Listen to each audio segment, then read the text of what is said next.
Hello there, everybody. This is General Snivy, and welcome to my live stream of Sonic Unleashed.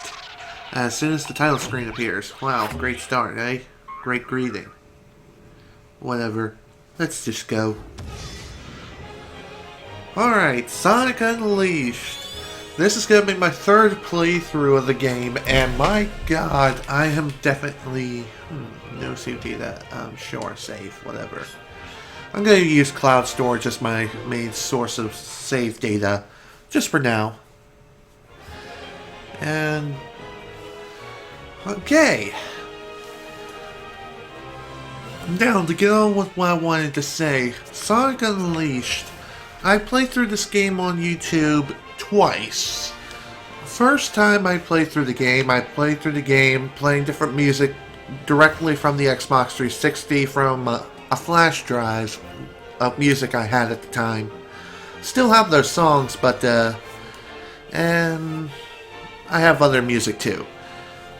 My second playthrough of the game, I did the same sort of thing. However, I decided to just add the music in myself in the editing process.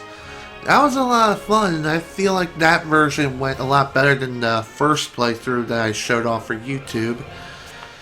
And unfortunately, I ran into excuse me. I ran into some technical issues. During the second playthrough, but no, not during, more or less during the extras portion of the second playthrough of the game. Ran into some technical issues, and that being that accidentally knocked over my external hard drive, which had all the videos stored for Sonic Unleashed and all the extra content I wanted to record for it. So all those videos were lost, and yeah, it kind of sucks, but unfortunately the project had to come to a screeching halt after that incident. And just a couple months later, received a Content ID match, and I was told to take one of the videos down, and that pretty much compromised the rest of the Let's Play, so that kind of sucks. But I'm here today live streaming Sonic Unleashed for the third time because I want to. And because I love this game that freaking much. And also, I also promised that I'm actually going to do a playthrough of the game and leave the music on. I'm going to play the in-game music the way it was intended to be.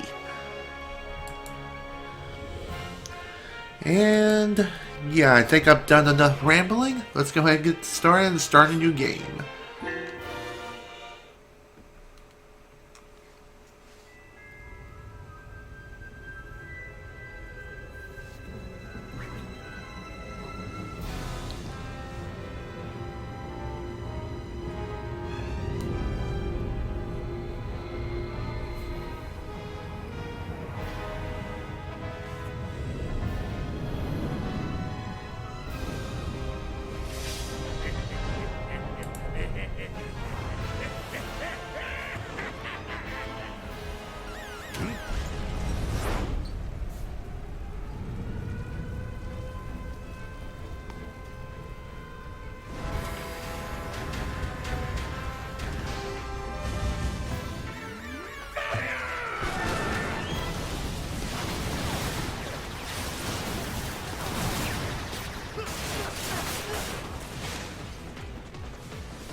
Somebody call an exorcist, because Sonic just summoned chaos emeralds out of freaking nowhere.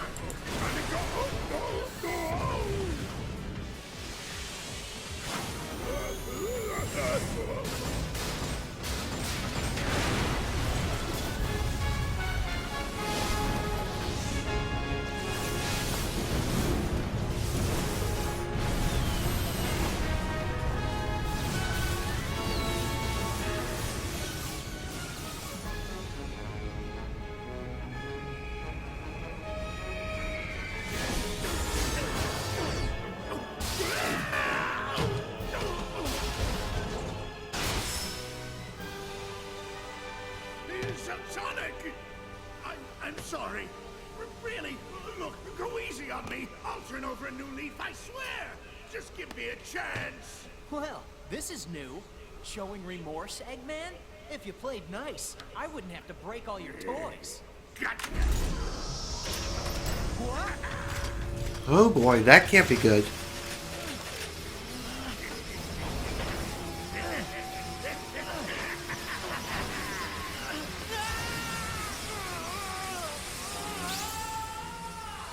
Wow. Really, Eggman? Really?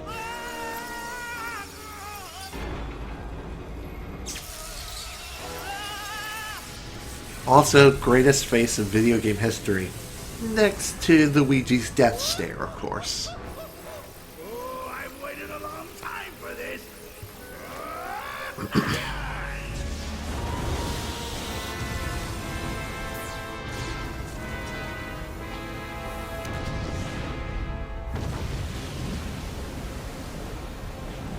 So what now? Does Eggman have some sort of ion cannon or something?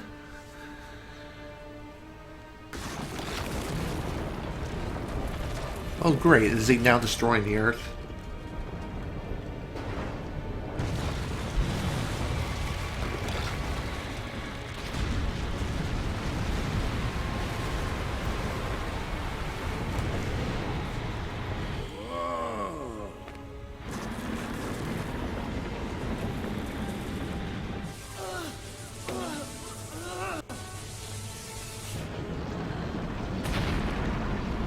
Oh my, some ghostly entity is approaching. And Sonic is transforming into a werewolf? What the heck?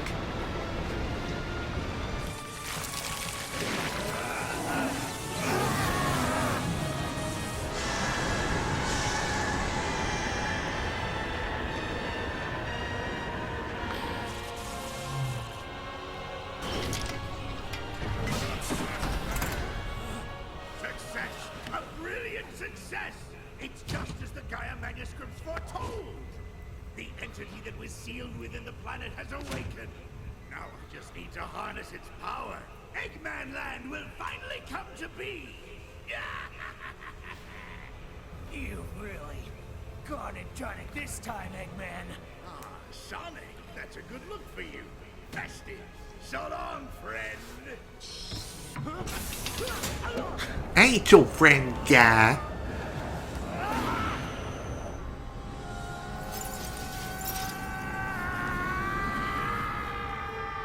Well, Sonic, have a nice trip. See you next fall. Eh? Eh? Eh? I know, that was a horrible joke.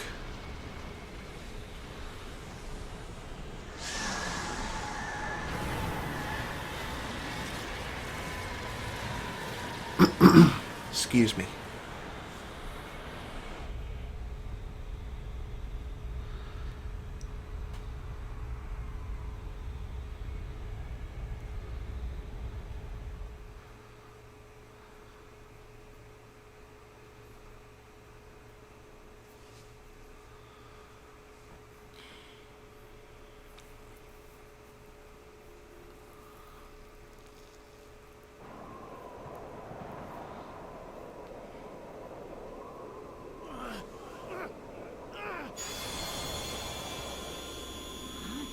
Hey, Vegeta! I can fly! Oh crap! Damn it! Also, worst Nappa impersonation ever from Team 4 Star. Look at me. I'm a genius.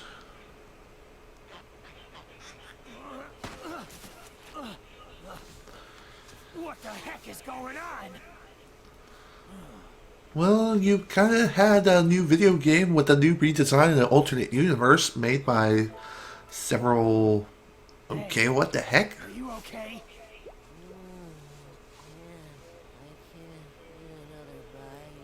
Hey, pull yourself together. Huh?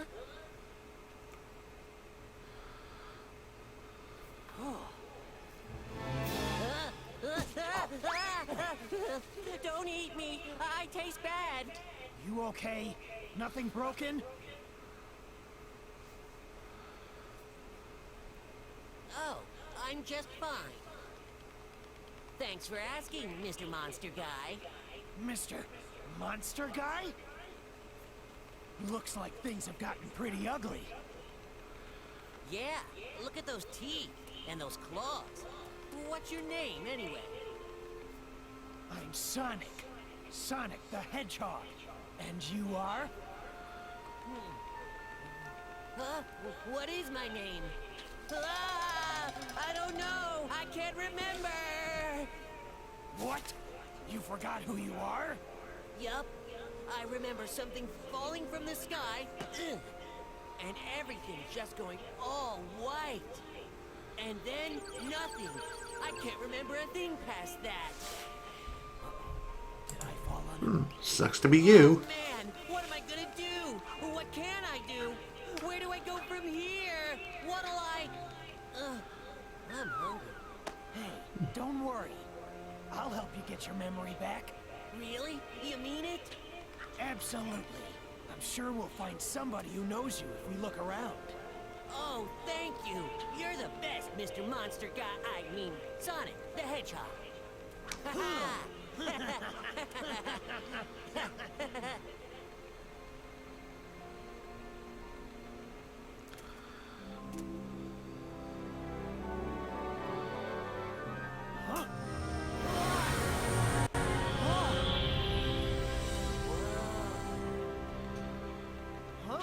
What? That was amazing. Well, you don't see that every day. Alright, here we go. Time to start our brand new adventure. Well, not exactly brand new, but who cares? Who gives a dang? Excuse me again. Alright, controls with the game are incredibly simple. Just simply move around with the left analog stick to move, push the A button to jump, use the X button after you jump into the air to execute the homing attack, and push and hold the X button as well to boost your way across the stage. At least that's how it works in the daytime stages. Because believe it or not, this game is divided into two separate entities per se. There are two different gameplay mechanics of which we will be going over. The first being the daytime stages. Alright, A rank, 44 seconds flat. Not bad. Not a bad start at all. Also, I'll get back into more of the stage playthrough discussion thing later. Whenever you complete a stage, depending on the amount of experience you get, and yes, this game does have experience, you can use it to level up either Sonic's stats or Sonic's Werehog stats. The Werehog has several stats such as Combat, Strength, Life, Unleashed, and Shield. And Sonic, you can increase his speed and increase his maximum ring energy. Yeah, oddly enough, Sonic starts off pretty dang fast, and yet you can make him even faster over time. Combat, when you level this up, you'll learn new moves. Strength, it will increase your strength and deal more damage. Life, this will increase your life meter, meaning you can take more of a beating from enemies. Unleash gauge, we'll go over this later, and shield gauge, when you pull up your shield with a certain button, when you're playing the Werehog stage, you can absorb a good amount of attacks, but depending on the attack, more shields will be depleted. And this will increase this gauge. As for what we're going to increase right now, let's go ahead and increase speed, and continue.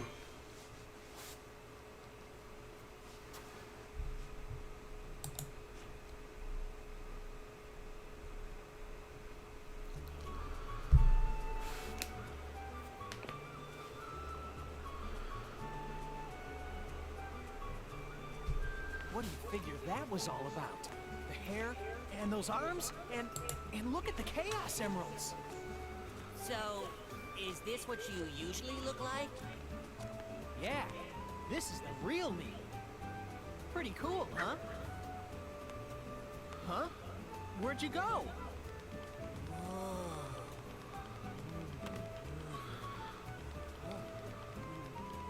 Looks good, don't it? That there chocolate chip cream sundae supreme is the pride of the city. The whole world can come tumbling down, but they'll still line up for a taste.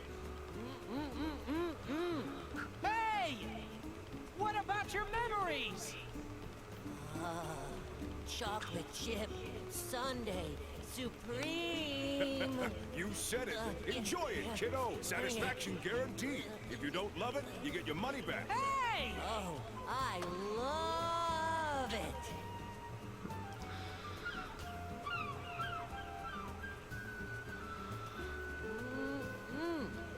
Wow, this chip whatever stuff is great. You say so. How about you give me a hand and help look for somebody who knows you, Chip? Chip? Gotta call you something, don't I? What do you think? Yeah, Chip. Chip. I love it. Yum. Now, what do you say we start asking around and see if anybody here knows you? Okay.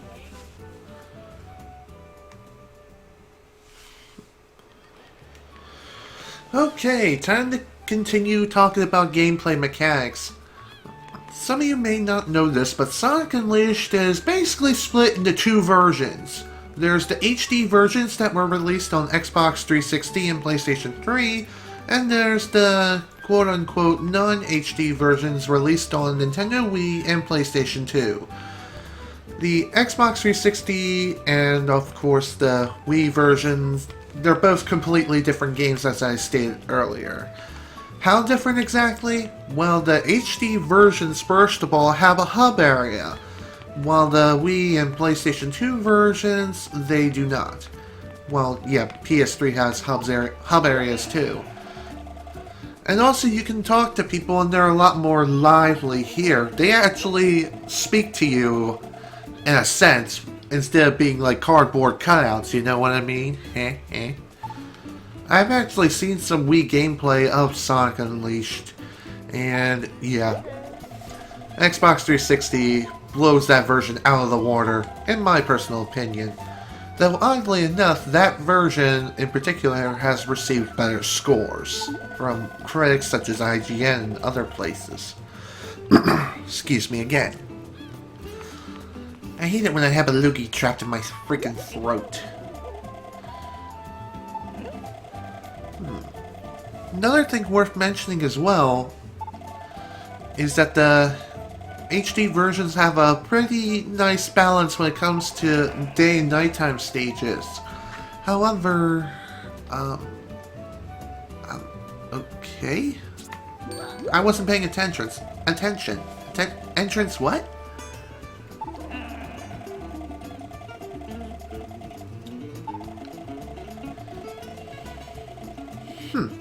Okay. Got it. I'll explain how those medals work later, I think, or maybe I'll go over it now. Okay. As you can see in the top left-hand corner, there are three different things that are displayed. There's your ring counter that has all your total rings that you collected throughout the action stages. There's the sun medal counter and the moon medal counter.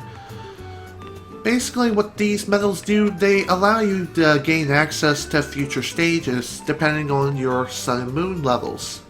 The more sun and moon medals you find, the higher your level will become and you'll be able to access more stages. And at the end of the game, I think you need to have sun medal level 7 and moon medal level 6, I believe. If not, it's 7 as well. Something like that, but whatever. Not only can you find sun and moon medals in action stages, you can also find them in hub areas too. So keep this in mind and be on the lookout for them.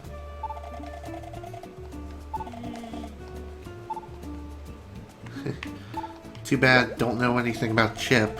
Poor Chip.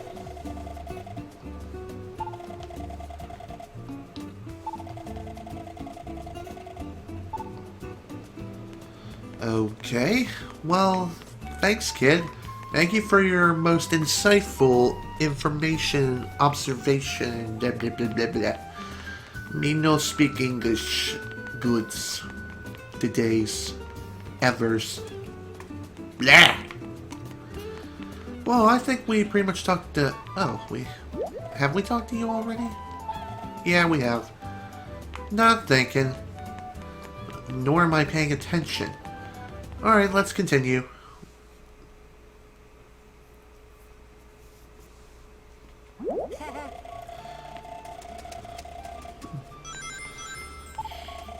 As the old man described earlier, this is the hub area of which there are several hub areas throughout different continents.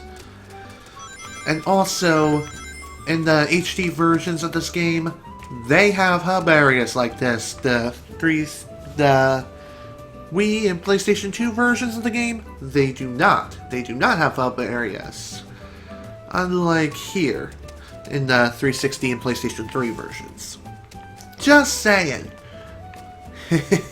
Saying. Get it? Okay, enough talking. Windmill Isle Act 2, let's go. Let's get started.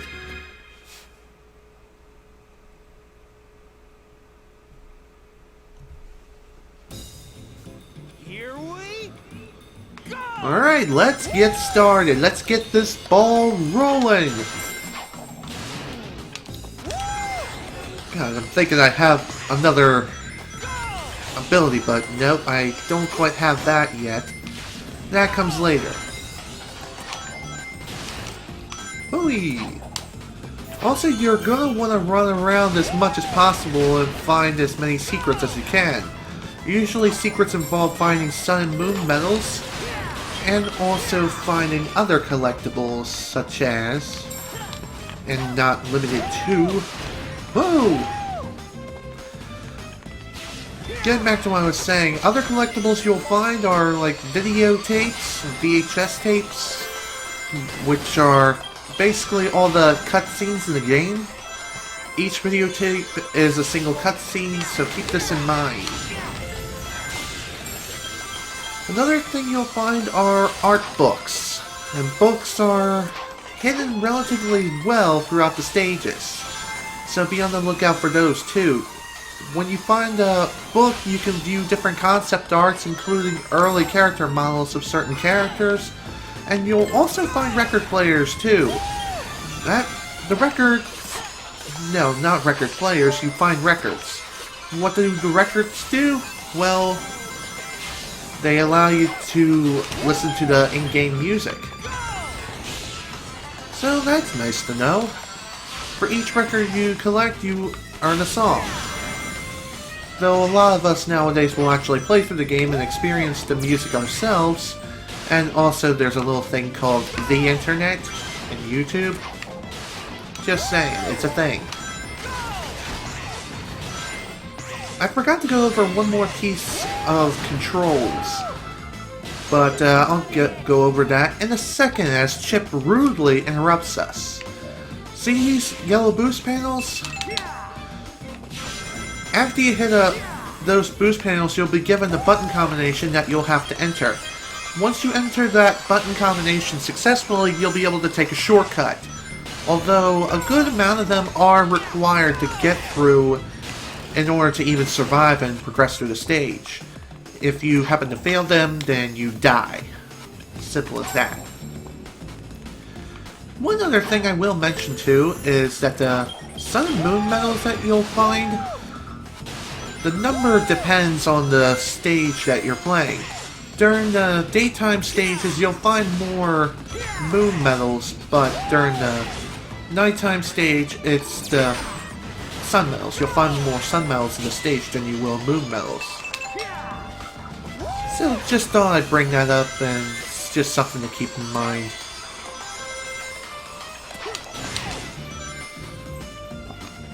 And there we go. Stage is cleared.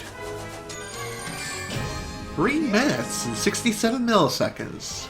And we got an A rank. And we also can now view the records and other things that we've collected throughout the stage. This is record number 5, Windmill Isle Daytime. And that's basically it.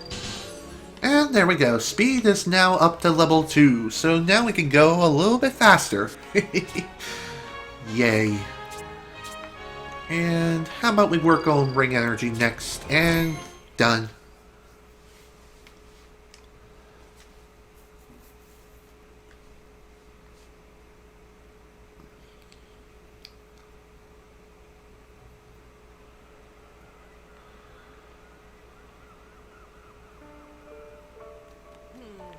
Still no luck finding anyone who knows me. Don't worry about it. Maybe your memory will come back on its own. Remember anything yet? Nope. Oh well.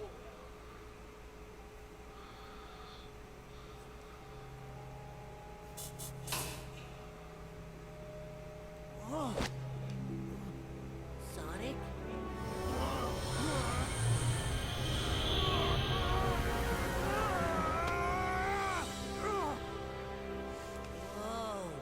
Mr. Monster Guy is back. So when the sun goes down, I turn into this? Are you okay, Sonic? I'm fine. I just need to be careful who sees me like this. Sonic! Sonic, look! What is it? Oh, it's hopeless. The whole planet is split apart. We're doomed. Oh. Mister? Hey, mister! Hey, don't cry. Ice cream. How about some more of this super tasty stuff? What good is ice cream at a time like this? Oh.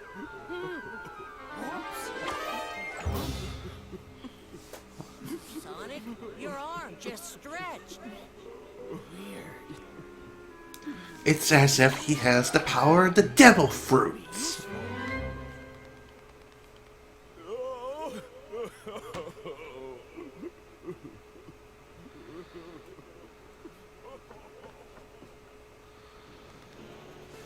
Well, as you may have noticed, during the nighttime, some people who are so super happy and super excited to see people are quite depressed. And they're so depressed it looks like they're about to do something horrible.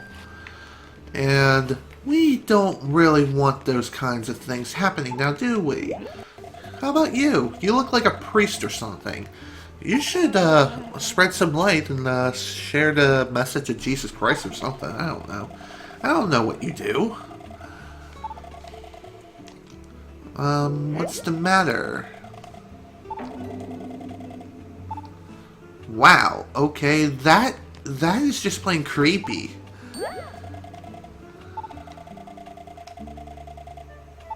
Yeah, we are.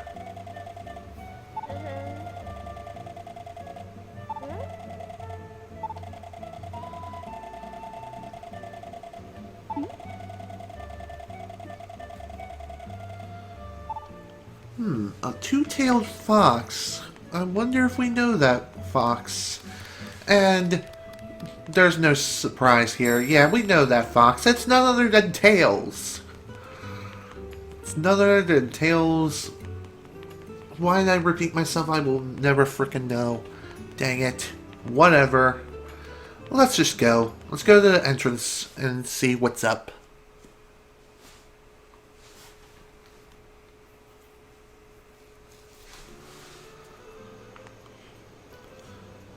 Okay, so as you can see in the lower left-hand corner, we have 3 different gauges.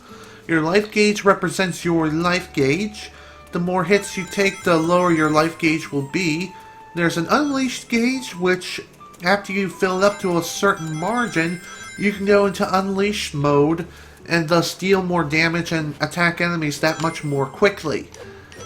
But only for a limited time and for the remainder of the gauge. And also, that third bar on top is your shield gauge. As I mentioned earlier, the shield gauge, what that does is, well, it absorbs attacks. Simple as that. And after a certain number of attacks are dealt, then the shield gauge is completely depleted, and thus you can't block any more attacks. So that kind of sucks. So don't rely on the shield gauge all the frickin' time, but it's still a very useful thing nonetheless, especially when fighting more powerful enemies and trying to save your sorry butt. But anyways, as you may have noticed, the daytime stage of which we went to earlier, we can't access that anymore. The reason is because daytime stages are only available during the day. If you... what am I trying to say? Obvious things are obvious. Daytime stages only available during the day, and nighttime stages are only available during the night. So, yeah, let's go ahead and get started with this place's nighttime stage. Let's do this.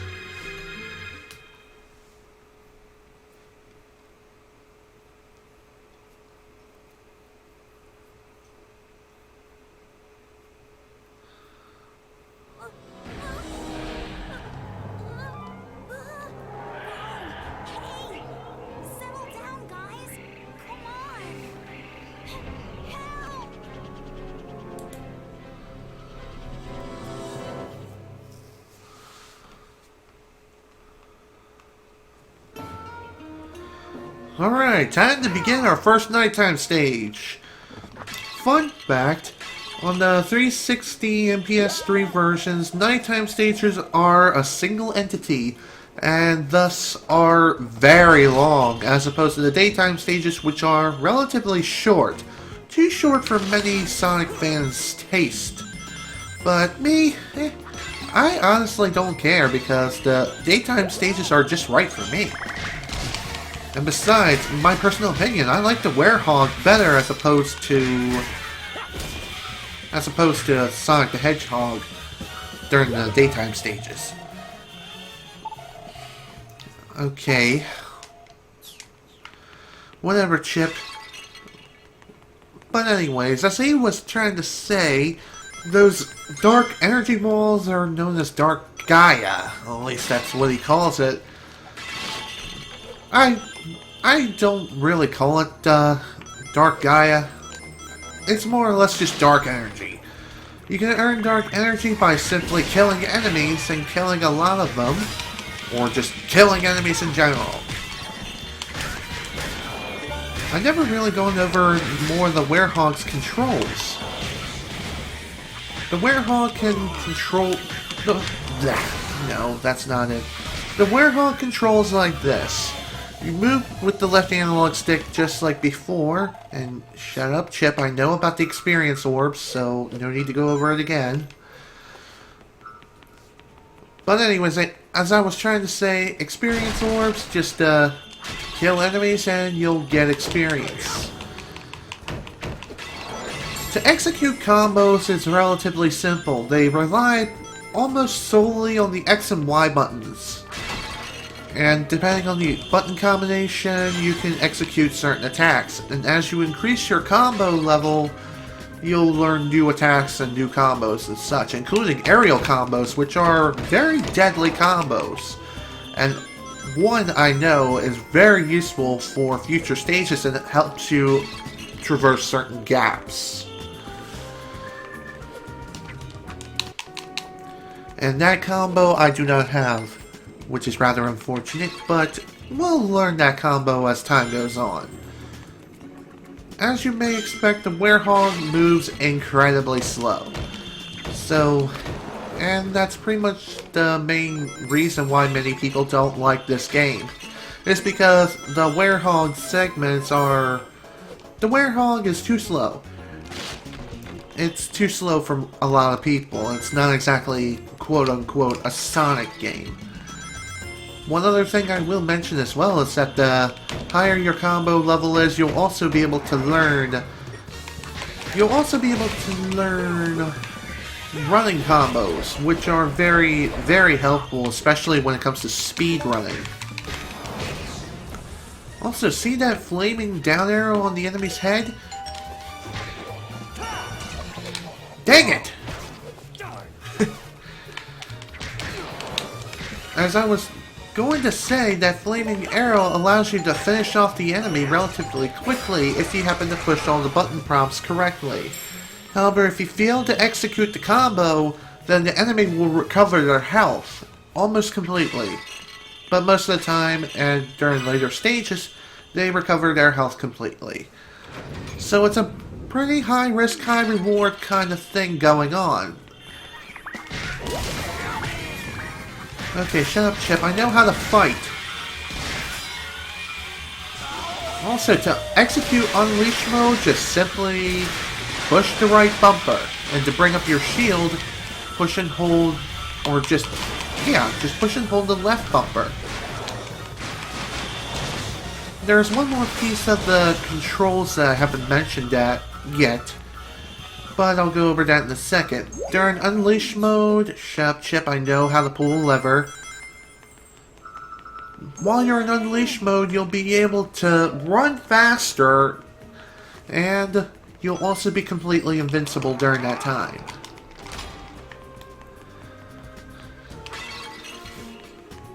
There was something else. Oh yes, now I remember.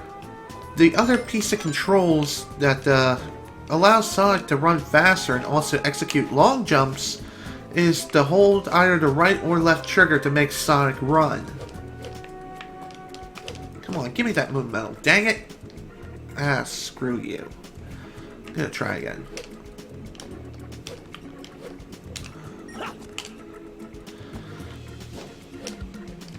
Oh, come on, really? Also, you don't really need to worry about any sort of time limit when it comes to the nighttime stages whatsoever. It's all about survival for the most part, until future missions, and also certain town missions from townspeople. Seriously, that's the way it works. Also, this ring, what does that do? That completely restores your health, I believe. That, or it restores a very large chunk. But either way, it restores health. You can find this commonly lying around in certain parts of the stage. One thing I did forget to mention is that on the Wii and PlayStation 2 versions of Sonic Unleashed, go. On the Wii and PlayStation 2 versions of Sonic Unleashed, nighttime stages are divided into segments, as opposed to single long stages. Why is this?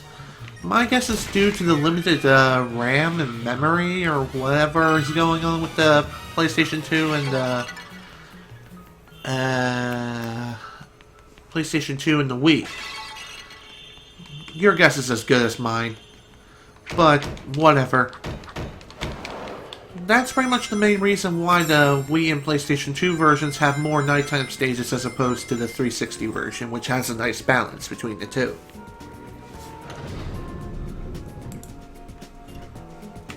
Okay, so far so good.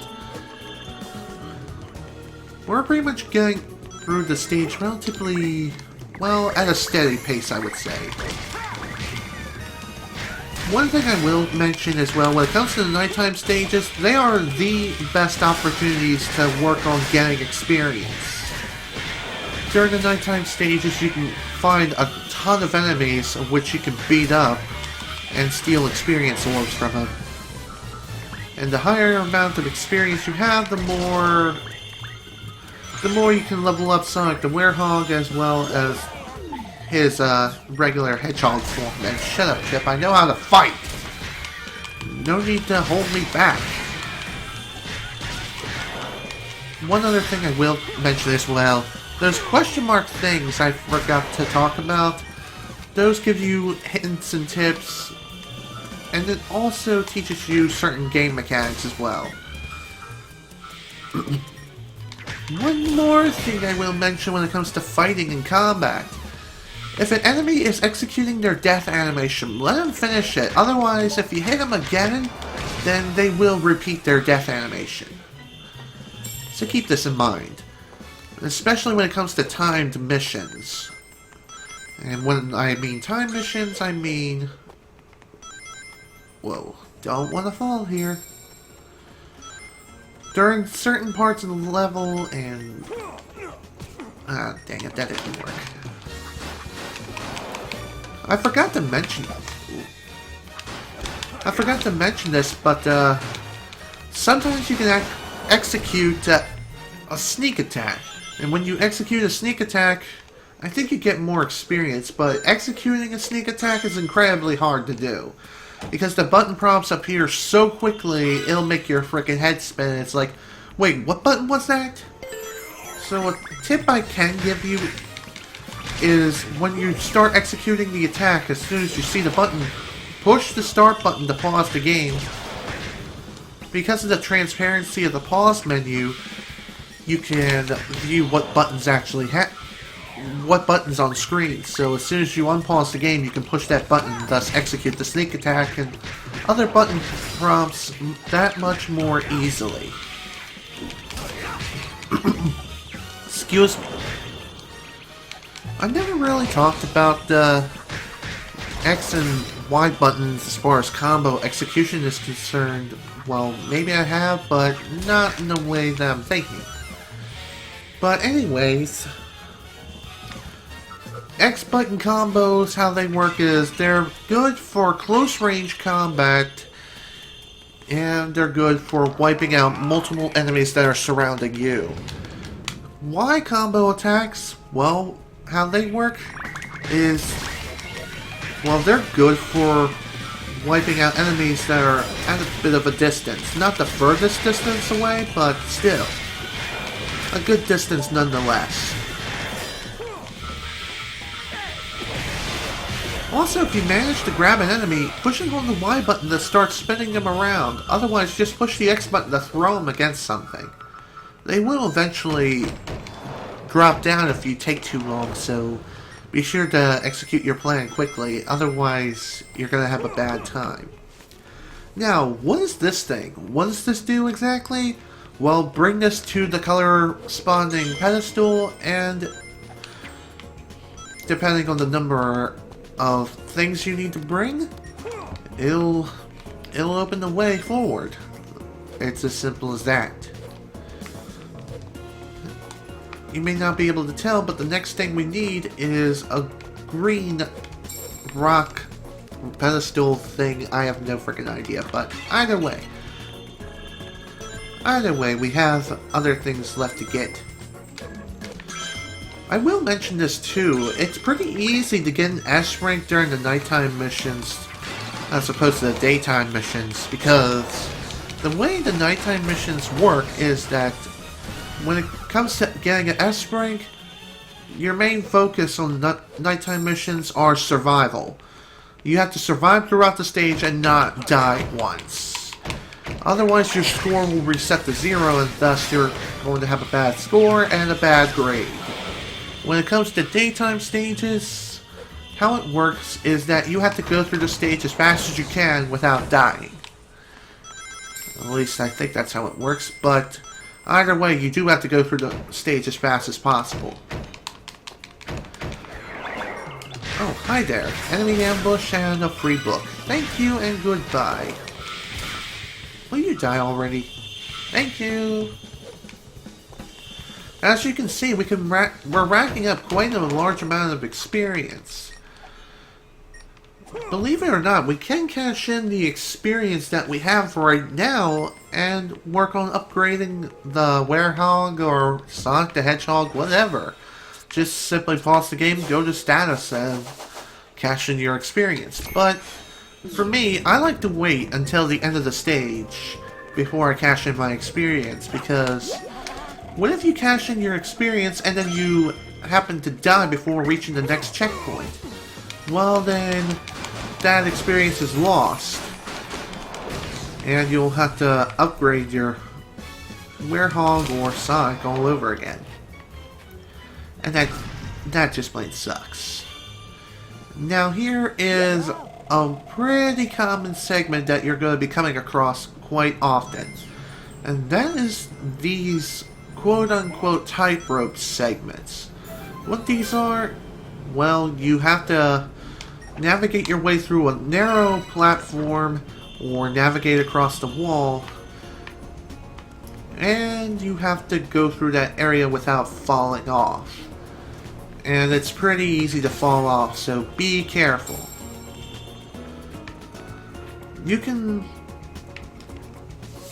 Usually surfaces that you can grab onto with the werehog are highlighted in blue. Or some other color I can't remember off the top of my head, but it's something like this. For this segment, it's very generous, so you can actually lose your balance and simply grab onto the side and continue that way. However, future stages are not going to be so generous.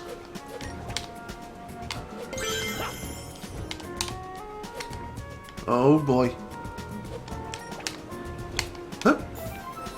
I want that moon medal, dang it. I need moon medals.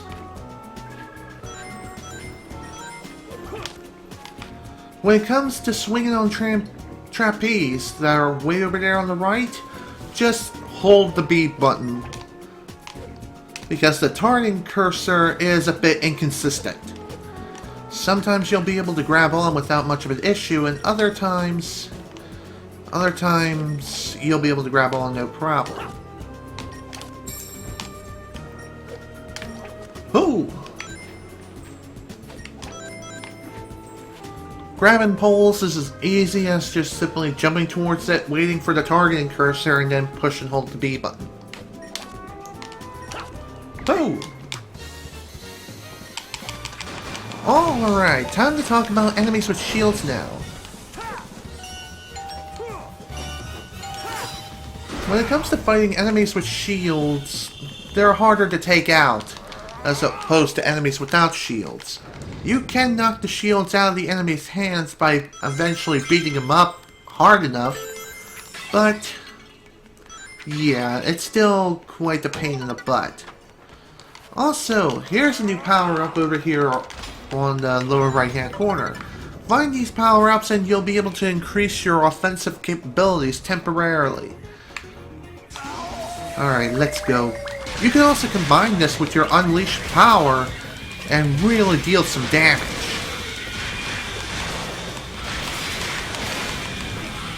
Now, in order to finish up this area, what you have to do is beat the big guy and then make your escape. But you don't need to worry. You don't need to worry so much about the other enemies, but they will get in the way. So keep this in. Ow! Quit hitting me! Wow, I can't believe I'm almost dead. All because the big guy just loves to smack me with his freaking club of death. Ooh, record. Cool. Cool with me. The big guys do take quite a bit of hits to take down. And they also have a very annoying shockwave attack, which has some serious knockback if you happen to get struck by it. In order to avoid the attack, just simply jump over the attack.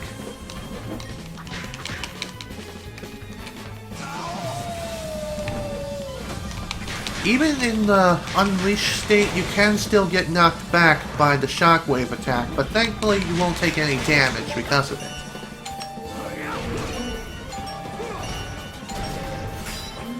And done. Whew. That took quite a while, but it was all worth it because look at all that experience. I think if you finish off an enemy via the execution when they have the flame arrows going down, then you'll be able to get more experience that way, but I'm not 100% sure. But we got an A rank for our trouble. And also a record, art book number 64, number 26, 24, and record number 61. So that's really awesome, and we got a ton of experience to cash in, so let's go ahead and do that. Rain energy leveled up to level 2, and let's work on everything else to level 2. We learned the donkey kick combo. Strength leveled up, leveling up our life. Unleash gauge is up, and shield gauge is up.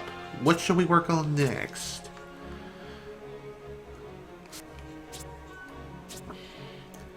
How about we work on bringing speed up to level 3? Get another combo, which is now the egg scrambler. And bring up the shield gauge. Done. And what should we do with the rest of this experience? How about we put this towards ring energy? And done.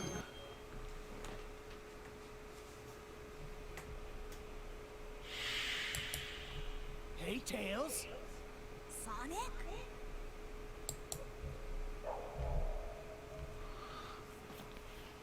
What are you doing out here? Sonic, is that really you? How did you recognize him anyway? That's a new look. What happened? You know me. Never a dull moment. Want some chocolate? Thanks. That's some story. I'll bet that means that you turning into that and the planet breaking apart are somehow related. I need to find Eggman and make him fix this, and fast. About that, I think I know someone who might know something about what's going on here. Oh, really? Professor Pickle over at Spagonia University. I came to this city to gather some data. If we add that to his research findings, we might be able to get to the bottom of all this. Spagonia? That's a continent over. An easy jog if the planet weren't broken. No problem. My Tornado 1 will get us there in a flash. Let's get going. Leave it to you, Tails. Let's get moving.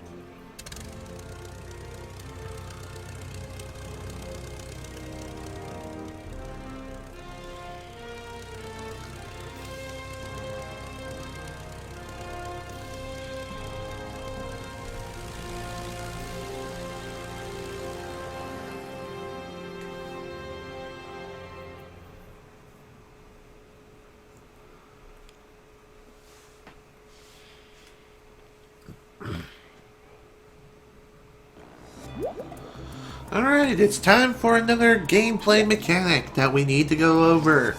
And there are only 2 stages in this game that use this mechanic.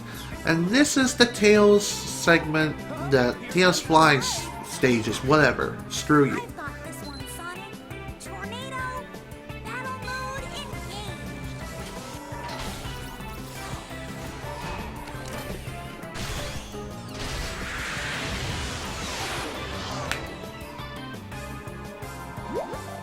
Okay, time to defend the Tornado 1 from being shot down by Eggman's flying robots.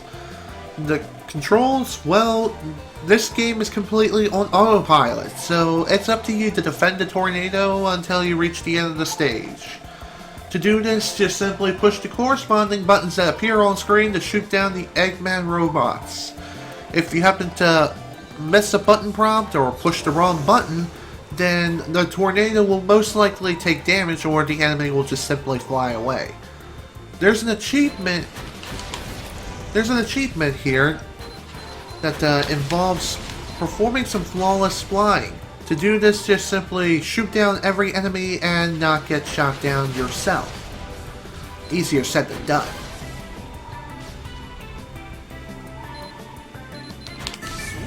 When you shoot down enemies, you will use up some energy. To recharge your energy, just alternately hit both the left bumper and right bumper. And do this until you have refilled your energy completely.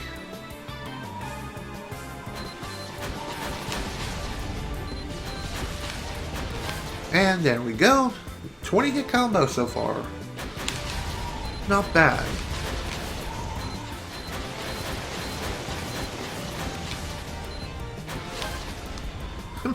Nice work.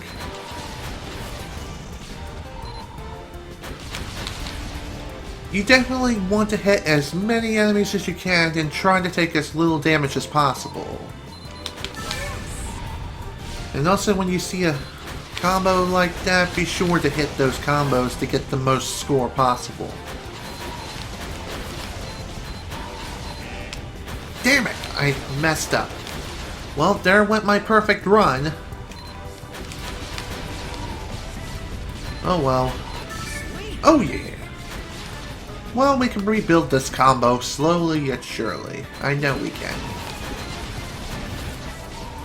Also, don't worry so much about recharging your energy repeatedly.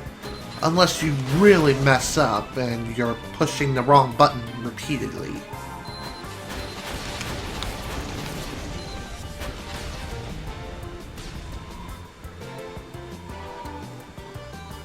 Did I mention that there's only 2 of these stages in the game? Yeah, I think I did at the very beginning. So, go me. Go me for repeating myself. Yay. Oh, dang it! Why? Enemy flew away, but thankfully I didn't take any damage. I don't think I'll be able to get that achievement still because I effed up. What is that thing? You're asking me? Well, Sonic, prepare to be sunk.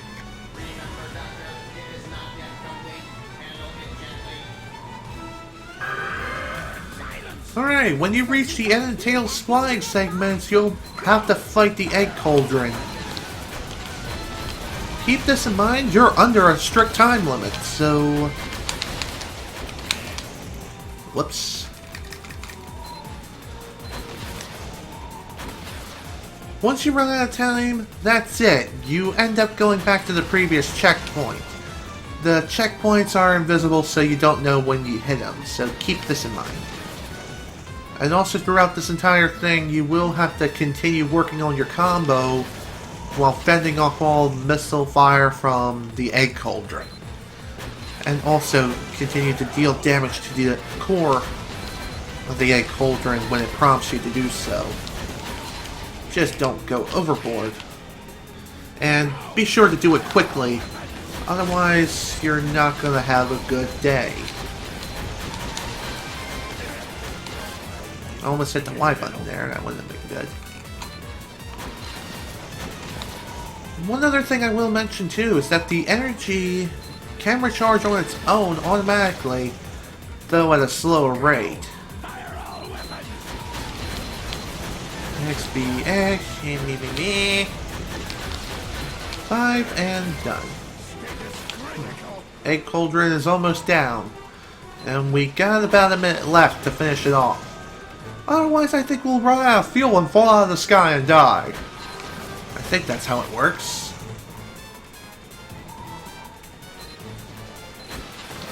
In my personal opinion, these stages are not too hard so long as you know what to do. And as long as you don't act like a doof, like me. Oh shoot. Alright. Boss is defeated with 36 seconds left to spare. Energy levels dropping. What a disaster! Retreat!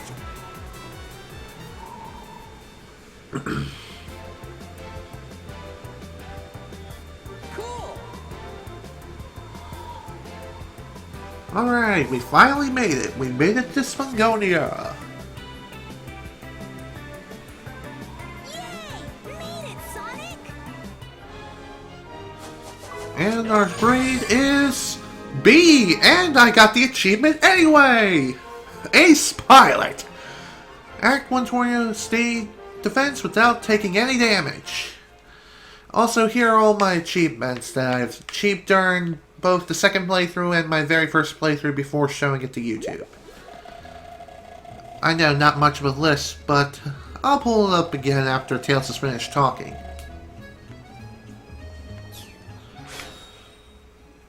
Alright, let's see.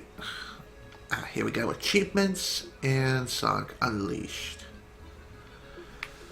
Take a look at the list. It's a very nice list. I have 40 out of 50 achievements, so goody goody.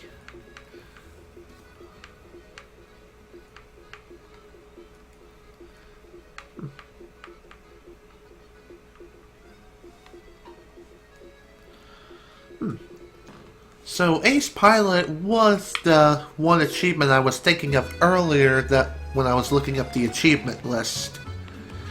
So go me! I love it when I pull off some flawless flying. First time back home in a while.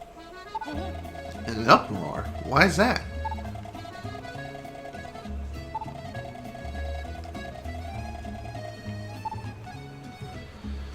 Okay.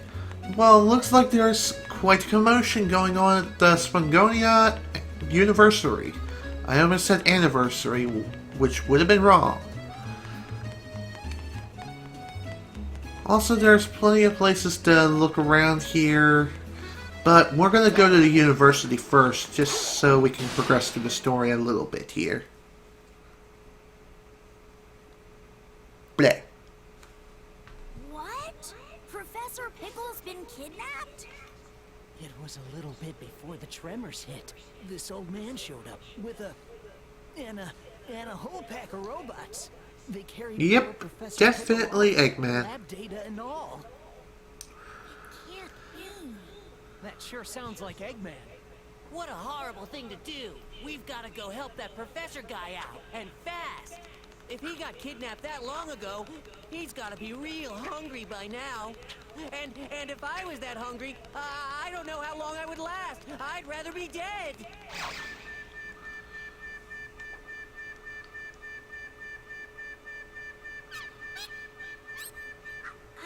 I'm sure Eggman is feeding him. Even he's not that cruel. Okay. Let's go and find the professor. Don't underestimate Eggman, man. Seriously, he can be that cruel when he's in that kind of mood. The only reason he's keeping Professor Pickle alive is because of extracting information about Dark Gaia, which is hidden within the planet Mobius. And yes, this alternate dimension of Earth is planet Mobius, where humans and also animals such as Tails, Sonic, and other people like Amy and Knuckles, Shadow, etc., they live all happy, hunky-dory together in harmony. And except for Dr. Eggman, who wants to constantly take over the world and build a theme park in his name. Why? I have no freaking idea. That or he wants to build a prison camp. One of the two. But most of the time, his plans get foiled by none other than Sonic himself. Alright, time to gather some intel of Professor Pickle's possible location. Let's talk to you first. Okay.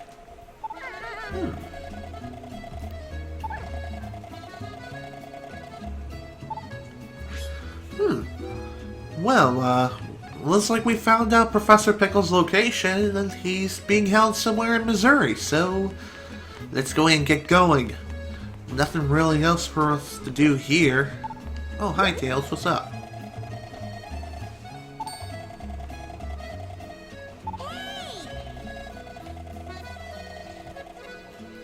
Alright, let's go.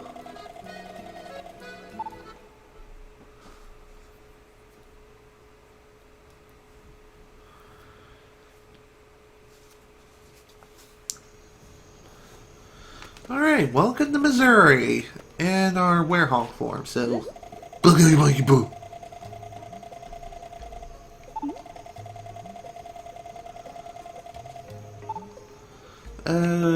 I'm here to restore power of the Chaos Emeralds and also rescue a professor and also defeat a giant talking egg. You know, the usual stuff. Not like a certain plumber who's saving a kidnapped princess at least 2 or 3 times a week from a giant fire-breathing turtle.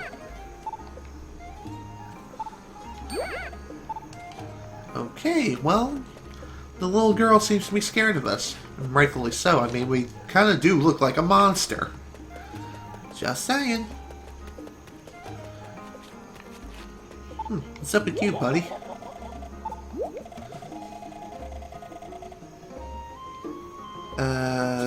Do you know a professor?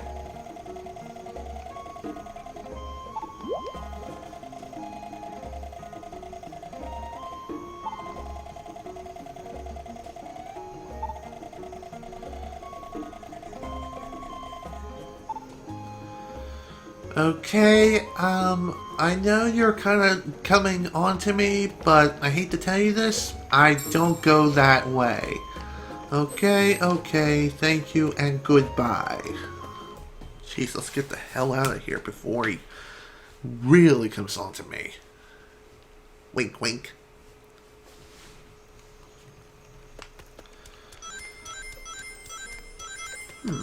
Alrighty. Looks like we got quite a bit to explore before we can head on off to the nighttime stage. And yes, that is where we're going to be going to first.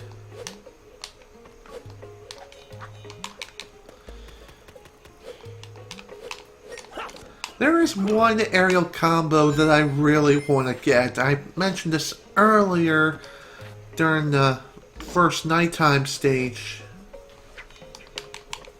And that aerial combo, I can't remember for sure what it's called, but I do know the execution is like XXA, or is it XXY?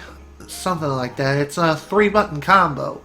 It's a very useful combo, especially for tightrope segments like this.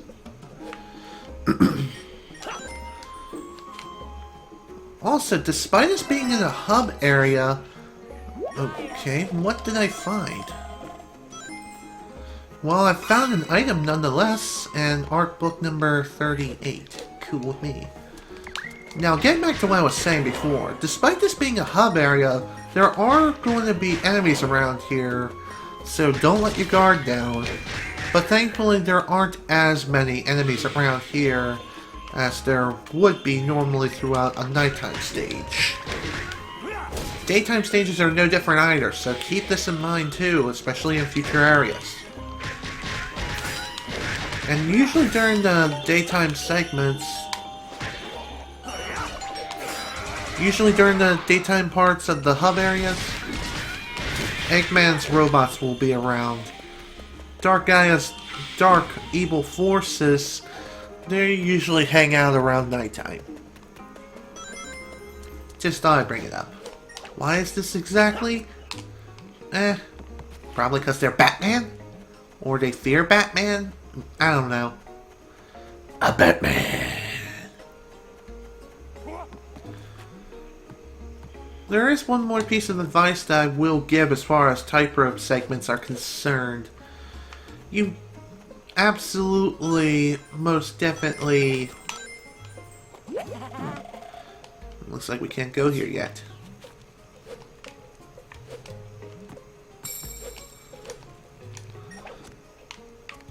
One thing I will mention when it comes to these particular tightrope segments, as I was trying to say, but I keep forgetting to mention it, but sound cues are very helpful. They're very helpful. If you hear Sonic go, whoa, then that means you're about to fall off and, yeah, start going the other way.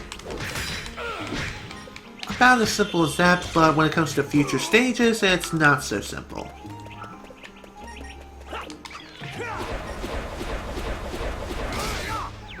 One thing I will mention too is that the small enemies such as those and those little dragon-like enemies that wander around the stage, you can actually grab those guys in like one fell swoop and start spinning them around and doing other things with them.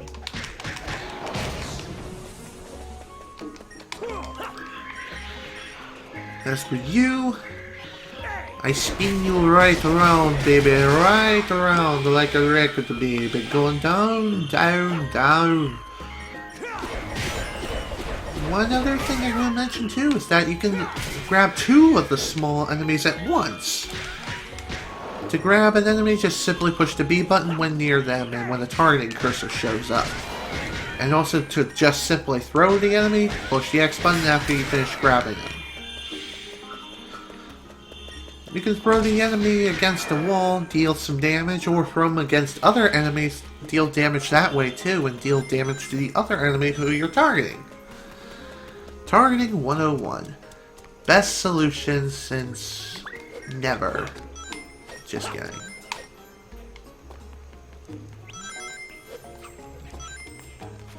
Oh hey, an extra life over here.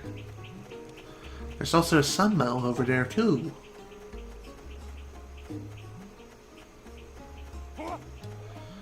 Now for this particular tightrope segment, you cannot grab onto the side, so if you happen to miss the pipe or fall off, then that's it, you're going down. And most of the time this will result in your doom. Keep this in mind for future areas. Trust me when I say that.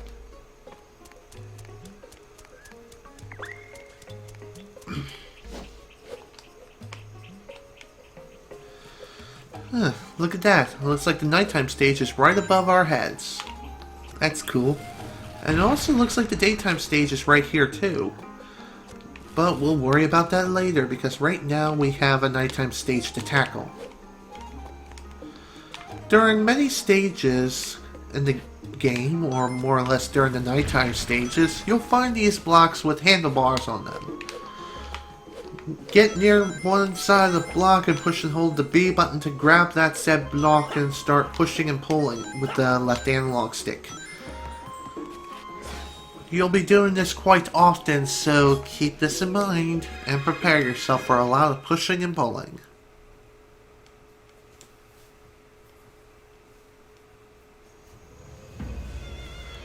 Alright, here we go. Missouri nighttime stage.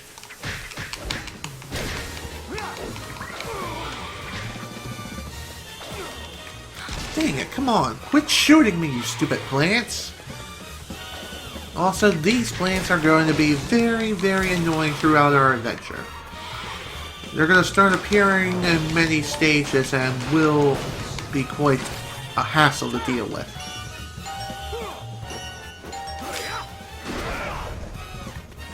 One other thing I forgot to mention too is that the lower the enemy health... shut up, Chip.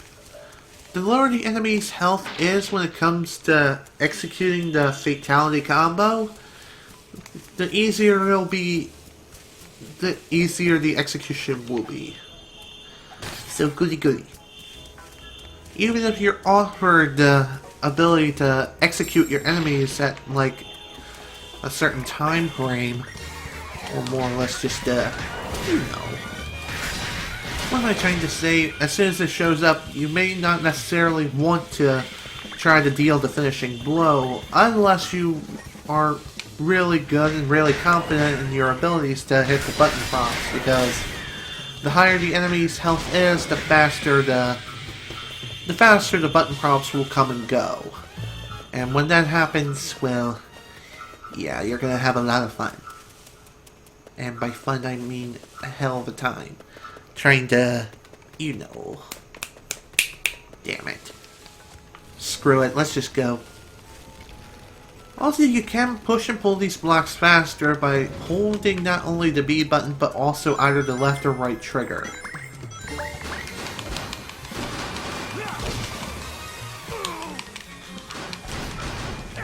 Oh yeah, don't get.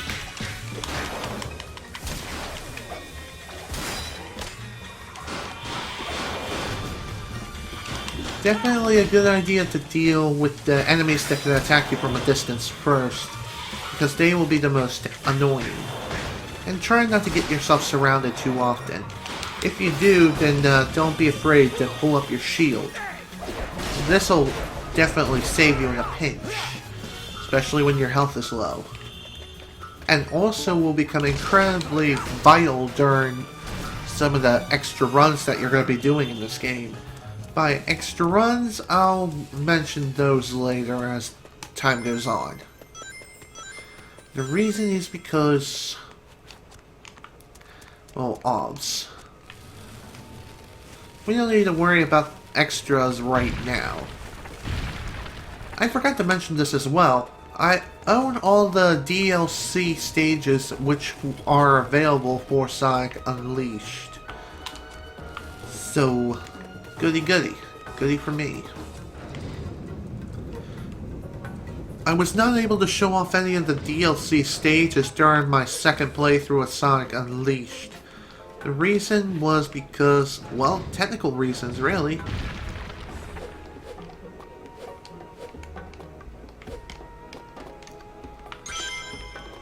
Really? Come on. Come on, man. Don't be that guy.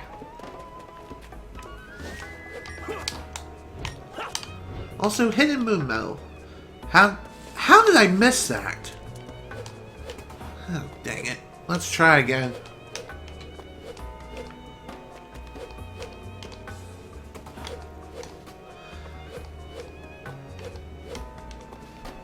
Okay, come on. One more time, buddy.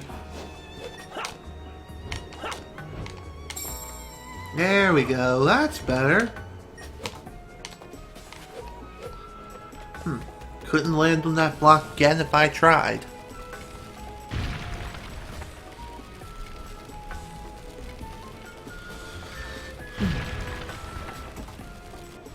One thing I've forgotten to mention in the beginning of this game is that the options menu allows you to adjust certain options in the game.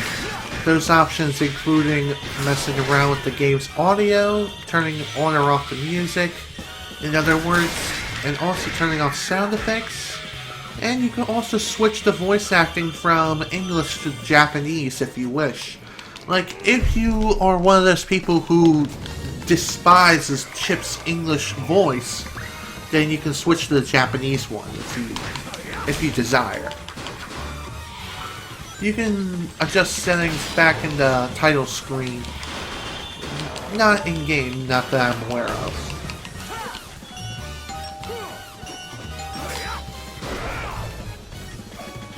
I forgot to mention this too, but the main reason why I chose to turn off the music during my first and second playthrough of the game during my YouTube run was because I wasn't a fan of this game's soundtrack. But I figured this playthrough, since it's gonna be brand new, I might as well give the soundtrack another chance. I mean, sure, there's some good songs in here, but I don't know what to say right now. One thing I do find kind of annoying is the battle theme, but the reason why is because it gets old after a while. It's like I want to hear the rest of the music, dang it. What's going on here? I do have to say the in-game music, though, is very fitting for each and every location in the game. And I do like the different instrumental styles and different music styles that are used here. By the way, I ain't just a snake. I'm a werehog that apparently gave away his position. There we go. Alright, time to go balls to the wall. Ah, shoot. Wrong button. As I said before, if you fail a fatality combo, then the enemy recovers their health, and you also take quite a bit of damage. So it's a high-risk, high-reward kind of thing you can use. Funny thing is, though, you can actually execute some pretty funny glitches, too. And those glitches involve going through the wall while executing the combo. But thankfully the game is nice enough, whether you've finished the combo or if you fail it, the game is nice enough to push you back in bounds after your combo is finished. So yeah, just thought I'd bring that up.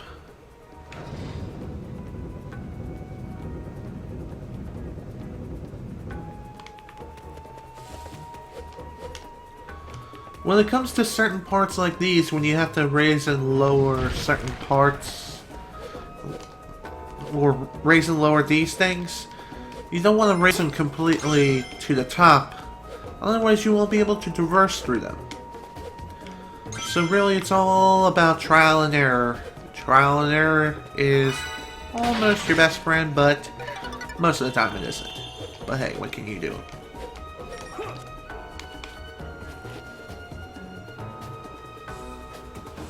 Sun metal mine. I like sun metals. They are shiny and they're in the shape of the sun. Oh, Maester Sun? Sun? Maester Sun. Why did I say Maester? Because I've been playing too much freaking Final Fantasy X.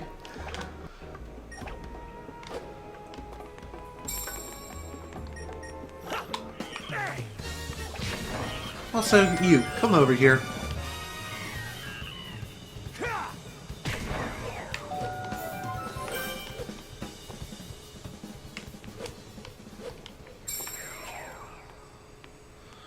Okay, time for the next segment. After I grab this VHS tape. There we go. Oh, shit! Oh, that was close. But hey, at least that's a blessing in disguise because I can now grab the sun medal.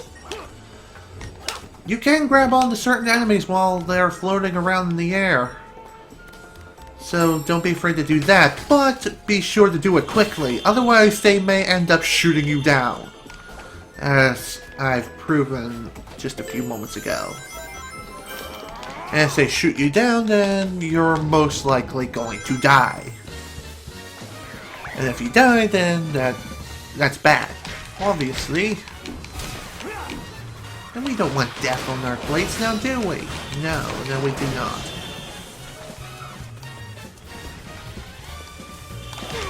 Oh my.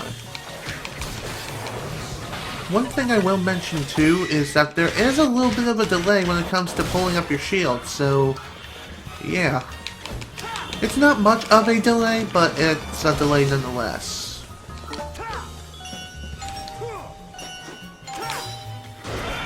Go!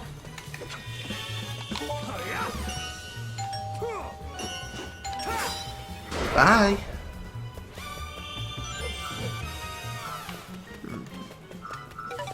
There we go. Life restored. One other thing I will mention too, as far as life is concerned, as you collect rings throughout the stage, it will slowly yet surely restore your life back to the maximum amount. And if you collect one of them 10 ring icons, then you'll really restore some life. Also, I forgot to mention this too, you can use the right analog stick to control the camera. This is more so useful for nighttime stages as opposed to the daytime ones. Because on the nighttime stages, you're relying on the camera. You're going to need it to be your friend. And when it's not your friend, then all hell breaks loose. And when all hell breaks loose, you end up dying. And that's not a good thing now, is it?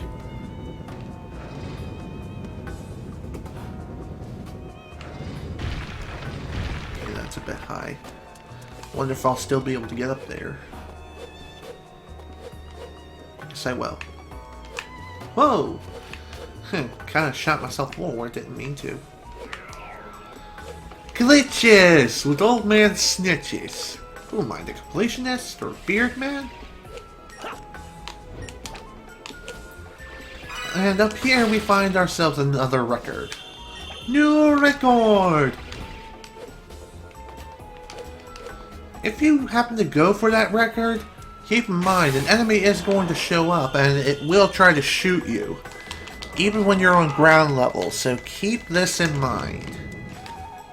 Alright, we're in the last area of the stage, and Avast, I don't care about surveys, just leave me alone, please.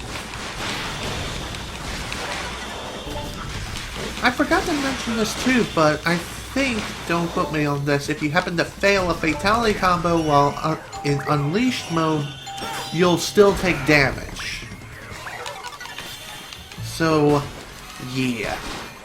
When in Unleashed mode, don't worry so much about going for them fatality combos. Because sometimes they're just simply not worth it.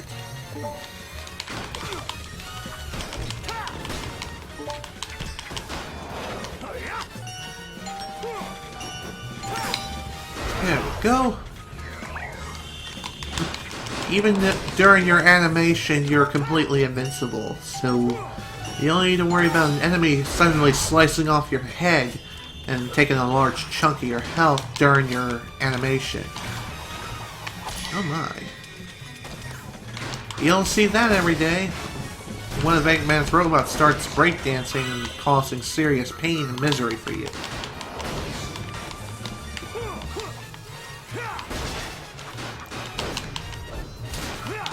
Goodbye. And with that, stage is cleared. Let's see, anything else here I need to make note of? Nope. Alright, let's go. Alright, first S rank.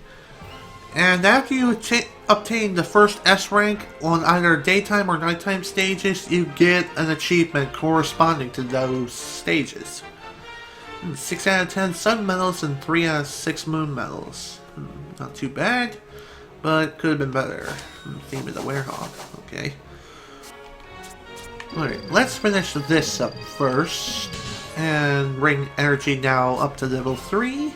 Got 4 left, so let's work on our combo. Fine. Double Punch Crush. Work on our Unleash gauge. And let's finish up on life. Being able to survive is pretty much priority number 1. In my book, anyway.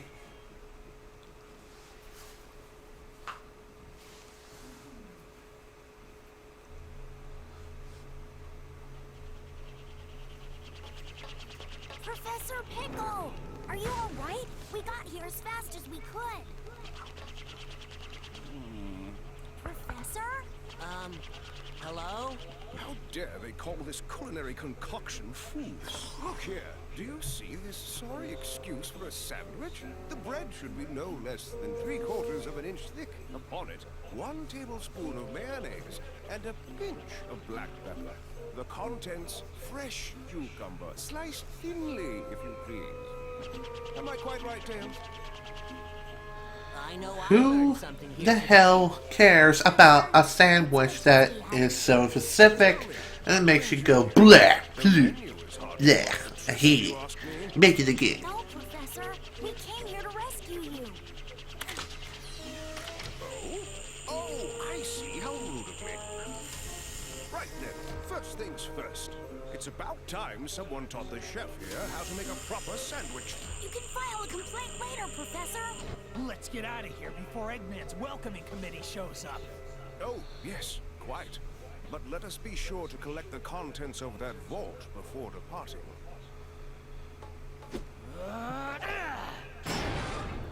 Sure, Sonic. Go ahead and punch the vault into 1,000,000 pieces. That surely will not set off an alarm and pretty much notify everyone in the entire vicinity. Only hope for surviving this crisis. Let's go. There's no time to lose. I'm half starved after being fed nothing but those terrible sandwiches. Want some chocolate, Professor? My, my. Don't mind if I do. Who holds a chocolate bar by the chocolate? I hold it by the wrapper, or at least most people do, I think. And holding it with 2 hands, that's another thing. Like, what's up with that? So weird. So freaking These weird. ancient documents are known as the Gaia manuscripts. They tell the legend of a disaster that befell our planet some tens of thousands of years ago. A disaster? Quite. And according to the Gaia manuscripts, this isn't the first time the planet has been broken apart into pieces. The cause lies at the very core of the planet. All the phenomena we've witnessed are the direct result of one creature. The hyper-energy organism spawned at the planet's core, Dark Gaia. So how do we stop this Dark Gaia and put the world back together? Luckily, Dark Gaia has yet to be fully reborn. We most likely have Dr. Eggman's premature wake-up call to thank for that. If we act now, we may be able to restore the planet by returning power to the Chaos Emeralds. Sonic, you must travel to each of the temples listed in the Gaia manuscripts. The planet's power will restore the Chaos Emeralds, and in turn, the Chaos Emeralds will restore the planet and help it heal naturally.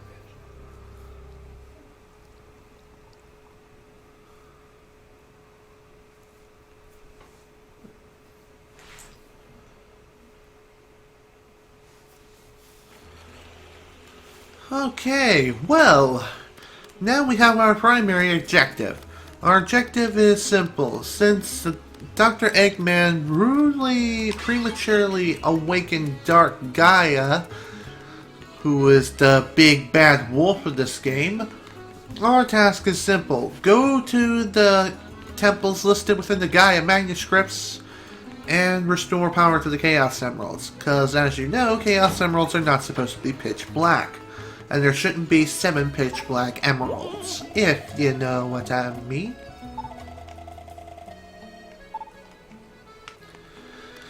But, yeah, That's our objective. Are there any Gaia manuscripts around here? Well, actually, there is one here that I can recall, but we don't have access to that particular one just yet. But hey, what can you do? Our first real stop is Missouri. I think. Yeah, I'm pretty sure it's Missouri. That's where we have to go to first. But hey, before we go, let's go ahead and explore this place a little bit. See if we can find anything. I mean, we've already found a sun medal, and here's another one. Cool, cool. 22 sun medals so far. So far, so good. At least we're up to level 2. But, I know we're gonna want to keep searching as much as possible, because just a little while we're gonna need at least sun medal level 4 in order to continue with the game. And eventually reach sun medal level 5, level 6, and finally level 7 before we can finish things up here. Alright, time to go over the world map. Even though Tails is pretty much going to do the same exact thing. Anyways, what this does is relatively simple. I know how to pick a destination, I know how to go wherever.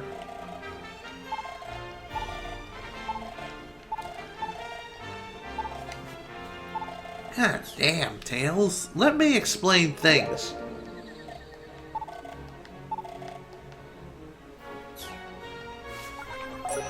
Okay, here's how the world map works now that I have full control.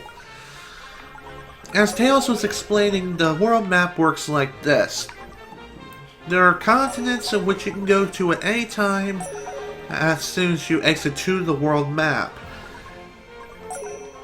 And these icons that are on the top right hand corner, those represent the time of day in which that continent is in. Since pretty much all 3 continents are within the same general vicinity, it's nighttime. So we want to go to Missouri in the daytime, so to do this, just simply push and hold the X button to pass through some time, and when the light hits that continent, it's now daytime in that particular area. It's as simple as that. You can also go back and replay any of the previous stages that you've played too. One other thing, shut up, Tails. I know what I'm doing. As I was trying to say, the icon in the upper left-hand corner of the continent flag represents DLC stages that are available. To unlock... No, to gain access to DLC stages, you must first complete the first or second act of both the daytime and nighttime stage of that particular continent. And it has to be one of them, the first one or whatever. At least one of them, and then all the DLC stages will become unlocked. Well, for that continent anyway. And even if you have DLC for a future location, you won't be able to use that DLC until you unlock that location. Just thought I'd bring that up.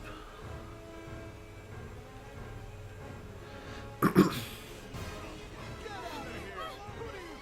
are you? Fear not, my good villagers.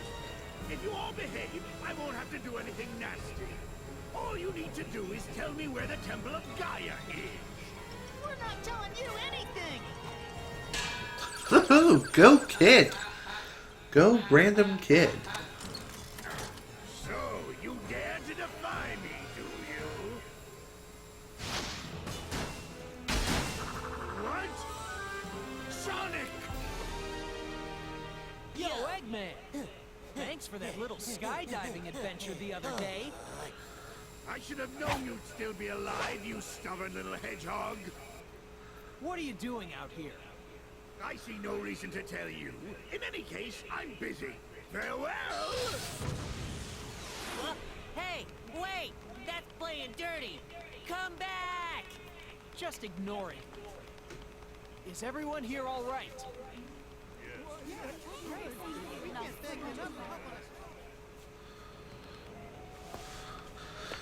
Well, looks like everyone's okay after that weird encounter with Eggman and Gaia Temple.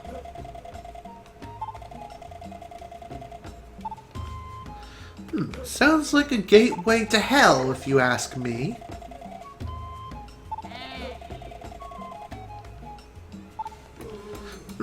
Damn straight, kid. Damn straight. Way to go.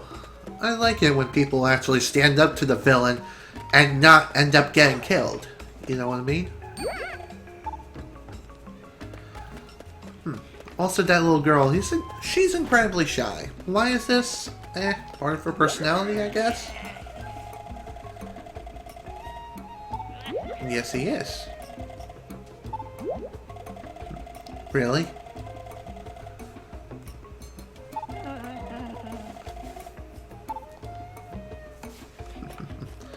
Interesting thought.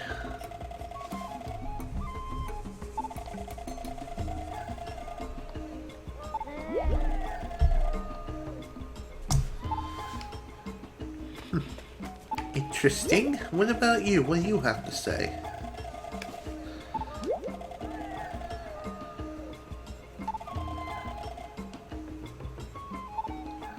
Sure. I'll be sure to give him a nice punch in the face and a kick in the groin, just for you.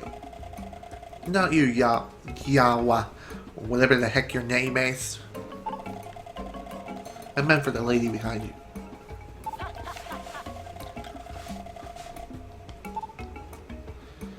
Goody goody. I don't care. Yay, another moon medal. Just what I needed. I need more moon medals. In my honest opinion, I think it's easier to find moon medals than it is to find sun medals. Reason? I'm not entirely sure. Your guess is as good as mine. Alright, let's go.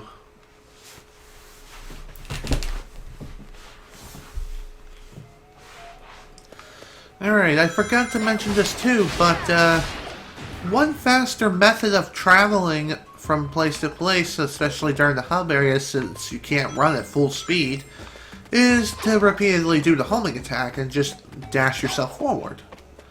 But that's not always the wisest way of traveling. Just saying though. Also, Sonic does not have the abilities of the Werehog during the day, if that wasn't obvious, but hey, just thought I'd bring it up anyway. What's up here? If we can actually get up here first.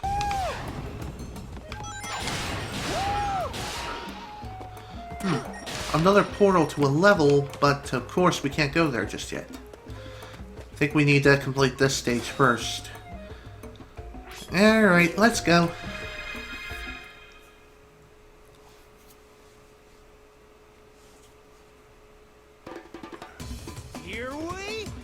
Let's do this.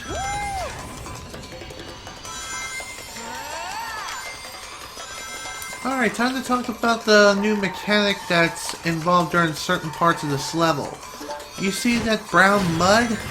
Well, if you hit that while running, Sonic will slow down, as you will be able to see an icon on like the very top of the screen. Alright, shortcuts for the win.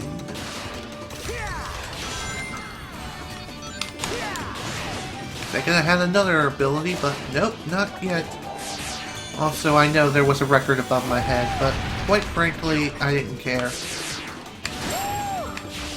Because moon medals are better anyway. Way better. I forgot to mention this too as far as controls are concerned.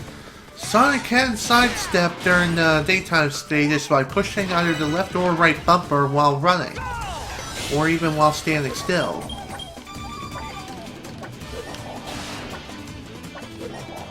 Also, the trapeze segments, I have to say, are probably one of the worst segments in the game. They're a bit tricky. They're a bit tricky to work with, but they're not the worst things ever. Also, what's back here? Aha! Gotcha! It's a book. There are 3 different pathways you can take at that point. To find out which one's the fastest way, it's all about experimentation. And how did I get that? I will never know. Either way, let's move on.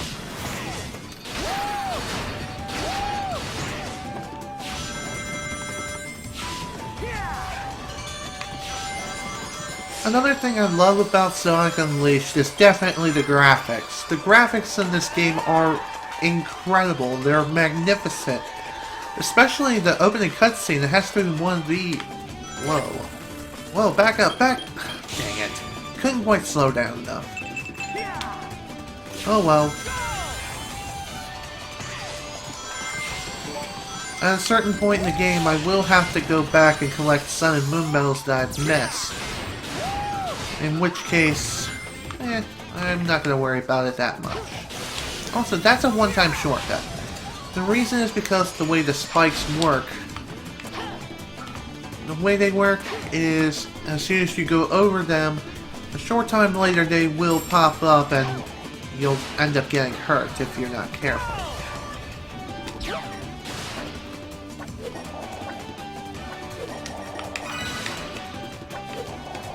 Oh, alright. Well, that's what I'm talking about. Yes. And there we go. Level cleared. Alright, A rank. Nice. Probably could have gotten the S rank here. Oh well. What can you do, am I right? And I kind of did a cruddy job when it came to Sun and Moon medal ratios, but really I don't care. Not right now anyway. Let's see, what do I need to work on next? Let's work on strength, because that's the only thing that's on level 2.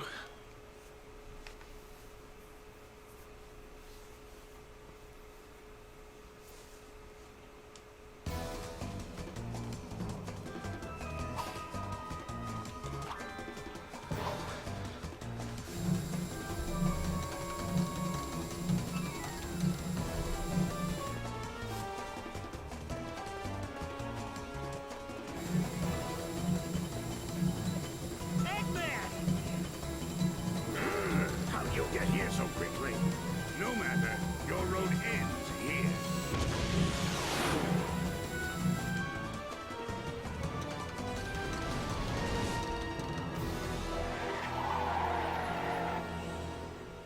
Behold, my new power! Egg Beetle, go!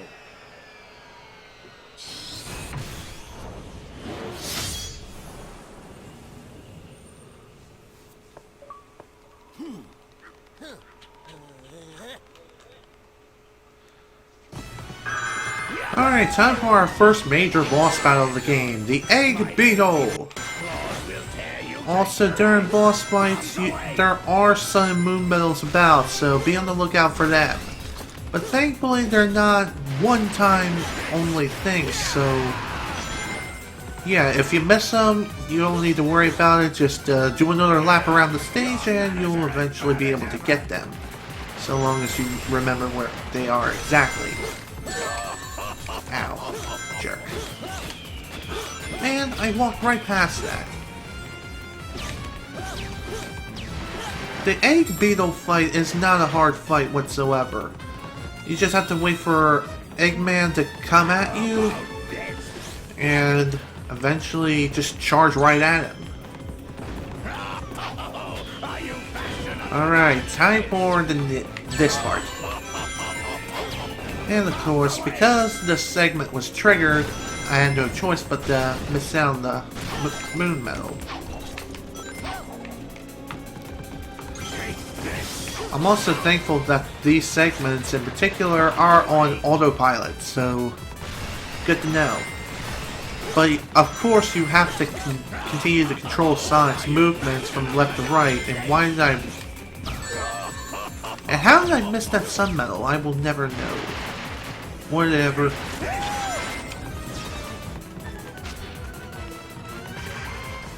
So yeah, very simple boss fight. Also, I think the rings respawn as you continue to do laps.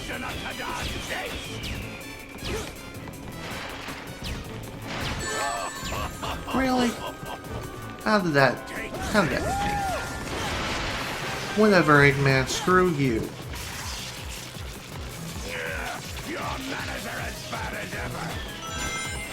Oh, really? I'm the one who's gonna be dealing the pain to you. Even though I keep missing the dang sun medal, which is so weird. And so weirdly placed, too. How did that hit me? Jeez, talk about an unfair hitbox. Of course I am. Just as I say that, I end up getting hit.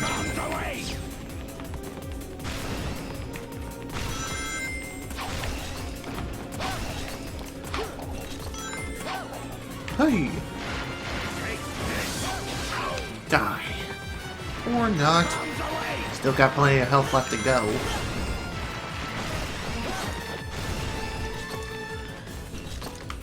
Ah, I missed it again.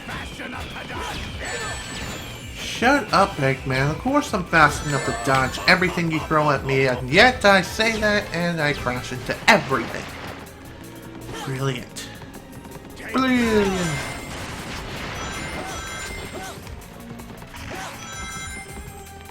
One more thing I will mention as far as ranking. Missed it again. Damn it. When it comes to ranking on boss fights, the ranking is really strict. It's purely based on the amount of time it takes you to complete the stage. The faster you complete the boss fight and beat the boss, the higher your rank will be. And the latter is also true when it comes to... How did I... Never mind, I just plain didn't see it.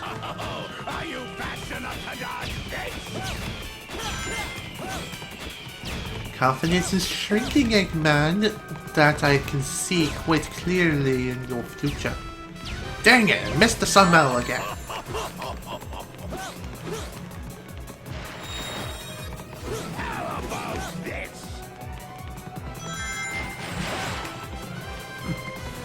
No 2D segment this time, huh? Oops, that was a fail. I forgot to bring this up too, but Sonic Unleashed is one of the first, or no, it is the first 3D Sonic game to introduce 2D segments, at least in the console ports of the console versions of the 3D Sonic games. Not counting the DS ones like Sonic Rush Adventure or just Sonic Rush in general. Not counting those games.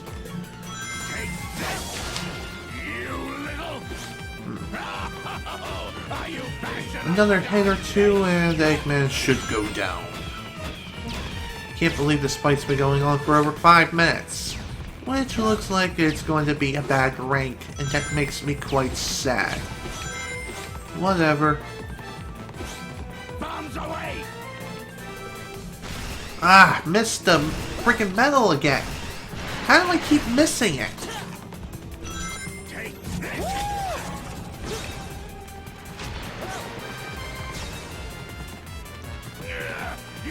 Alright. One more hit should do it.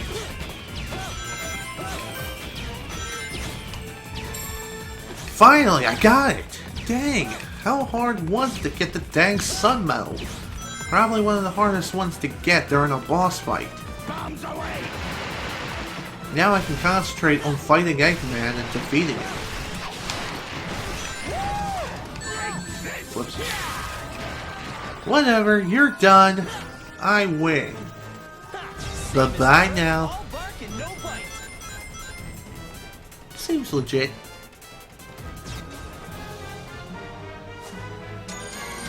And we're done. And we got the worst rank possible, which is an E in this game. And that just plain stinks. But at least the end result is still the same. We've beaten the boss, we got all the Sun and Moon medals in the stage, so we don't have to worry about coming back to this fight ever again. Alright, what should we work on next? Let's bring the combo up. And done.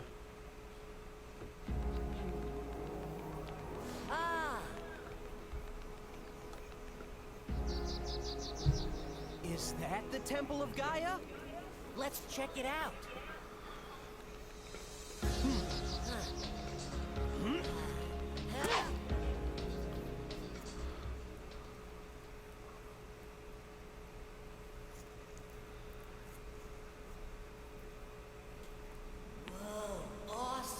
What is this place?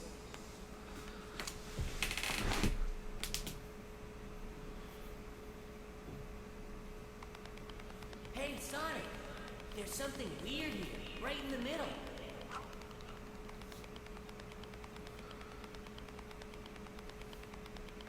Hey, what's this hole? Wait! There could be some kind of... Whoa! Trap? Hey!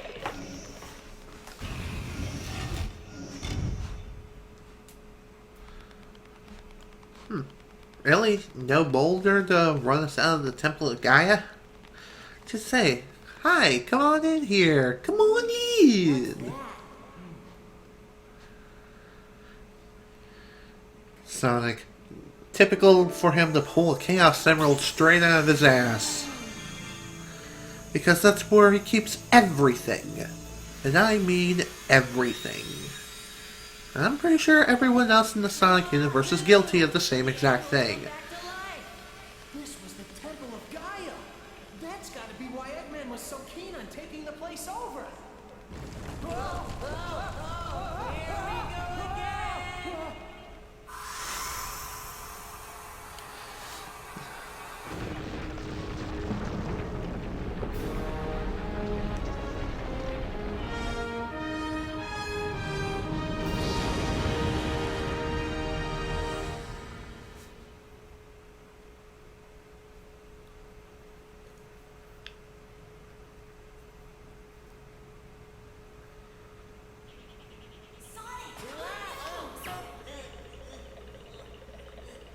The planet! One of the broken pieces of the planet moved back into place! All right! Nice job!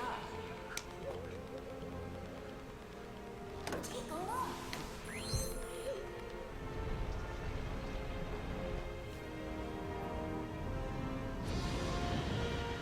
Sweet!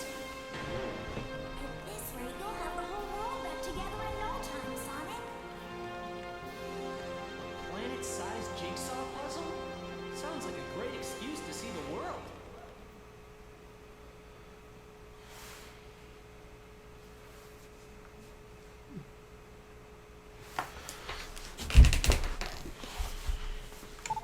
Sonic! Whoa!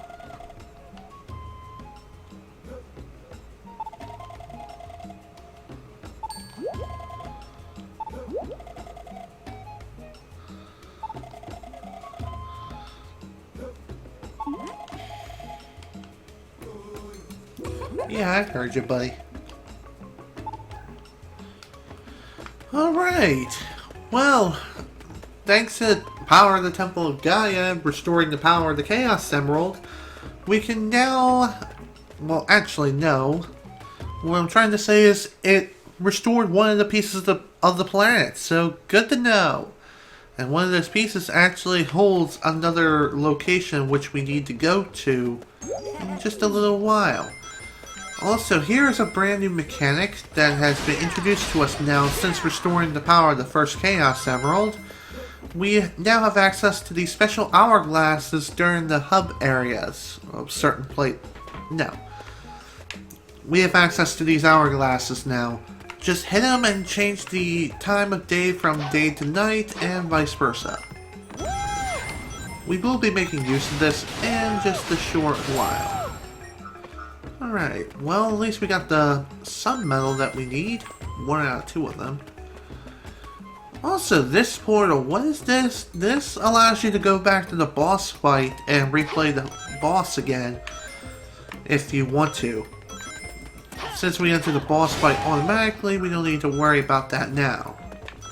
It's also useful for getting a new high score, improving your rank, and also useful for obtaining Sun and Moon medals that you might have missed.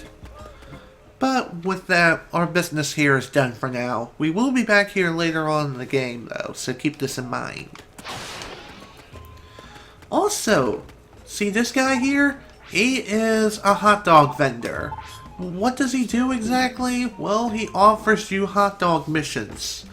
Well, he offers you hot dogs, and in order to get a hot dog from him, it doesn't cost rings. However, you have to do challenges for him, and there are 3 tiers when it comes to each challenge.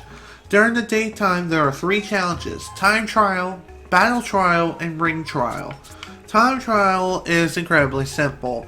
Just finish the stage within the allowed time, and you get the hot dog for that particular tier. Battle trial is defeat X number of enemies throughout the stage and then finish it without dying. And finally, the ring trial. Obtain an X amount of rings, finish the stage once again without dying. All 3 trials must be completed without dying during your run to the stage. Otherwise, the trial will be considered a failure and you'll have to redo that thing all over again at the cost of certain rings, depending on the tier. Oh, hello.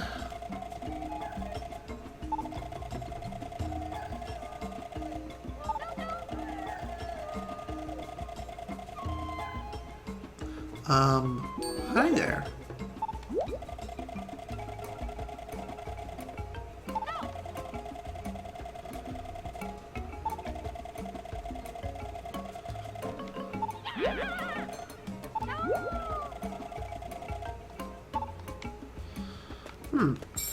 Well, that guy he is a wandering salesman. He has some really useful items, but you have to befriend him first before he'll give anything to you. In order to befriend that guy, you have to find him at certain places at certain times of day, and you have to talk to him enough until he gets comfortable enough to talk to you and sell you things. Alright, time to head off to the next location. As you can see, there are some glowing lights over certain continents, such as this area right here known as Hololska and Spangonia. These areas indicate places where you need to go to next, and I think they also indicate that there's a temple of Gaia within that area. Let's go back to...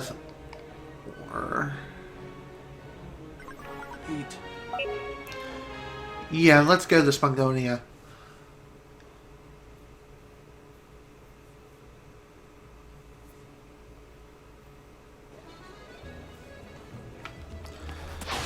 Now, the reason why we're back here is because there is something here that I can do, I believe.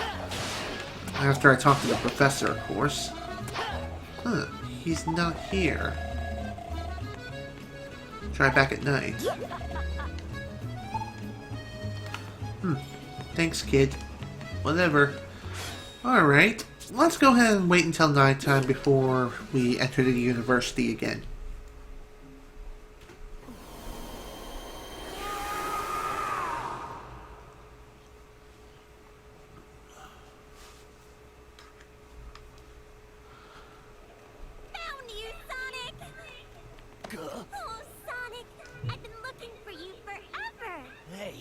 Let me go. You're crazy if you think you can get away from Amy Rose and... Who are you? Oh my gosh, I am so sorry! I just completely mistook you for someone else. That is so strange. I could have sworn it was him. Anyway, I'm really sorry. See you later. Well, that was weird. How come that girl didn't know you were you, Sonic? I mean, I guess you are kinda, you know, and, these guys.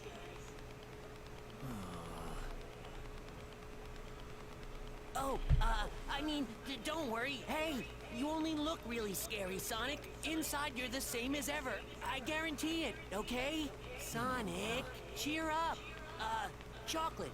Want some chocolate?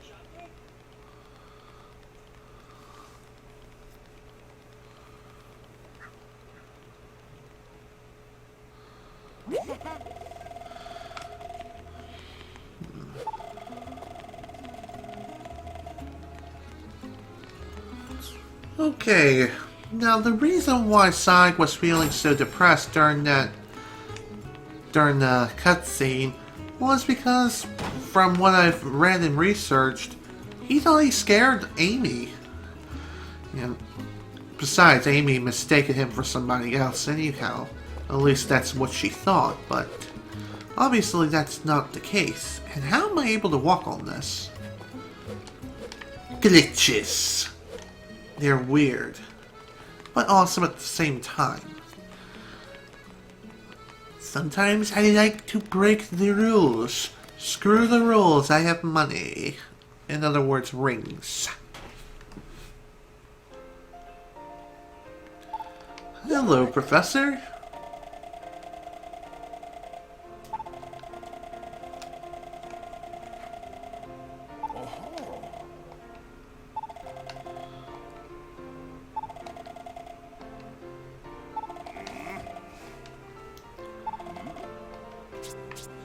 Alright, I'm good. One thing I will mention too, when it comes to the Professor, you can talk to the Professor to obtain some hints, tips, and you can also collect certain items in the shops known as souvenirs. You can hand the Professor souvenirs from each of the shops and he'll give you a hint. He'll give you a hint most of the time, or practically all the time, all day, every day. And sometimes he'll end up giving you a sun or moon medal, and also one other item too along the way, occasionally. And that other item I'll have to talk about later, because that too is another mechanic in which we'll need to go over. But, yeah, no need to worry about that now. They'll also occasionally give you a VHS tape or even art books too, and I think he'll even give you a record or two, depending on what souvenir you give him. And it doesn't matter what time of day you give him the souvenirs, your rewards are the same. At least I'm pretty sure they are. They should be. Also here, you can actually go back and redo Tails' flying stage if you want to improve on your grade, get a higher score, or go for that achievement that involves flying and going through the first stage of Tails' flying stage and end up, well, not taking any damage, of course. Not much we can do around here at this moment in time. Let's go and enter Rooftop Run now.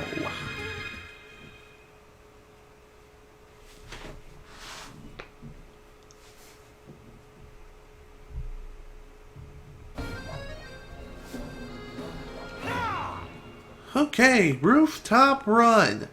This stage is one of the longer nighttime stages in the game. The reason is because there's a lot to explore and there's a lot to do. Though the stage can go by pretty quickly if you're just trying to go through the stage as fast as you can, it is definitely one of the longer stages as far as exploration is concerned, because exploration is your best friend. It really is. It's always a good idea to explore as much as you can throughout the stages and explore each and every corner. Leave no stone unturned, because throughout the nighttime stages there are there are well hidden rewards such as sun, moon medals, and VHS tapes, and even books too.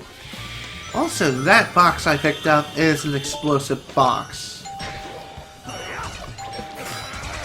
what I have to say about those things? Keep your distance. Keep your distance from those things and you'll be fine. Otherwise, you're going to take quite a lot of damage. And at this point in the game, you can't afford to take that kind of damage. But if you happen to pick up the box and throw it towards the enemy, then you can deal quite a lot of damage to them and wipe out a large number of enemies in a matter of seconds. Depending on how well you throw the box and when the box actually hits the enemy.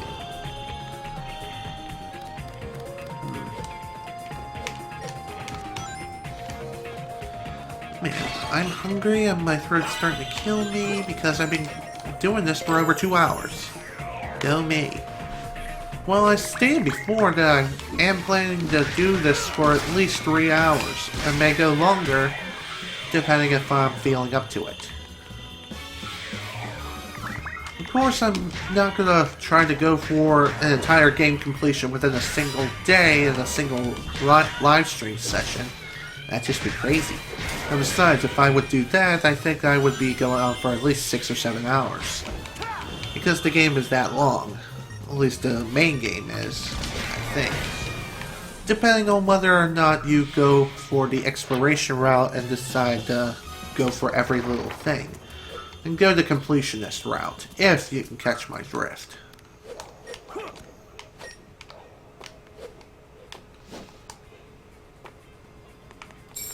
Okay, thank you and goodbye. I forgot to mention this too, but certain parts of the wall you can actually grab on like this and swing yourself up. You can do this to gain some serious distance. One other thing I will bring up too is that during certain parts of these walls you can gain some serious air if you actually swing upwards in the correct way. Swing up and oh dang it, what am I trying to say? Push A at the right time, you can gain some serious air and go relatively fast. And how did that miss? I never know. By the way, these guys are so freaking dead.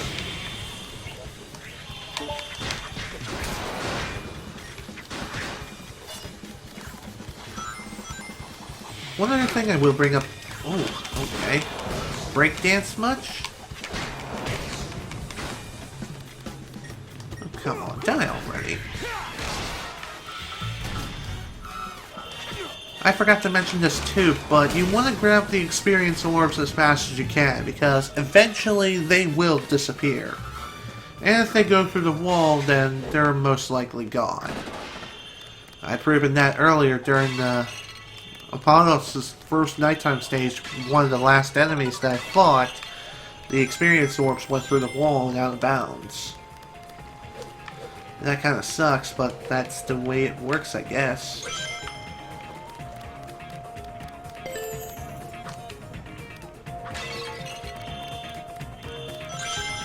Now, this nighttime stage in particular, what do I think of it?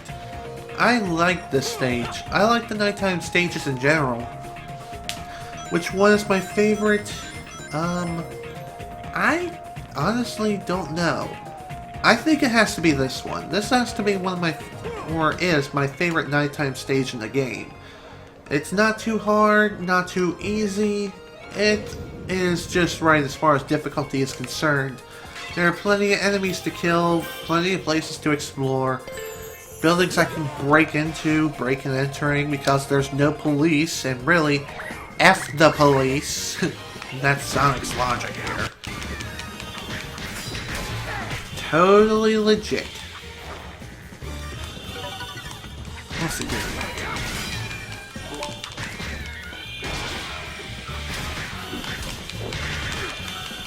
Now, one thing I will talk about is, you may be wondering why didn't I take on the hot dog mission when I had it available back in Missouri. Well, I'm going to be aiming to save the hot dog missions until after the end game. The reason is because you want to be as beefy as possible and max out your stats as much as possible too, because the hot dog missions are some of the most difficult missions in the game. depending on location, time of day, and the mission of which you select. Especially the time trials. You want to max out both your speed and ring energy, and max those out as soon as possible. Otherwise, you're going to have a bad time during the time trials. Trust me, I've had that happen far too many times to count. And also had too many close calls to count too. Oh, hi there. Time to introduce you to some of the most annoying Eggman robots that there are in this game. These robots, what they love to do is shoot. They love to shoot energy at you. And they do it quite often too, which is relatively annoying. And they can deal quite a bit of damage if you're not careful. But thankfully, they can easily be countered by just simply beating the ever-loving crud out of them, and also by putting up your shield when they're in the position to actually fire their weapons at you.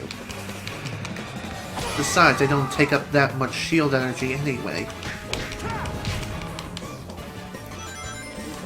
I forgot to bring this up too, but if an enemy ends up breaking your shield completely and depleting your shield gauge, then the remaining damage amount will be reduced from your life, but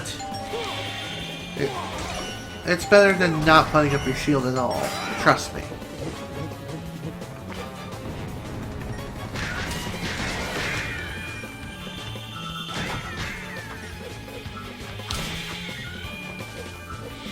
There we go, nice experience. I like experience because it makes me stronger and faster. It's one more step up the ladder, if you know what I mean.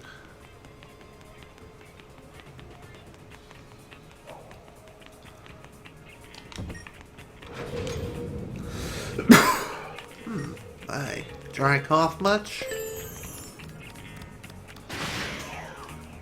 Alright, time to continue our way forward.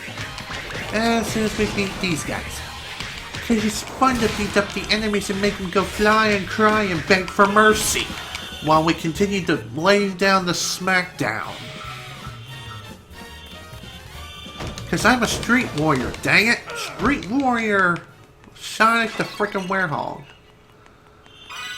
I wonder if that's his final smash in Smash 4. I don't think it is. I think it's still his super form. But I could be wrong about that. Haven't played Smash 4 yet. I've only played the demo version of the game. And nothing more than that. I would love to have Super Smash Bros. 4 for both 3DS and Wii U. Although I want the Wii U version more than the 3DS version in my personal opinion. Not that there's anything wrong with the 3DS version by any stretch of the imagination. I just want the Wii U version, dang it. Because I like the pretty HD graphics. Well, not only that, but it just looks nicer. And that's basically saying the same exact thing. Well, dang it.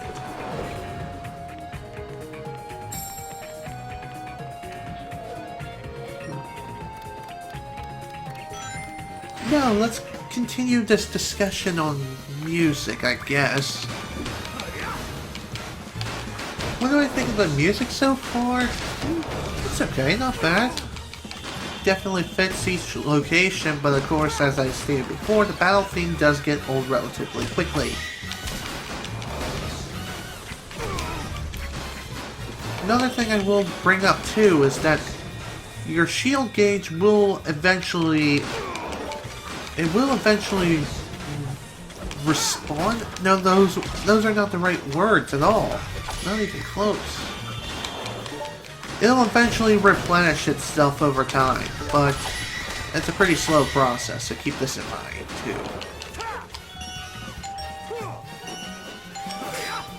Goodbye.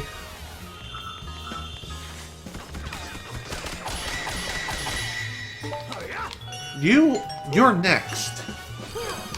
Ah, dang it, I ran out of time. Ah, dang it. Alright, let's try that again. Or we can just destroy you right here and now. Seems legit. Dang it, those experience orbs are gone. No, I can't get up there. Oh hey, what do you know? Explosive box here. I like explosive box because they make things go boom. Why am I saying such random gibberish? I don't know. Because I feel like it.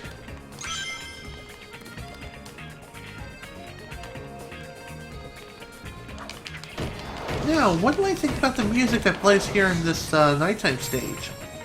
Oddly enough, I like it. It fits very nicely with the nighttime stage and the scenery and what's going on here, except nothing. What am I saying? I don't know. I'm going crazy. I forgot to bring this up too, but nighttime stages are good stages to rack up extra lives in. Because for every 100 rings you get an extra life, and there are also plenty of extra lives lying around in the stage. And also, speaking of lives, I think you can hold up to a maximum of 99 lives in this game. Kind of the typical number, but whatever, it's there. The limit's there for a reason, I guess. It's not like Super Mario 3D World, which you can have up to a maximum of triple crowns, which are like 999, I think. Something like that. Either way, a lot of lives. As opposed to this game, not so much.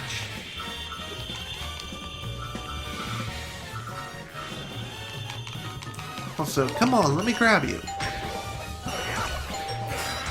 There we go. Goodbye.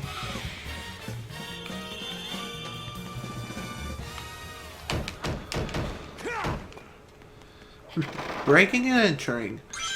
I wonder what it would be like if Sonic would suddenly break and enter into someone's house and they're in the middle of eating dinner or something. And what if the other person in the household has a shotgun? Just in case of a break and entering. You know what I mean? That would put an unfortunate end to Sonic's reign. It's so weird. The Sonic universe is so weird. 4 out of 6, not bad, and 6 out of 10 Sun Medals. I have to say we're doing pretty good for our collection. Ooh, another record. Goody goody.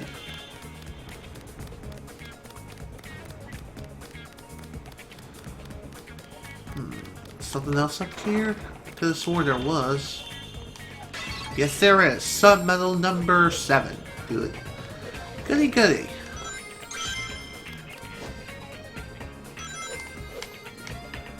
Also, it's always a good idea to have extra rings in hand. It's always a good thing to have extra rings. Because when you have extra rings, you can increase your score even higher. And also you have more rings to spend in the shopping segments in the game. When you happen to go shopping at the store.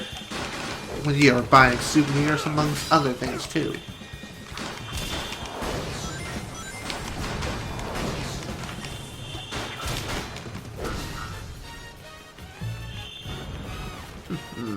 What I'm talking about, me boy. Hello, Moon Medal number 5. Nice. Good progress. Time to unleash the power within me as this enemy decides to go and dance. One other thing I forgot to mention too is that during your unleash mode, you have unlimited shield gauge. So, yeah. Just thought I'd bring it up.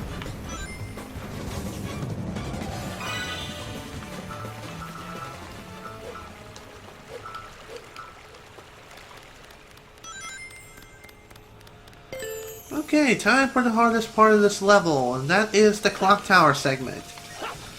Oddly enough, you can climb onto these cogs of the clock tower and use them to climb your way up. Climb your way up to the top and you should be able to finish the stage no problem. At least that's the obvious thing to do. But of course, if you fall too far down, from too great of a height, your death animation will occur, and thus you will die. And we don't want that on our conscience now, do we? Another thing that doesn't help is the fact that a large part of the clock tower has going on. Hello, lag. How you doing?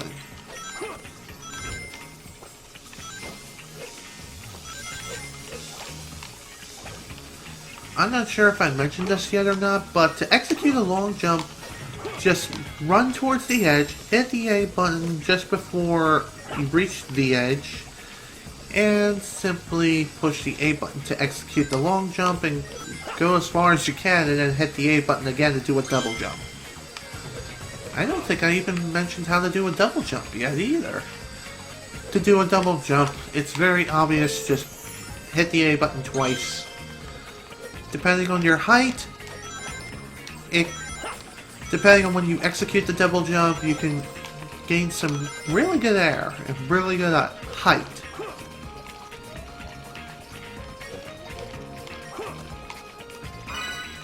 Oh yeah, another record for me book. You know what I find surprising? That records are still around. In this day and age, when music distribution is basically all digital, there are still people who love to hold on to their record players, and there are still record players being made. It's very odd in this day and age, but that's the way it is. Some people still love listening to classic music on a record. You know, like a 3-speed record, you know what I mean? You know what I'm talking about? Yeah, those things are oddly still around.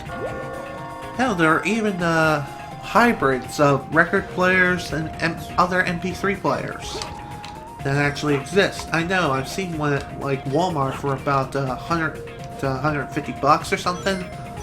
Something like that. Whatever, it was very expensive. It was like a record player, a radio, and an MP3 player. And I think it also is compatible with your iPod. But don't quote me on that.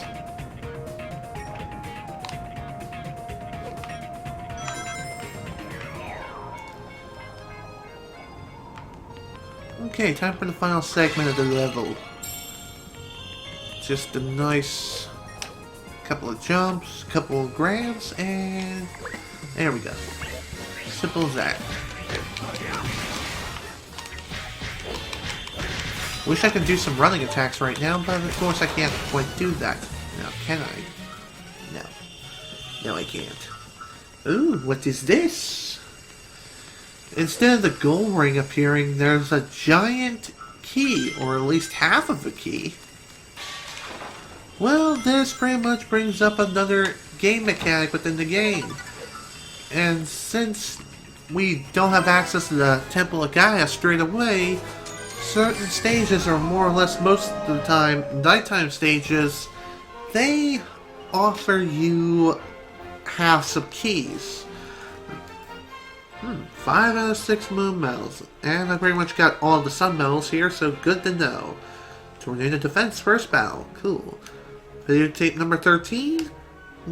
Art book number 28. Videotape number 7. Art book 29. Record 22. 23. And the Gaia Key Nighttime half. So there's a half key on the first act of both the daytime and nighttime stage on the certain continents. So good to know. Let's increase our speed. Speed level up. And let's work on brain energy once again. As you increase these levels, they'll take more and more experience bars in order to fill. So keep this in mind. And done. Also, as you increase your combo level, that too will take more and more experience bars to fill.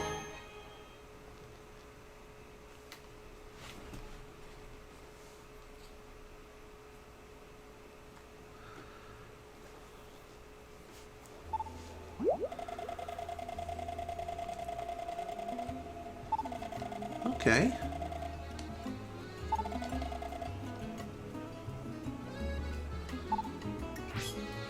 Ooh, uncanny camera. Okay. What the heck's going on? Yes, this is so much fun. I love it. Hey, what's the big idea? Look at that. I really... Come on, babe. Let's dance the night away. Yes, this is so much fun. Whoa, is there some kind of party going on? No, something's not right here.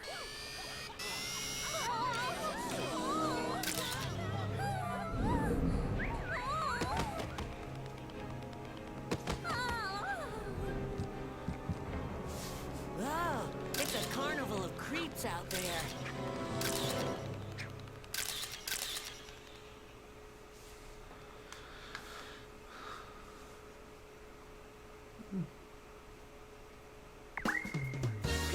Okay, time to introduce you all to yet another game mechanic. And this involves saving the people who are quote-unquote depressed out of their freaking minds, ready to do something incredibly horrible.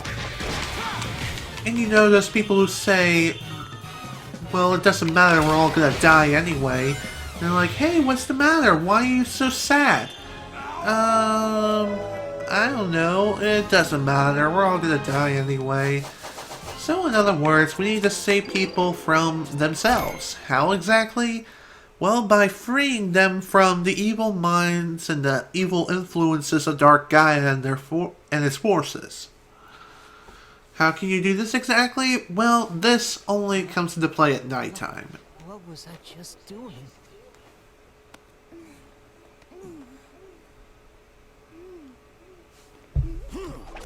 Hey! Wait up! Just now. Was that Sonic? Ah, that should calm things down a bit around here. Chalk another one up for Sonic. You know Sonic? Of course. He was here just a moment ago. Tell me what's happened to him. Please, tell me everything you know. I'll happily explain everything over a plate of cucumber sandwich.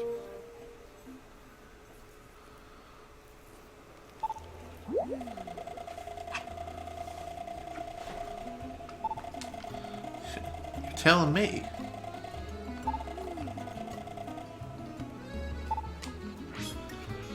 Alright, thanks, Tails. Okay, now here's how the camera works. We start with 2 flashes of the camera and we can take random pictures of people. But you don't want to do that because you have so very little flashes in your camera. And what did these flashes do exactly? Well, they release the influence of Dark Gaia and its forces from the people's souls. You can figure out if there's something wrong with these people by simply talking to them, and if they're starting to act strange, or in other words, you see purple smoke appearing from their heads, then that means that those people are possessed by Dark Gaia. You won't know who is possessed by Dark Gaia and who isn't you won't be able to know by taking random pictures of people.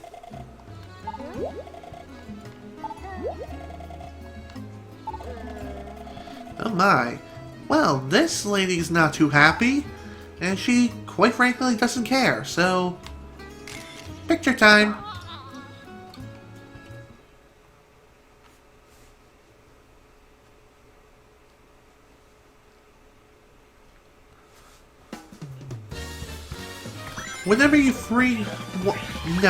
Whenever you release Dark Gaia's grasp on a person, you have to go through a particular mission, or more or less a mini mission, in a mini fashion beat 'em up segment. What you have to do is beat an X amount of enemies within the time limit, and if you fail, well then you can just do it again. There's no penalty for losing except for the fact that you have to start all over. But for a lot of these missions, you want to move as fast as you can and defeat as many enemies as you can too. And once again, the death animation glitch comes to mind, because this can very easily screw you over. if you're not careful, and you have to make sure the enemy completes their death animation before you end up hitting them again, because if you don't let them complete their death animation, then the death animation will repeat itself, and thus you'll waste time. And time is not something you want to waste during these missions.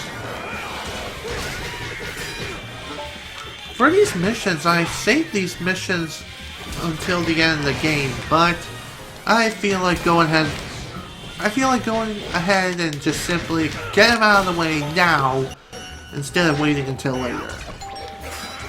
Hey, it's free experience. It may not be much, but it's still experience nonetheless. And also free rings too. That also helps. Especially when it comes to future shopping sprees. Okay, we're almost done here. 36 out of 50 enemies. And we still got 225 left to go. And here's the rest of them. And here's a brand new enemy that's introduced to us. These enemies will normally appear in a later stage, but they can sometimes appear during these particular missions. What these guys are, I call them green magicians. What they do, they can summon healing circles and thus heal their comrades. Or other times they usually summon enemies. I think that's how they work. That or it's their brothers, the red variants. Yeah, I think that's their brothers that does the summoning. The green ones just heal and grant an electrical barrier, something like that.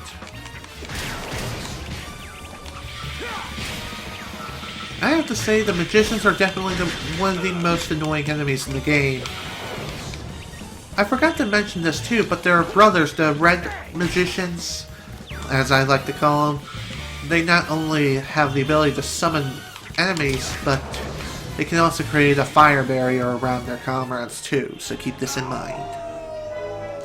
And with that, the exorcism is done. Don't worry about sun and moon medals throughout the exorcism, because there's none of them whatsoever. Also, there's a lot of in-game lag going on right now. Why? Probably because there's a lot of stuff in the background? Not sure. It's weird. And that's in-game lag, not stream lag. And done.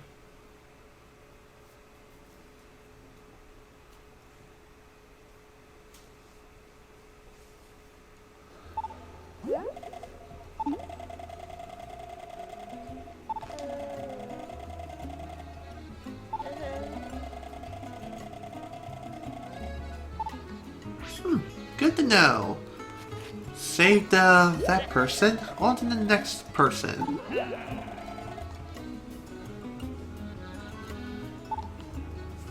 Split personality? I don't think so. I think that one's just the influence Dark Gaia, not so much a multi-personality disorder.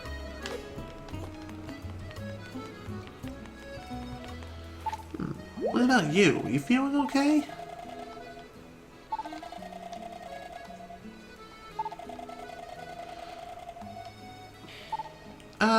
No. I don't think so.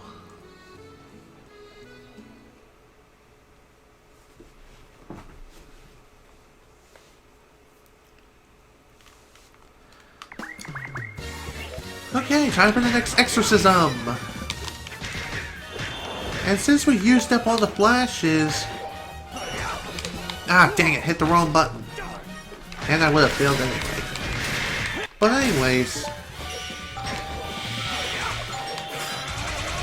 Now that we're out of flashes, in order to get more, Tails explained this earlier, but I'll go ahead and explain it again. But to get more flashes, you need to talk to the professor. And the professor will be kind enough to refill the flashes of the camera. We only start with 2 flashes, so use them sparingly and wisely.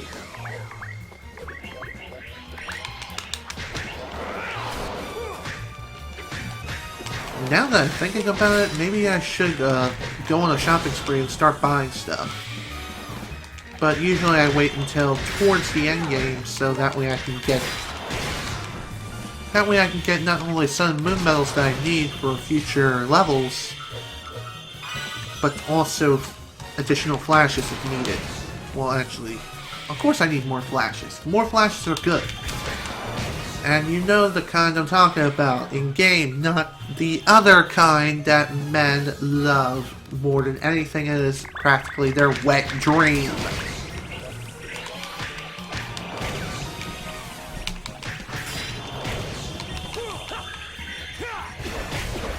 You? Seriously, what the heck? Oh, come on, grab the right enemy! Thank you. 21 out of 60 so far. Not bad.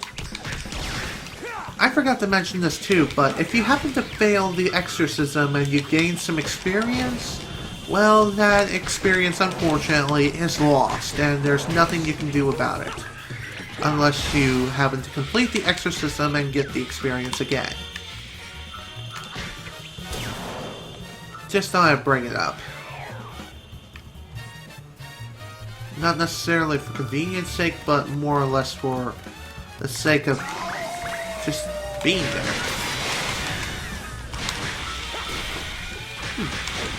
Funny, I can go into this loading zone now. Even though there really isn't much here. Whatever, screw it.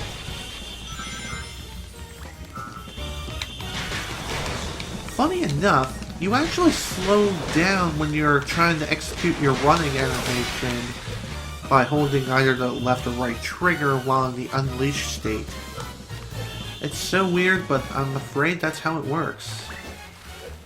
So try not to run so much while in the unleashed state. I've actually noticed this now, as in right now. I thought he wasn't dead. Whatever, let's go. Let's finish this up fast.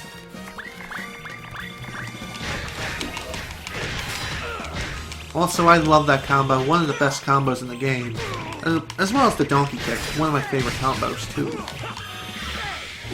Also, I am aware that I'm going to be executing combos repeatedly over and over again. But that's really all you can do. It is a button masher. When it comes to the nighttime stages, anyway.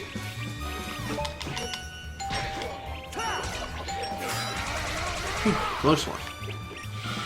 Surprised I actually pulled that off. Alright, time to unleash hell.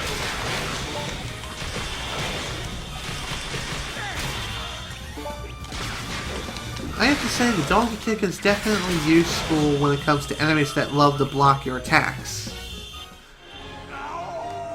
Reason is because they can break through enemy defenses relatively easily as soon as you complete the combo.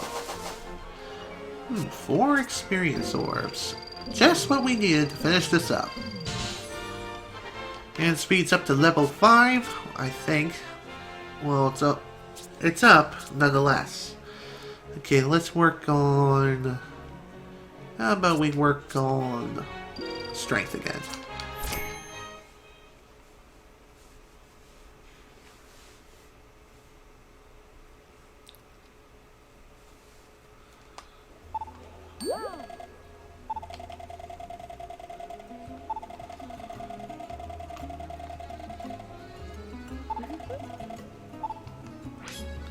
And there we go. We saved another poor unfortunate soul. But of course, we're going to continue working on. I guess we'll continue working on freeing the souls of these people here before we move on to other places, because it's the right thing to do. And also, after you free all the people in the world.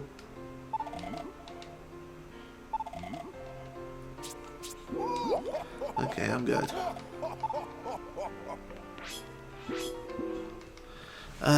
Shoot. What was I saying before? I honestly don't remember now, dang it. Oh well, what can you do? I think I remember saying something along the lines of finishing up this task here, finish up freeing the people before we leave. We're going to continue performing exorcisms for people who need it.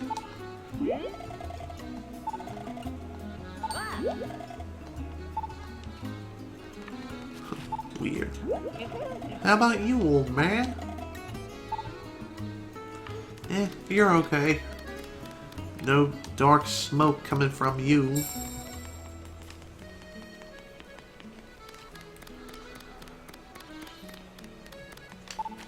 How about you?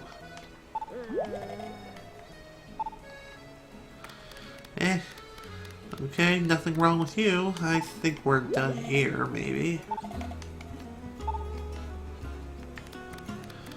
Could've sworn I talked to everyone here and everything is fine. Maybe I have, maybe I haven't.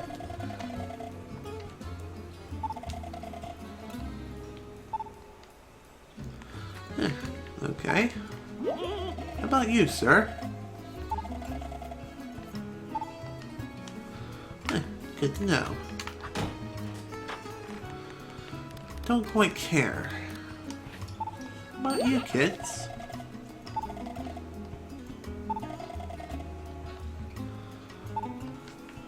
Okay. Yeah, the professor is rescued, no problem. Goody goody. Okay, I think I've talked to everyone here. Or have I?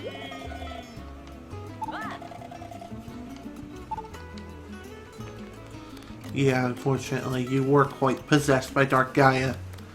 Also, you don't need to worry about Amy Rose being possessed by Dark Gaia. Ever. Why? I don't know. And why did I go and see the professor? I don't need to see him. I don't need anything from him right now. I already refilled my flashes, so no need to worry about that. Like ever.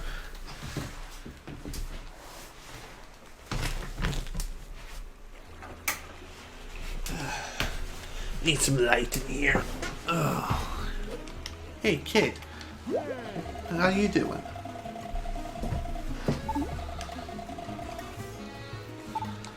Yeah, unfortunately, yeah, we saw everything. So, your social life is completely and utterly screwed. I wonder if we can do anything else here in Spongonia before we head on out to Hololska.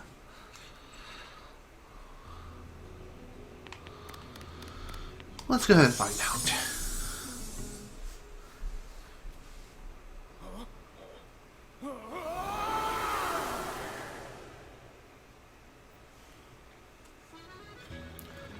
I do believe I can do something here during the daytime. Then again, I probably can't right now.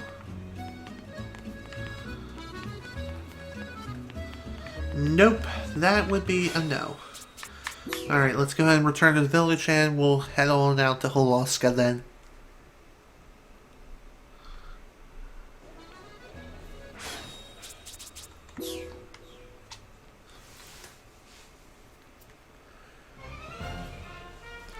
Alright, next up is Hololska. Let's go ahead and explore it at night.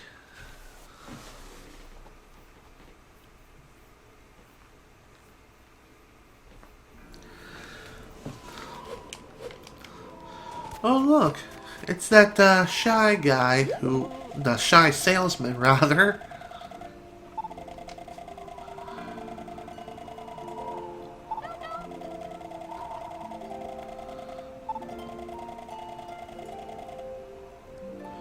Well, hello again.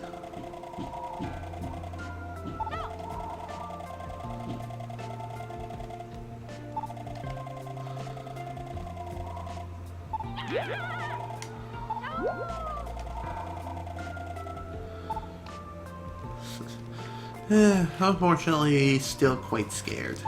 That sucks.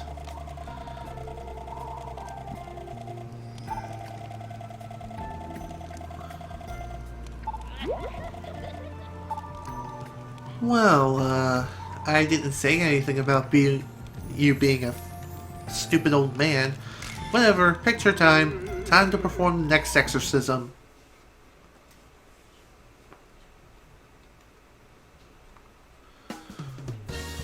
Now, this exorcism can be relatively difficult and Also, the death animation glitch can very easily screw you over once again.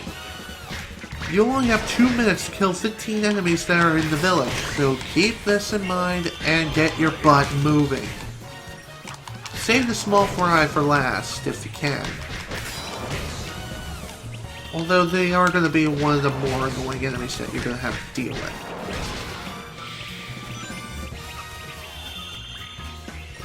Where'd you go? There you are.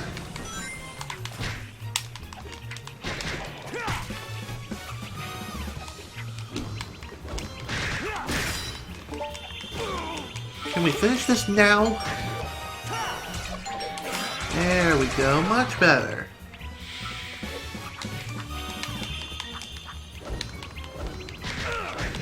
Die already, you stupid thing, whatever the hell you are. I don't care. You're a thing, and you're in my way. I make you go boom boom. Come at me, bro. Okay, where's the other one? I hear him, but I can't... Ah, there you are. Jeez, talk about wasting time. I wonder if I'll be able to finish this in time. Only one way to find out, and that is to hurry along.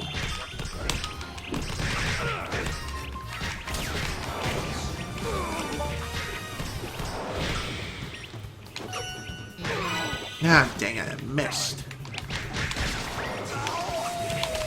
Oh, great. I got 10 seconds to finish this. Now! And it looks like I'm not gonna make it. Nope. Dang it. Dang it, I failed. Oh well, let's try this again. As soon as we don't get stuck on the icicle.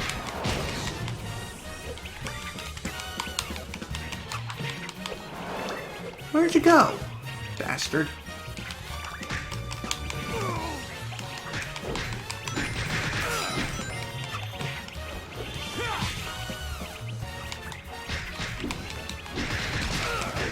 I guess go for the small fry first if you want.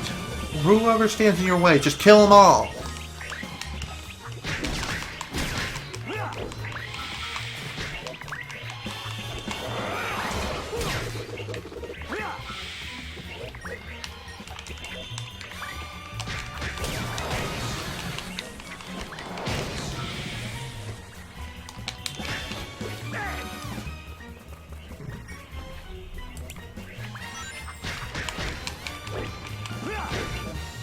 Pretty good.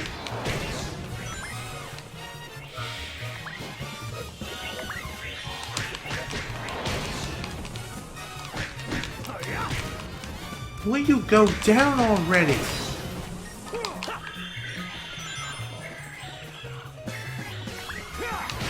Die, and please frickin' die.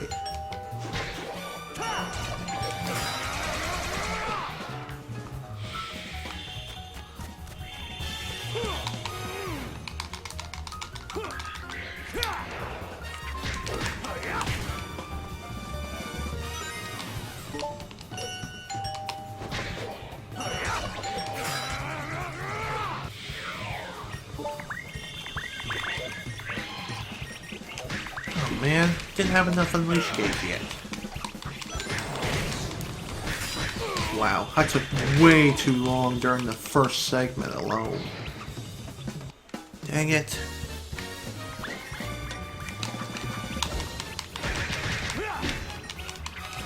All because of these stupid things. God damn.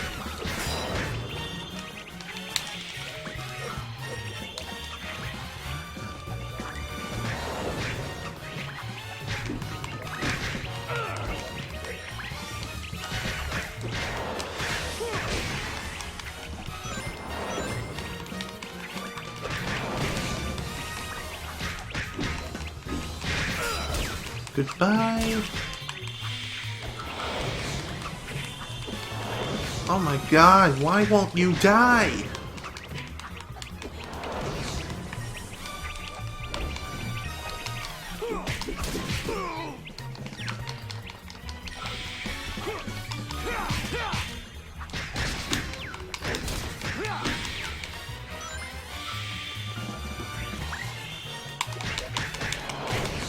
Oh my god. Once again, I spent way too much time here.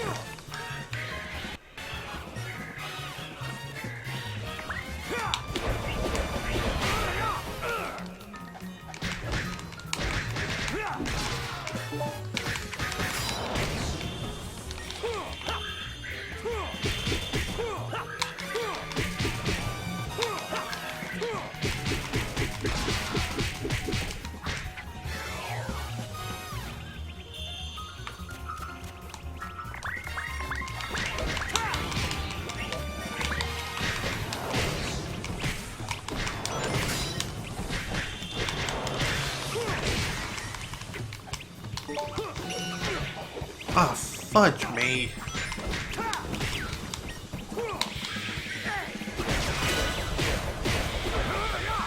And out of time again. Damn it! Am I not strong enough to perform this exorcism?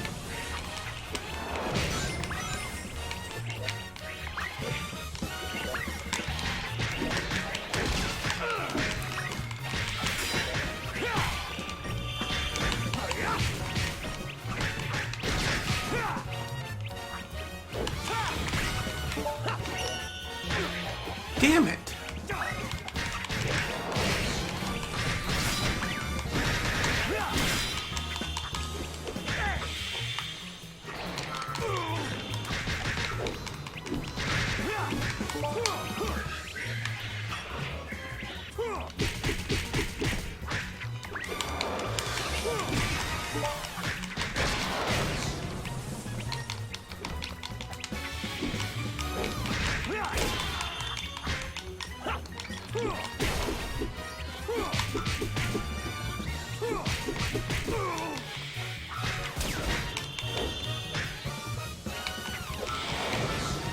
Wait, you're still alive? Are you kidding me?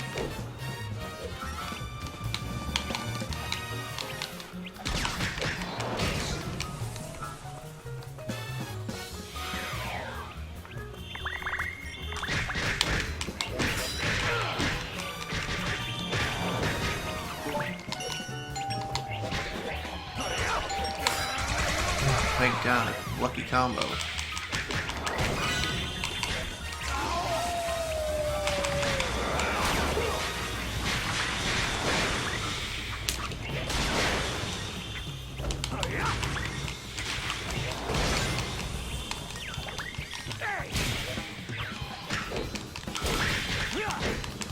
Please die. Ah, got stuck on the wall. Frickin' camera. Camera screwed me over again.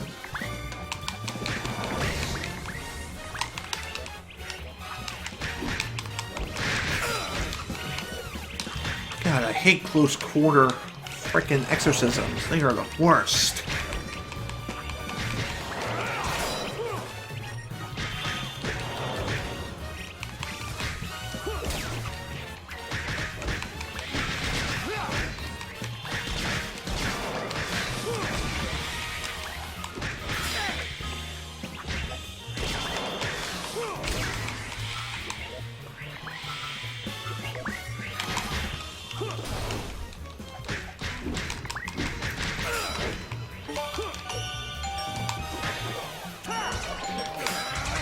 Thank God.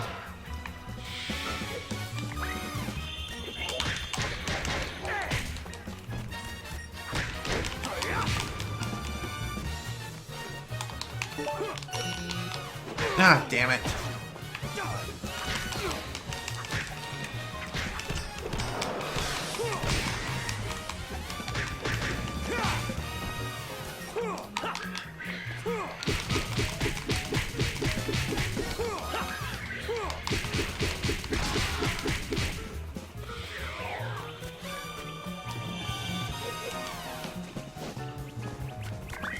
Seconds remaining.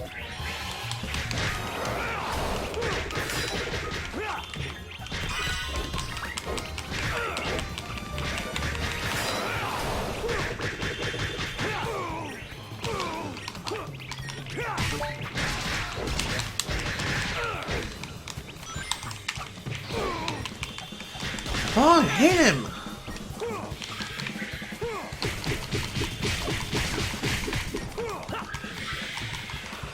Damn it! I failed again, just barely.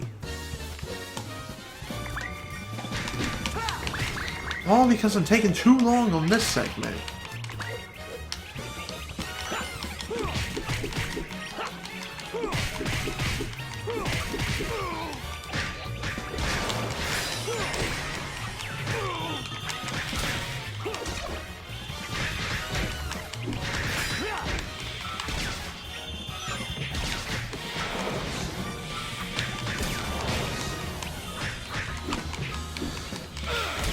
Die already, damn it.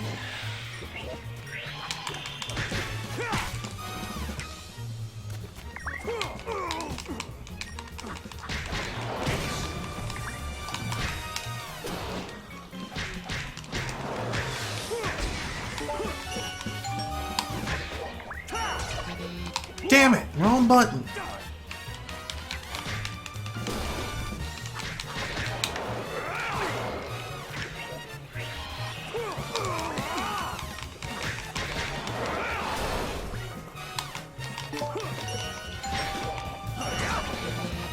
Damn it! Ah, fuck me.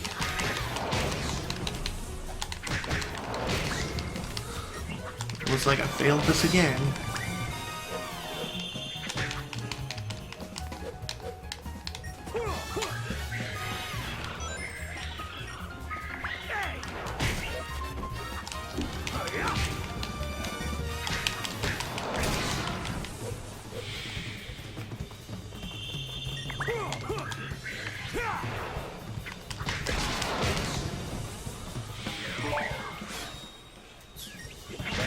And there's no way for me to just simply restart. Just kill me, please.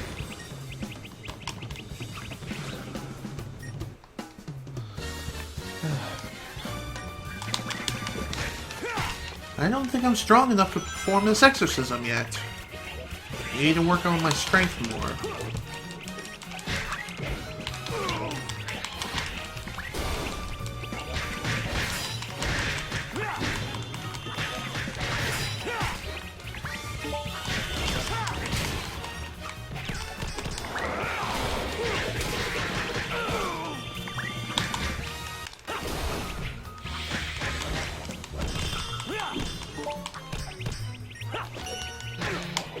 Damn it!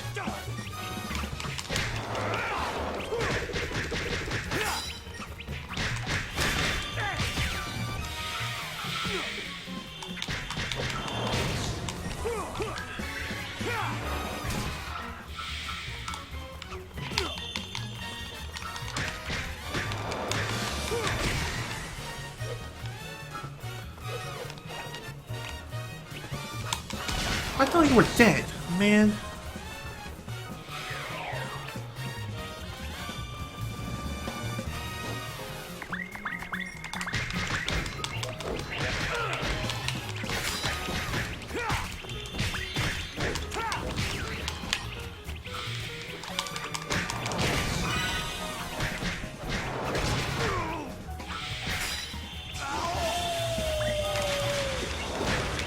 Oh, 25 seconds left.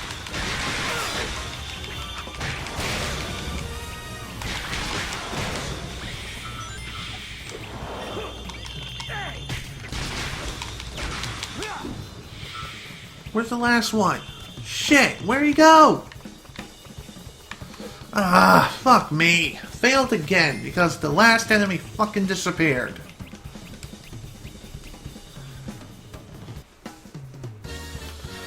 Oh.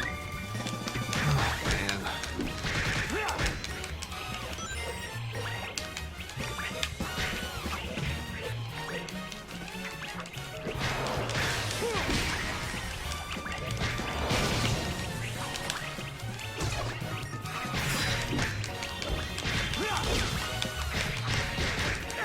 Die already!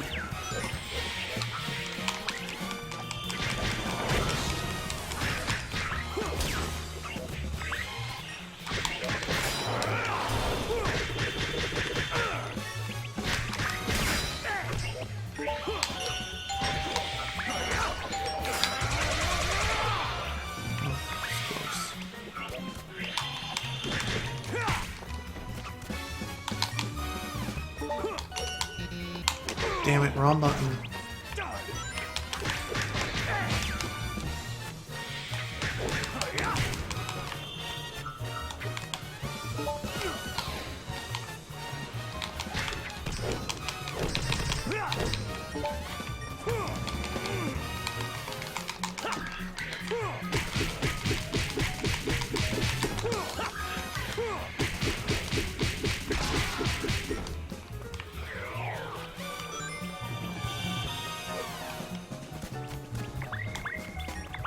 "30 seconds for me."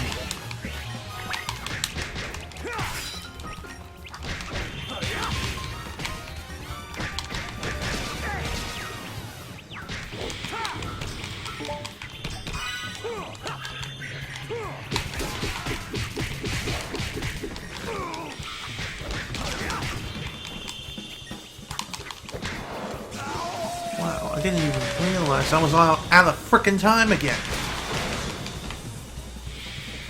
Ah, F this, I give up.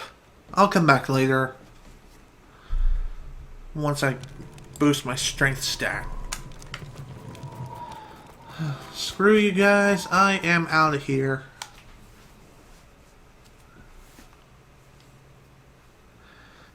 3 hours and 4 minutes.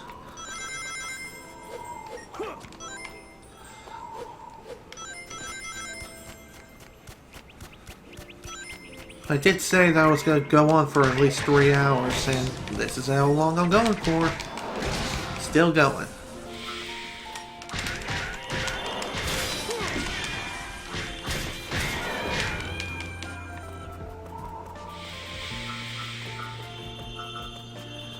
Man, I could really use some nice experience right about now.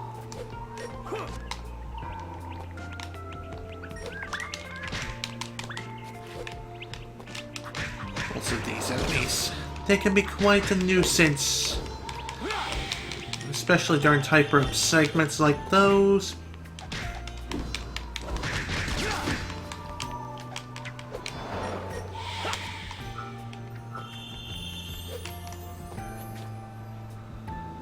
Also, because this place is Halalska, we're introduced to ice mechanics. And ice mechanics are not good. They're not nice. What's also not nice is the camera being a meanie.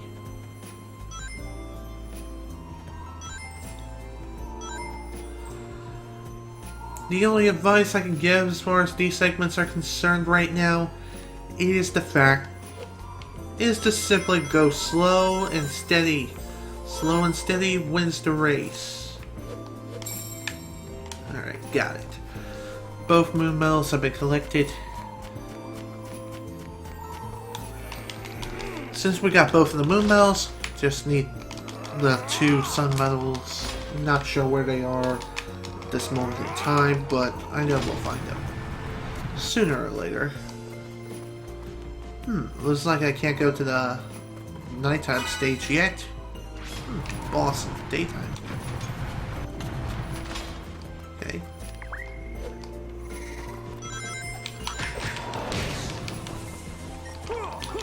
Okay, here's another new enemy. It's these freaking bees. They are so annoying, especially their red variants. I mean, seriously, they are so annoying they can deal quite a large amount of damage to you in a matter of seconds and can almost instantaneously kill you if you're not careful. Seriously, they are that freaking powerful. Yeah, looks like I'm gonna have to come back here in the daytime, but thankfully there's an hourglass just around the bend, and we can grab that no problem.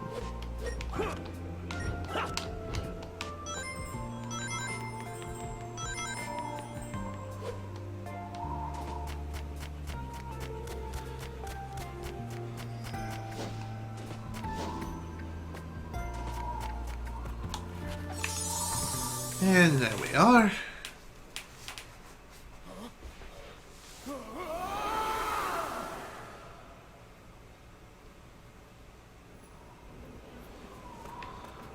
Alright. It is now daytime and... Ooh, there's something floating out in the distance. It looks like a pair of shoes. Let's go ahead and grab them. And these are the stomping shoes. What do these do? Well, to use them, just simply jump into the air and push the B button repeatedly. Or just simply push the B button to come slamming down towards the ground. You can use the stomp move to stomp switches that are placed throughout certain stages, and that'll be how you'll be able to progress. Yes, it was a sun medal. I knew I wasn't seeing things. Also, Sonic plus Ice equals bad. Just thought I'd bring it up. And let's go. Let's do this stage right here, right now. It's called Cool Edge. Never really announced the names of the other stages that we've been through yet. Well, that kind of sucks, but whatever. What can you do? Am I right? Or am I right?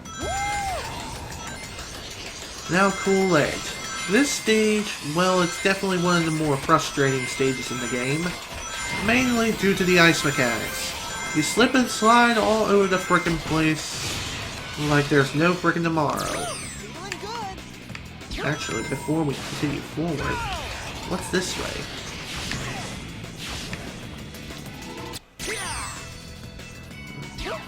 I saw a medal. There we go.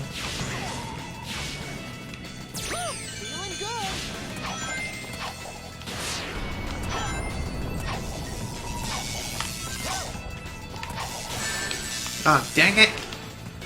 Ah! I thought I died there, but thankfully that wasn't the case.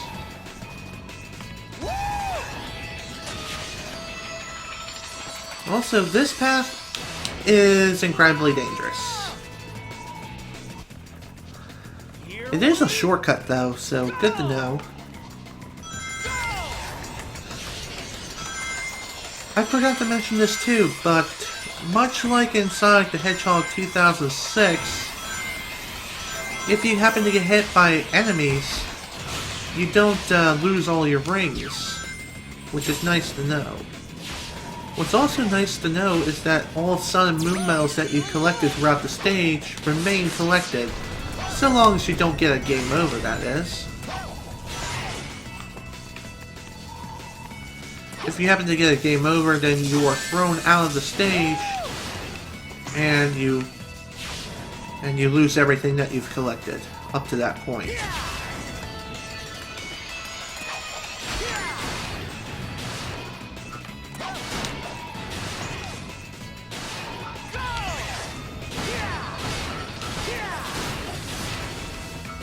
A lot of people love the daytime stages and are some of their most favorite stages of Sonic Unleashed. Hell, there's even a project called Project Unleashed on the Sonic Generations, which is a mod for Sonic Generations which modifies the levels of said game and replaces them with all the daytime stages of Sonic Unleashed, which is really awesome. I have not actually tried out this mod, despite me owning the PC version of Sonic Generations. But whatever. Another tale for another time, I suppose. How did that miss?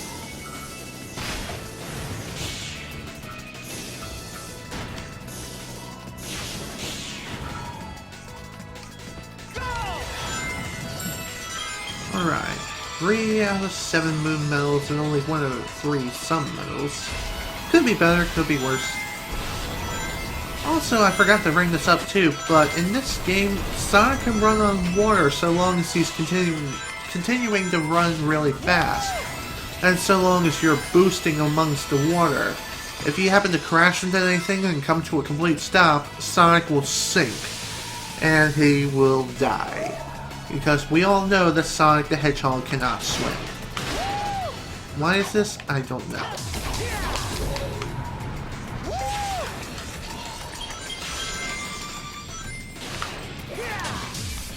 Also, that path right there leads through It's a very nice and very useful shortcut. Also, that spring I hit, oh my, there was a record right above my head. Can I go back? There we go. That's better.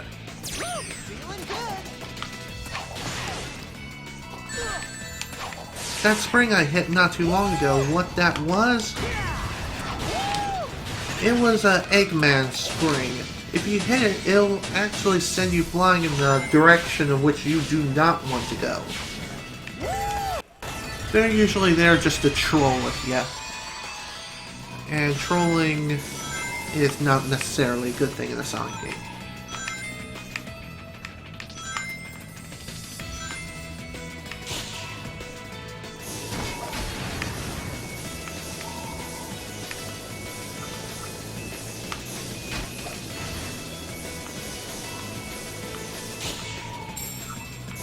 What do I think about this stage in general? Well, my personal opinion on it, I like it. I like the stage. It definitely does showcase the capabilities of the Havoc engine that is used to showcase the game and its graphical capabilities. And it definitely shows off the power which it can emulate sunlight and the reflection on the water and shadows too. They're also very nice looking. End of story. 5 out of 7 moon medals, only 1 out of 3 sun medals. It's only got 1 record and 1/2 of the Gaia key. Alright, let's move on. Hi.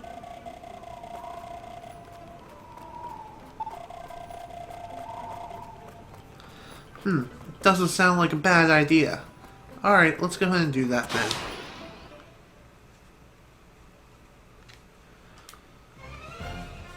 I would normally go and check out the nighttime stage if it's available, but it doesn't look like it is available at this very moment in time.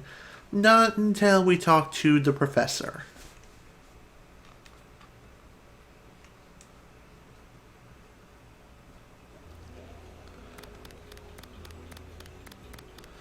Also, I forgot to mention, but there is a shortcut in the pause menu that... Oh, hello. I'll get back to that discussion in a minute.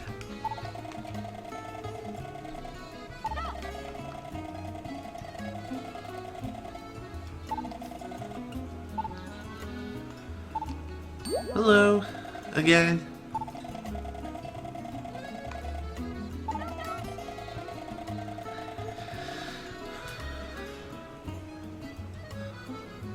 Hi there.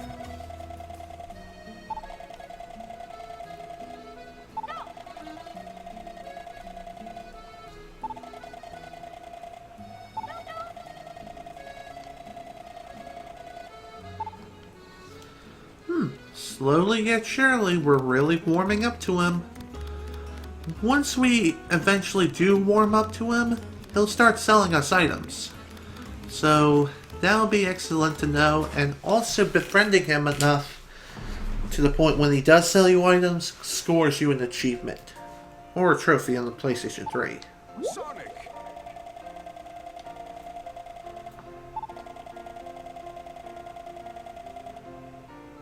Chang'an, eh? Sonic! Alright, I'm good.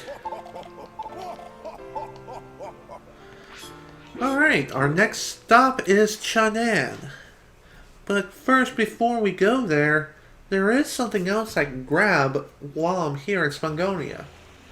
And there may be a daytime stage I can tackle here too while I'm here. Let's go ahead and check it out if I can.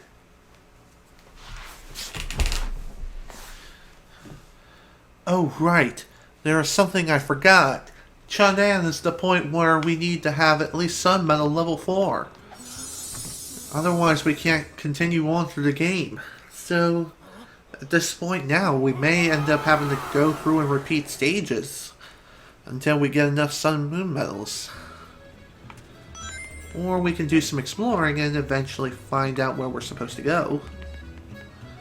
Which is something we're going to end up doing anyway. Come on, hit the switch. Thank you.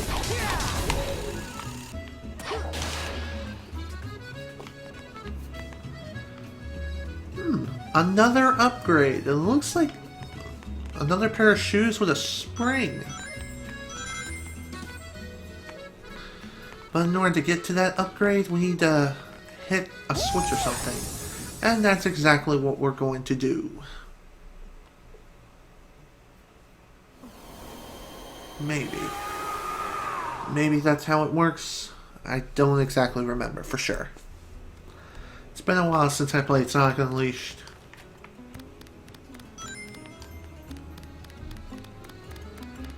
But I do know there's something we can do over here before we go back to the daytime.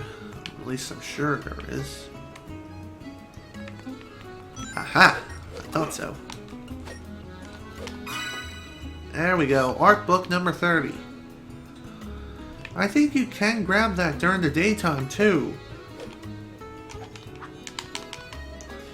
But not 100% sure on that.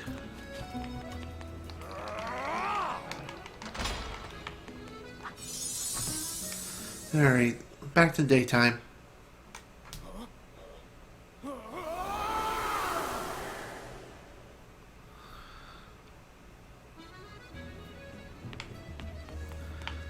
Oh man, probably should have stayed at nighttime. Whoops. I think there is still something else I can do here.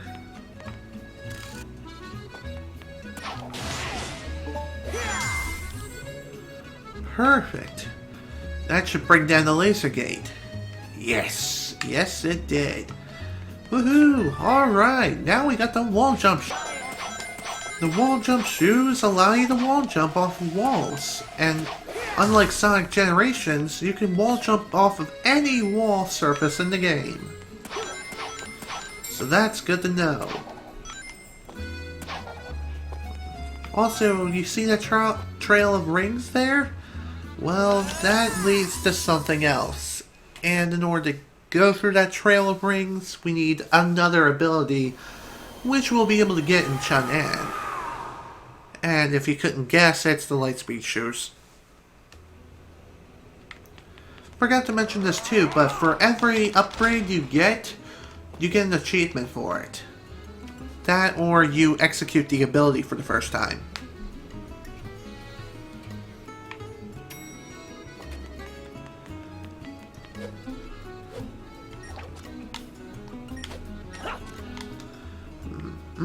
Moon medal right over here, right over the horizon. Of course, in order to get it, we need a platform to provide us a little bit of assistance, you know?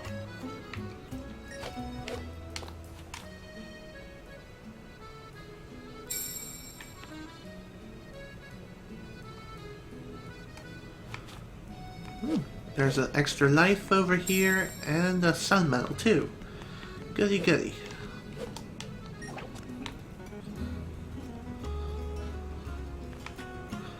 And I think that's all we can do with the Werehog right now. So let's go ahead and change this back to daytime. And we'll see if we can zip and zoom along. I don't think we can do that though. Not yet.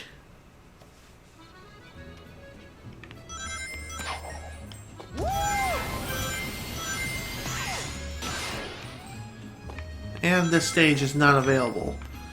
This is one of the hidden stages in the game. To access hidden stages, I think it requires a certain game progression, but don't quote me on that. Not yet, anyway.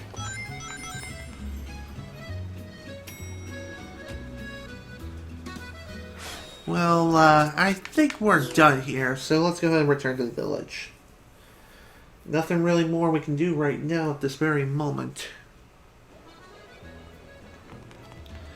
And yeah, we're only at Sun Medal level 3. So, if you're at this point in the game and you have an insufficient level when it comes to Sun and Moon medals, there are two ways of increasing it. Going through the action stages again and searching for the searching for the Sun and Moon medals you missed, or you can go shopping at your local location, just buy everything that you can with all the rings you got. Give me that. Let's see what else you got. Food, food, food. Ooh, a bookshelf, a TV, and some records too. Records and art books. Okay, give me the TV. By the way, you need stuff like the TV, bookshelves, and the gramophone in order to play in-game music, watch movies of cutscenes you've already seen, etc., etc.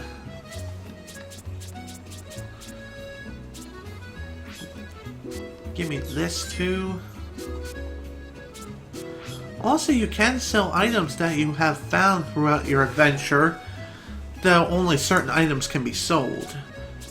And those items, I think, are related to food, but don't quote me on that. Alright, let's just buy the whatever else we can buy, and those being the records. We'll come back for the bookshelf later. I usually save the shopping spree until the end game, but here, I feel like buying whatever I can. Alright, Professor, let's see if you can provide me with some good hints and tips, as well as giving me some sun and moon medals.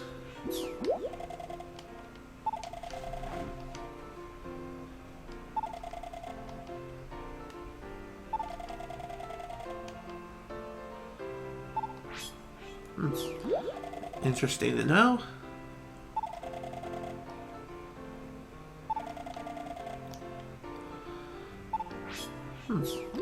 Thank you.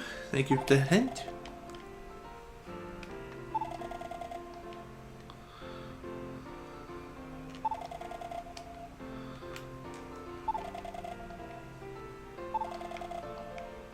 Thank you. Just what I needed.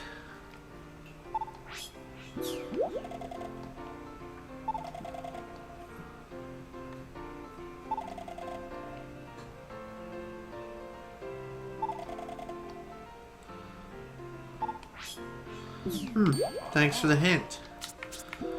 And out of all the souvenirs we handed to him, only able to get one sun medal out of it. It still wasn't enough to bring our sun medal level up. And that kind of sucks. Oh well, what can you do?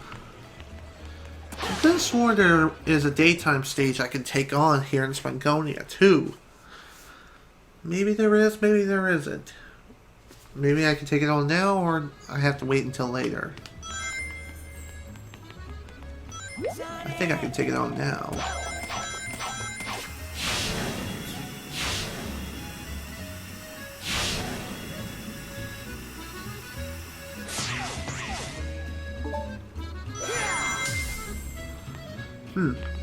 Looks like I'll have to wait until later.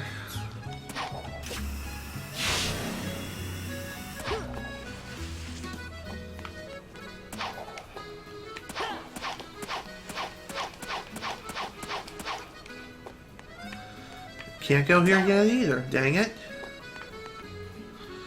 Can't go here, can't go there, can't do this, can't do that.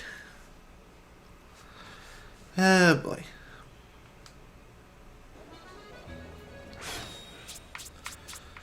Alright, let's return to the world map. There's still some sun and moon medals I can grab while I'm in Chang'an. But of course I can't quite get the... I can't get to the day or nighttime stages yet. Not until level 4 on each, I believe.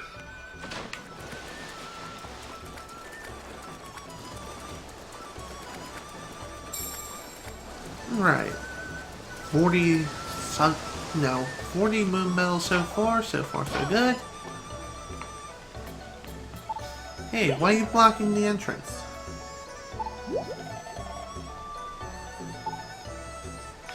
Come on, man, I'm Sonic the Hedgehog. I can do anything. I'm the fastest thing alive.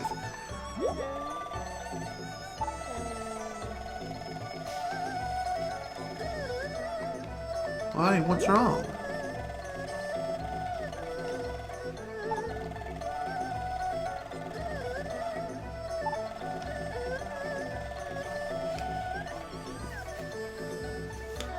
I'll find your elder.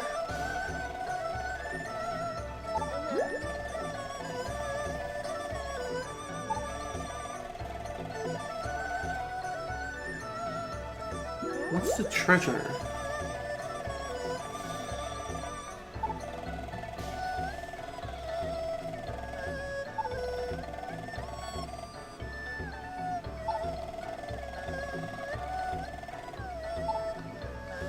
Alright, sure. I'll go and find the elder, no problem.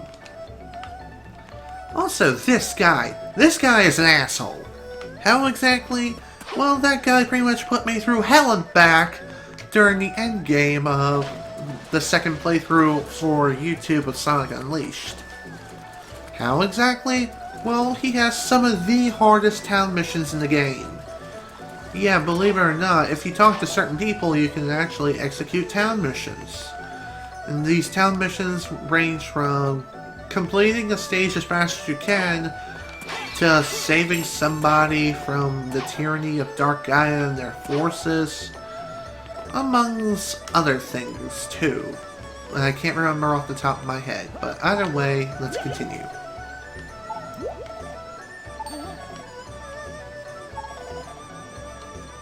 Okay, let me through so I can find the elder. Even though I'm not going to be able to do much searching here, but whatever, what can I do? Am I right or am I right?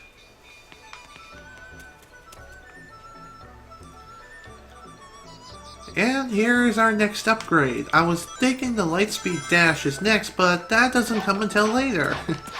Whoops. Whatever. Next upgrade is the Air Boost Shoes. What do I think of these things? Well, I have said this before time and time again, but I'll go ahead and say it again until my face turns blue. These things are a bit of a blessing and a curse at the same time. The reason is because the air boost, so long as you have ring energy, you can execute the air boost dash while in the air, which will allow you to gain some serious distance and go through the stage relatively quickly, because you are Sonic the freaking Hedgehog after all. But they're cursed just due to the fact that, well, how can I put this? It can get you killed relatively easily. How easily can it get you killed? Well, if you happen to not have a targeting cursor over the enemy, you'll end up more times than not flying right past them and into a pit and fall to your inevitable doom.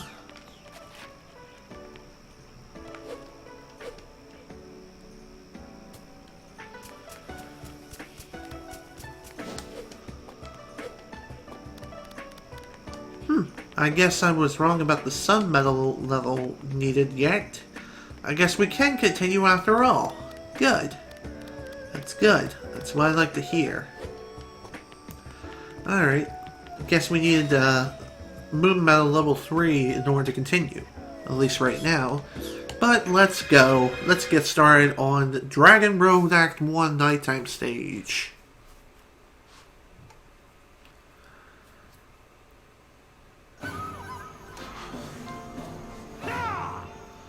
Alright, let's do this.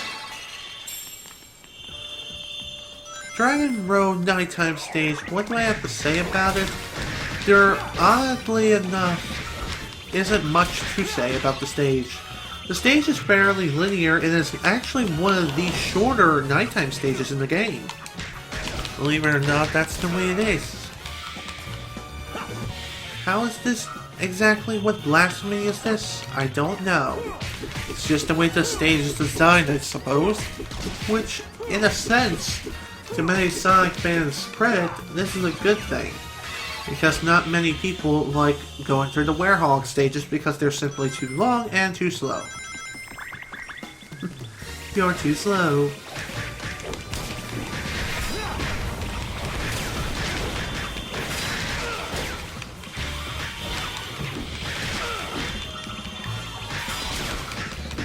Now, what's my opinion on the stage in general? Well, the stage, I like the stage. It's a good stage. Very nice and pretty. especially at night. Very nice looking stage. That's all there is to it, really. This one, there was something else. Yep, thought so. Haha. Glad I checked.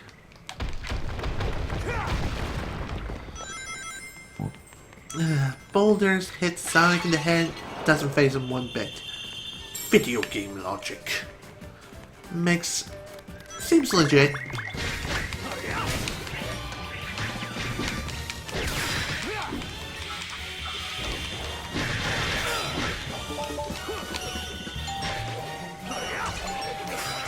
Alright. Simple as that.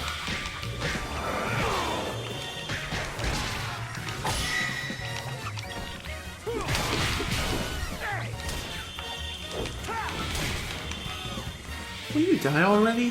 Jeez.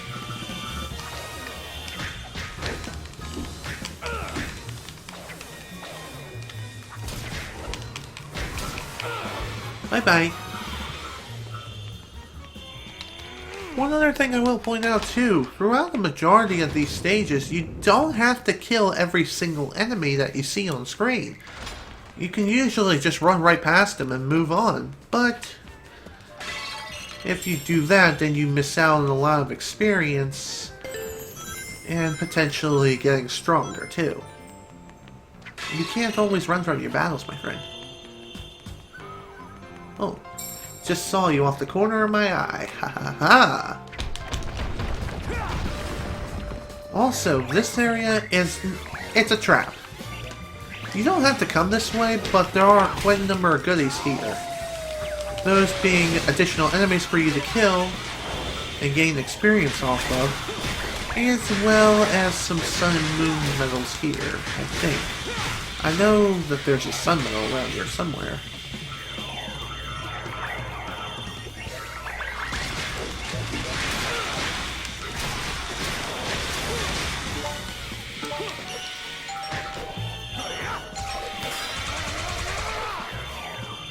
Alright.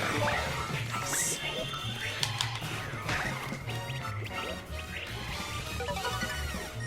Another offensive power-up. Cool. Could use something like this.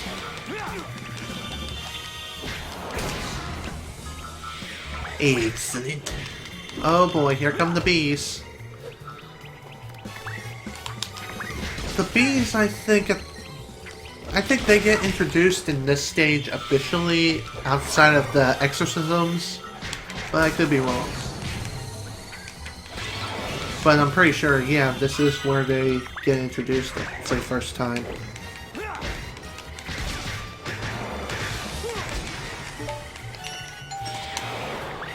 There's one thing I hate about these bees, and that is executing their fatality combos. Their fatality combos, thankfully, is only one button, but a lot of times, when you're trying to kill a bee, even if they have very little HP left, the button prompts appear practically instantaneously, and you just gotta push that button as soon as it appears. For most people, or most people I mean like myself included, I can't push a button straight away as soon as it spawns. Like, hello? It's like, what button is that? Oh crap, B button. It usually takes me a second or two before I can push the button. Just saying. It's the way it works with me. Maybe others are more fortunate than I am, that's for sure. Okay, cool. Another healing ring. Thank you.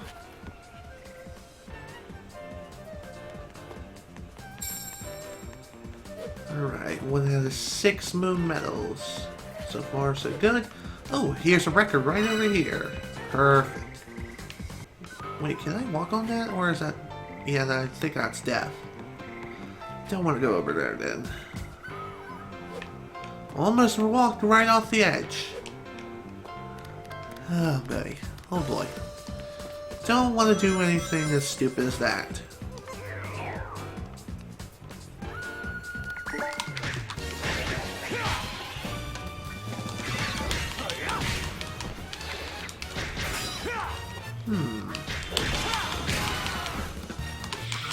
I haven't mentioned this yet because I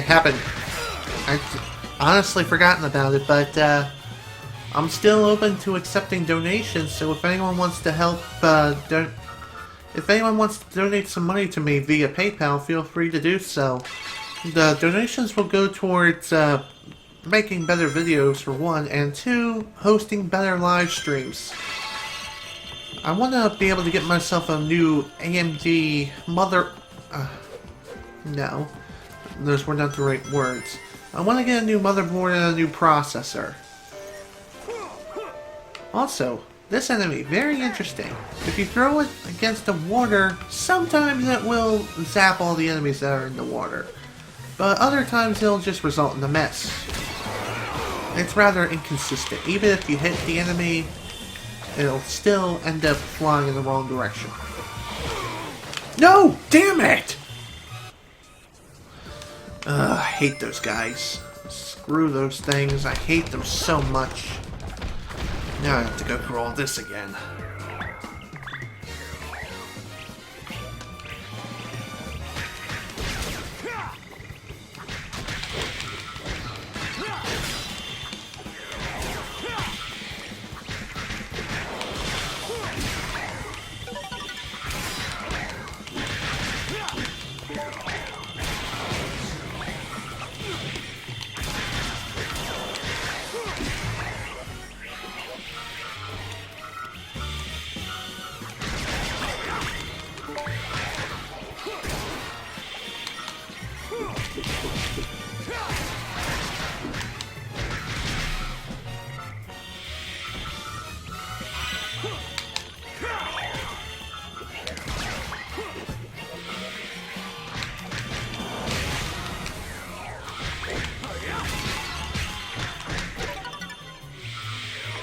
What was that?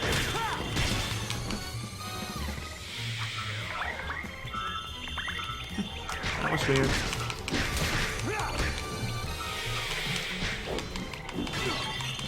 Screw you, bees. I was so hitting you. Goodbye.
Yeah, I've missed.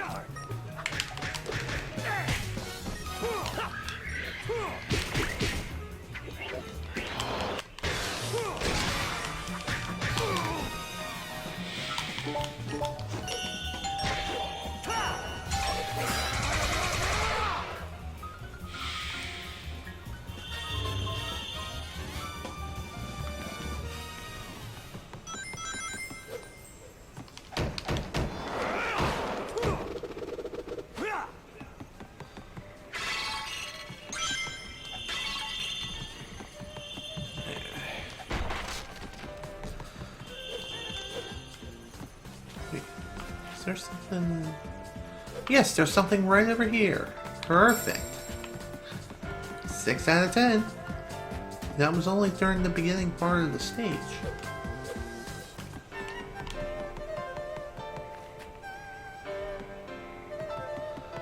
Nothing over here.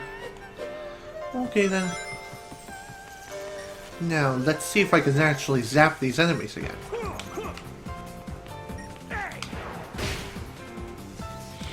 Well, you know, it actually worked this time.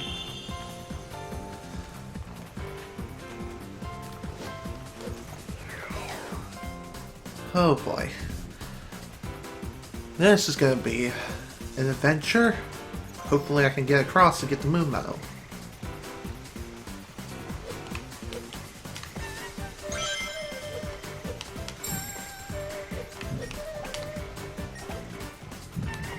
Perfect. I can never make it across there somehow. Whatever, I don't care. Goodbye. I'm happy to have gotten that moon medal anyway. High risk, high reward, I suppose. I almost repeated myself again.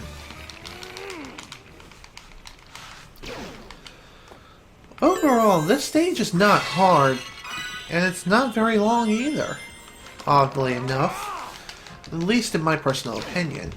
Also, here's a rather interesting shortcut if you can actually execute it without falling to your doom. If you happen to take the top path, you'll skip this battle entirely. It's also a very useful speedrun tactic, especially for later missions. And by later missions, I mean hot dog missions. Did that bee just kill itself?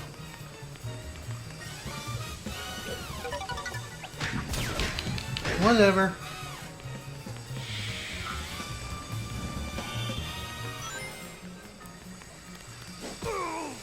Oh shoot.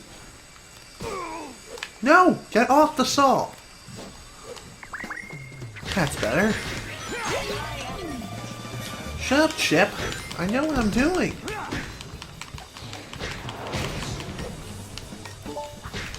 God, I hate that so much. The dang question mark thing appears when you don't want it to appear. Also, that question mark thing pretty much tells you how the green magicians work. The game will actually warn you that the enemy will try to heal its friends. Goodbye. Thank you.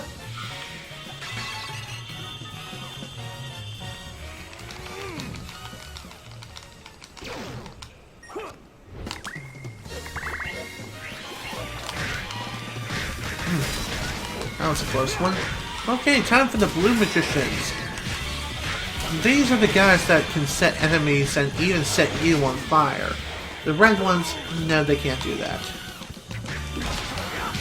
I think the red ones, what they do is increase the enemy's strength, and thus they deal more damage to you. Alright, free life. At least I got my life back.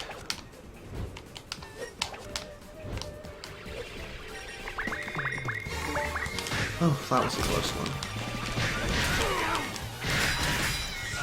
There go Unleash.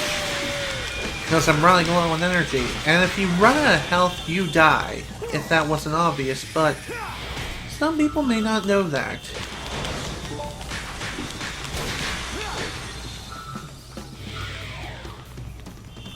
Almost ran right off of the edge, like an idiot.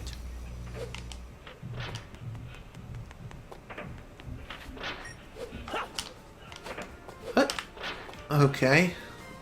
F you, stupid thing. You'll encounter these timed switch things. These switch hooks, whatever they are. Whatever. They're timed and they only stay open for so long. And you can tell when they're open or closed by just looking at the center portion of that hook. If it's blue, that means you can latch onto it. If it's red, then you can't. Just thought I'd bring it up. The more you know.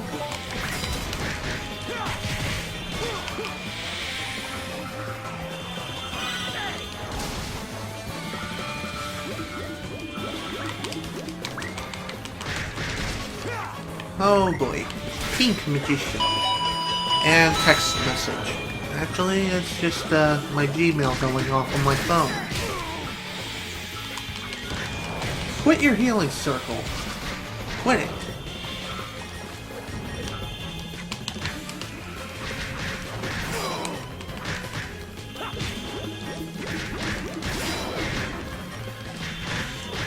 Now, in order to get past this room, it's very simple. Switch and make a run for the exit. Or you can be like me and just kill everyone, everything, and get the most experience possible. And that's really the best thing you can do. You need all the experience you can get. Trust me. Wow, everyone is dead, except for you. And now you're dead. Good. Okay, time for secret. Oh shit! No! Fuck me! All because the goddamn camera had to screw me over. I ended up launching myself in the wrong direction. And now because of that, rank got screwed over.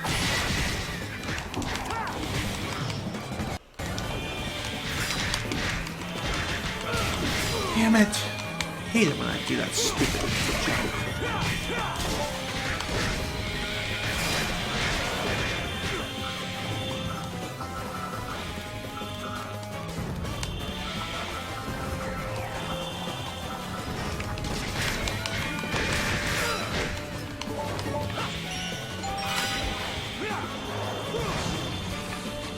Take that, you stupid magician.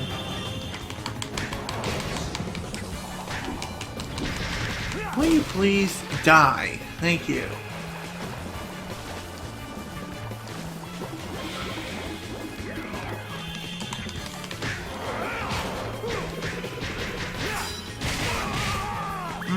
That was painful.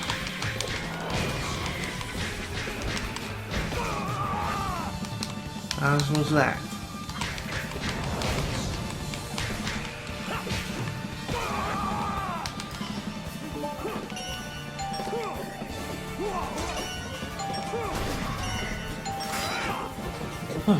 Alright, thank God.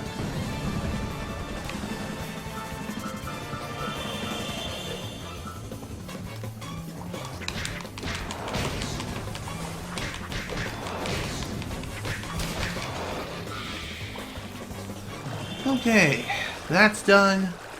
Let's try the secret area again.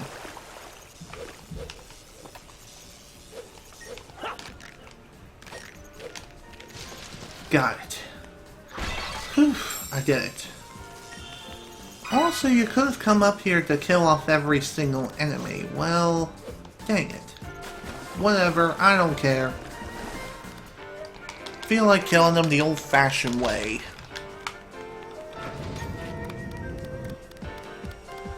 There's also one more secret over here on the right.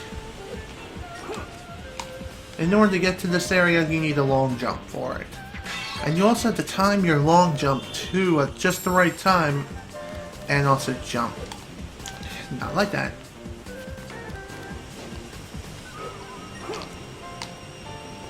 Perfect. Wow! Despite dying at the end, I still got an A rank. Nice! I probably could have easily had an S rank at that too. But nope, not quite. Game's not gonna be that nice to me. And strength is up. Thank God. Alright, let's bring this up too. There we go. Life is up. Let's bring the combo up another level. There we go. Shooting star combo. And let's work for the rest on speed. There we go. And the rest of this, I'll just put it on ring energy because I need to work on that next.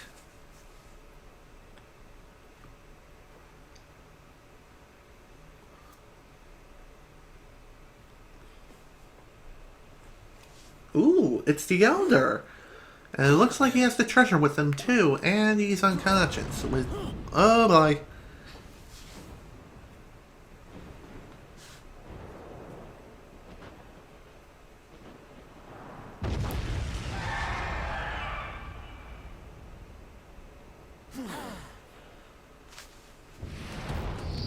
Okay, say hello to the next boss fight, Dark Gaia Phoenix. During this fight, you have to throw these water containers at him in order to put out his flame. Pretty easy to do. And I want the dang moon medal before I continue on.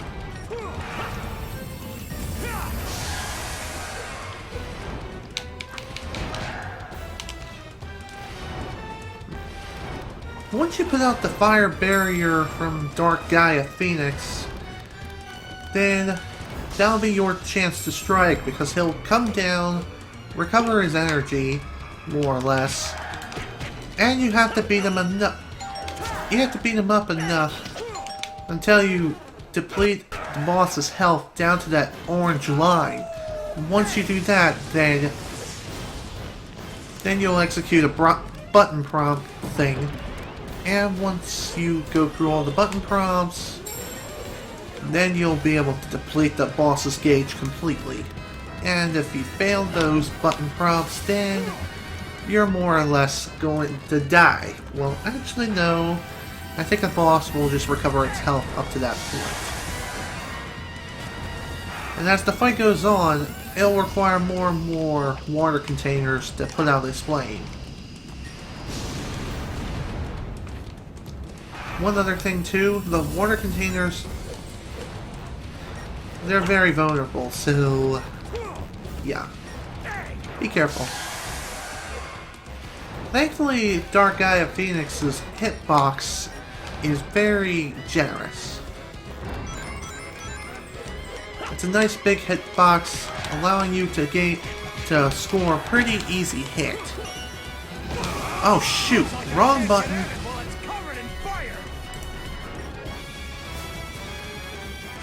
How many medals do I have? All of them. Okay, good. I wanted to make sure.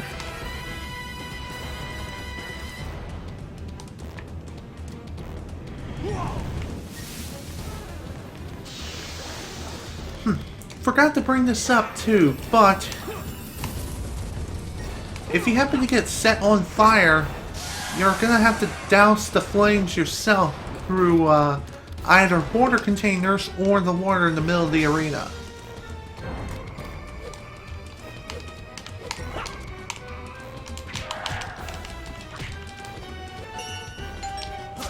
Okay, let's try this again.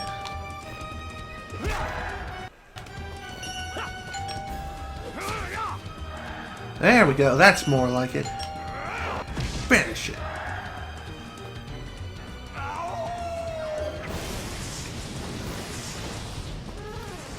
Alright, time for the final phase.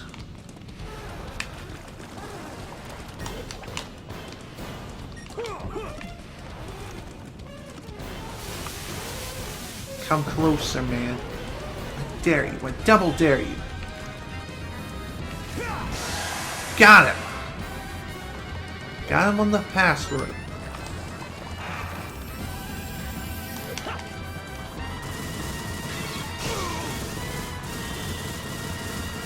Once Dark Gaia Phoenix gets to his final health bar, he'll unleash a bunch of brand new attacks, including one rapid fire like attack. When that happens, get the cover immediately. Cover is practically everywhere, so no need to worry about finding cover. Oh shoot, I'm on fire again. Take this!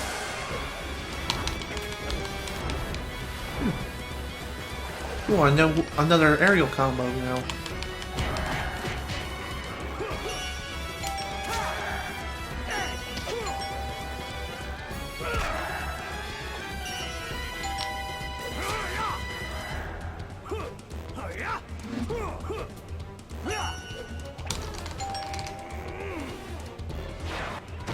And there we go. Boss is down. Strike 3, monster! That's enough out of you! Wow! Alright, B rank. Not bad. But could be better. Whatever, don't care. Let's continue working on this. And move on. You all right? Yes, thank you.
Huh?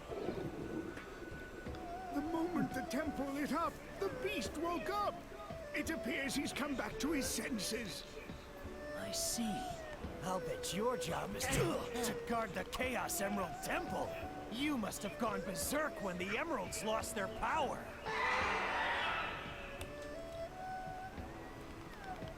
Well, I'm glad you're back. Want some chocolate?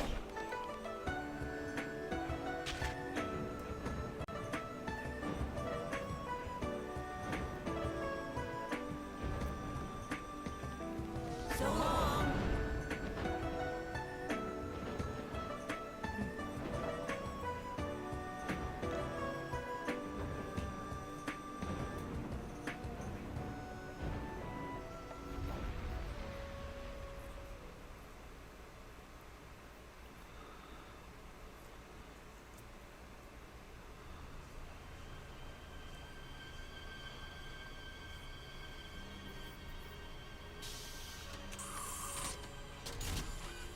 Your dinner, Doctor. Thank you. What's the progress on the Dark Gaia-powered Eggman Land construction system? Current status is 27% complete. Progress is significantly behind projected timetable. Presumed cause of delay is Dark Gaia's dispersion across the globe. Oh, of all the lazy, here I go to the trouble of waking that Dark Gaia thing up, and it causes me nothing but delays. Dark Gaia had yet to reach maturity within the planet's core, ergo it was still incomplete at the time of its awakening, ergo it was unable to sustain its own weight upon its release, ergo it scattered around the world.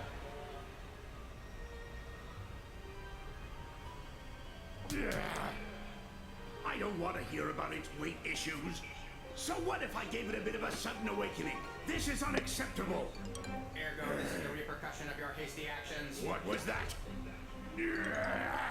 I'm having a bad enough day as it is. First that professor runs off with the Gaia manuscripts, and now the planet's coming back together. That, Doctor, is the result of the power of the Chaos Emeralds, which you discarded along with Sonic. Ergo, another repercussion of your hasty actions.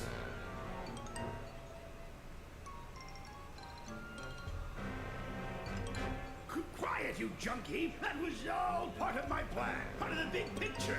Where's the fun in having my plans succeed without any challenge?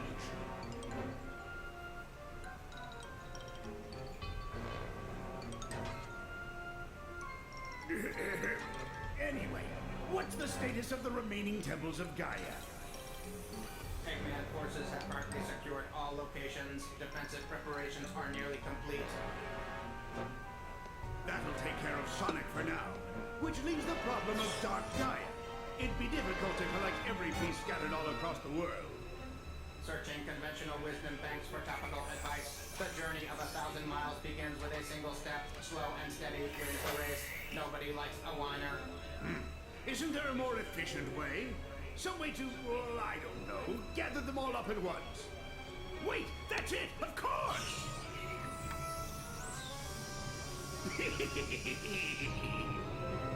With this, all of my plans will be realized.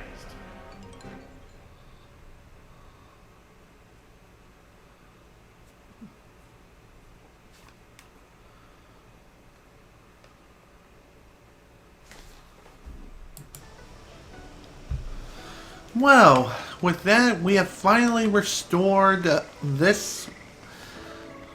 No. That's not it. We restored the second Chaos Emerald. That is freaking awesome. What's even more awesome, another piece of the planet has come back together. And now peace has successfully returned to this here land. And that makes me happy.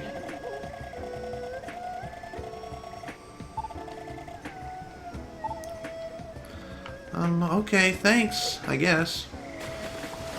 But of course I will be grabbing myself some Sun and Moon medals before I go. And I've noticed now I have both Sun and Moon medals up to level 4, which is awesome. That I like. I like that very, very much. Which should mean now I should be able to take on the level 4 Sun mission that is around here. But first, you.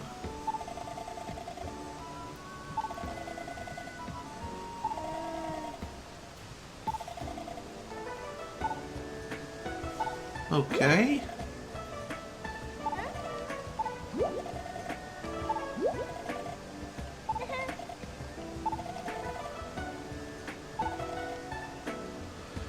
Okay, ask me anything.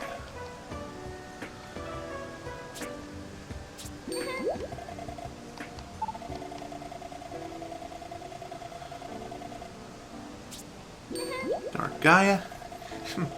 Funny, one of the answers was Shadow the Hedgehog. He's nowhere to be found in this game, unfortunately. Blue Diamonds. Chaos Emeralds, obviously. Dr. Eggman.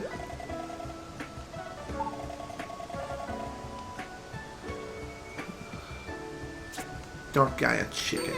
That's funny.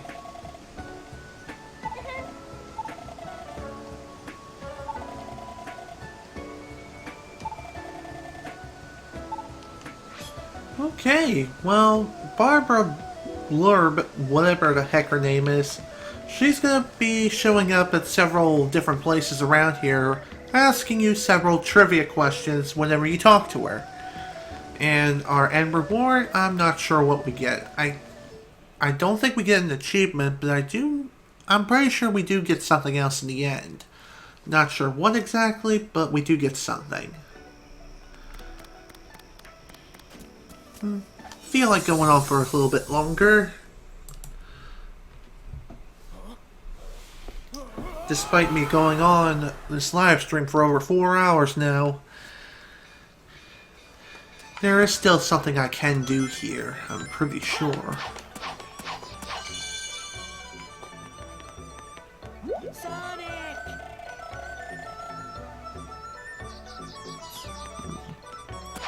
Or at least I thought I could. Ow, my butt. Why is it starting to hurt? It's stinging. Ow, ow, ow, ow, ow. Ow. Ugh. Damn, that hurt. That's happening at the worst place. It's like sizzling. It's a sizzling pain sensation right on the tailbone. Worst possible place.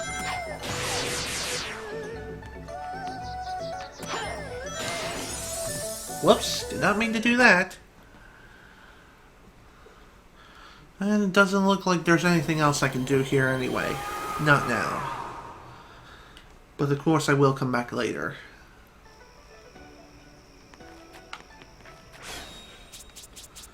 Alright, let's return to the village. And I guess we'll be heading out. Since there's nothing else we can do right now, I think we can still go to the... We can go back to Spangonia and try out another action stage if we can.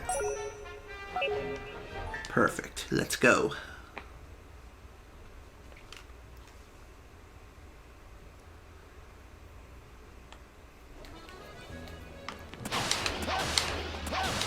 Alright, let's see if there are any additional stages that have opened up back in Spangonia. I'm pretty sure the daytime stage has opened up, along with some other stages too, that are also hidden around this area.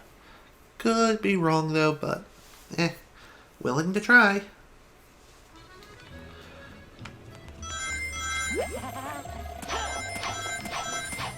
My stomach is growling. I sure am hungry.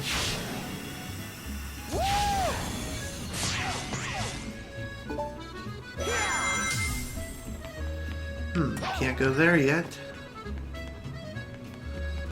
How about over here? Let's check it out. No? Maybe I have to talk to the professor before the levels open up. Let's find out for sure. Because I'm pretty sure I ran into this issue before where I couldn't access certain levels until I talked to the professor, and then I kicked him for weeks on end. Just because I was that freaking pissed. My brain is working.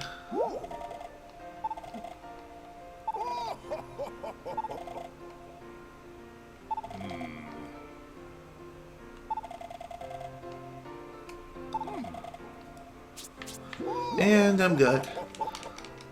So yeah. After you restore a Temple of Gaia, it's very wise to go and talk to the professor. Otherwise, you won't be able to access certain levels until you actually talk to him. Looks like there are some strange activities coming from here in Spangonia as well as Chanan. But of course, I'm getting another text message. What is it this time? Done recording? No, not yet. Period.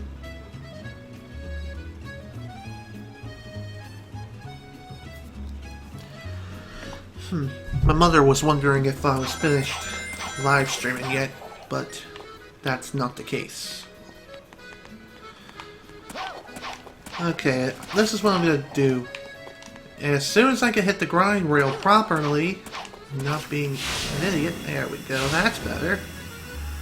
This is what I'm gonna do. I'm gonna take on the daytime stage here, and I think I'll call it a stream after I'm done, of course.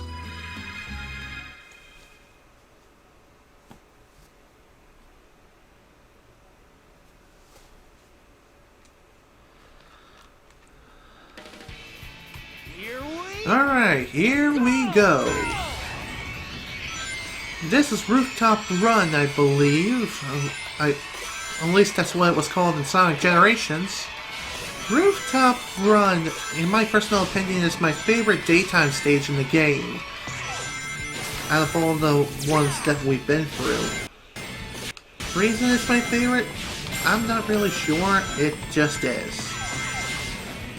There's something about it that I really like, from the level design, having to run through town and everything, as well as some other things too. Oops, wrong way. Come on. Oh, perfect.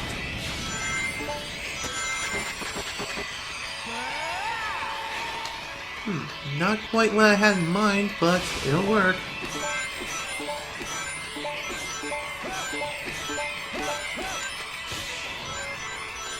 I guess another thing that I really like about this level is the fact that the town... Okay. Could have sworn there was something up here. Guess not. Oh well.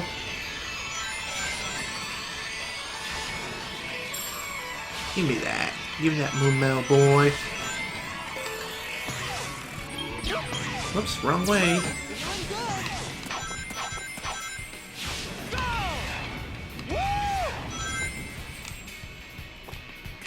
Oh my. Well, I kind of broke that loop, but I don't care. I don't care at all. And now we're introduced to yet another mechanic within the game, and this is a skydiving segment, and I missed something. Dang it. The skydiving segments, I have to say, are some of the more tedious segments in the game. The reason this is because you don't have very good control when it comes to skydiving at all. You can skydive a lot more quickly by pushing and holding the X button to just simply dive right down. And that'll help speed things along and get through those segments that much more quickly. But it's also very dangerous too, so keep this in mind.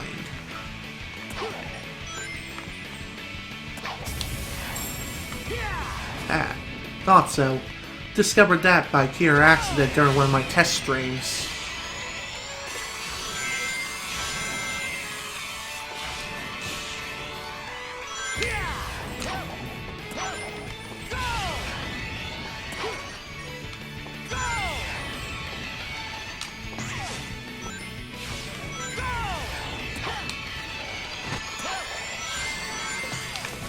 Oh man, I missed. I missed the moon bow.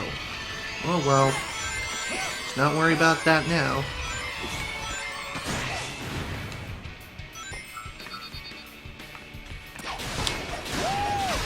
One other thing I will note about this stage is that you can get a ton of rings in this stage. Like over 1,000 rings. I am not kidding. That is one of your hot dog mission objectives, believe it or not. I'm serious, it really is.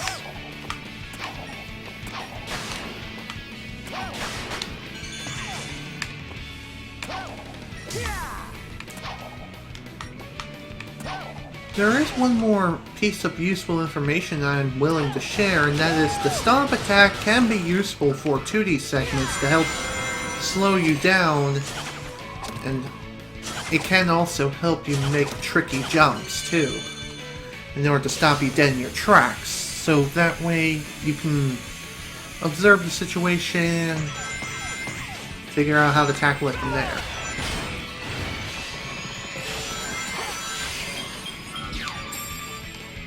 Hi there, Moon Metal. Once again, found that Moon Metal during one of my test streams.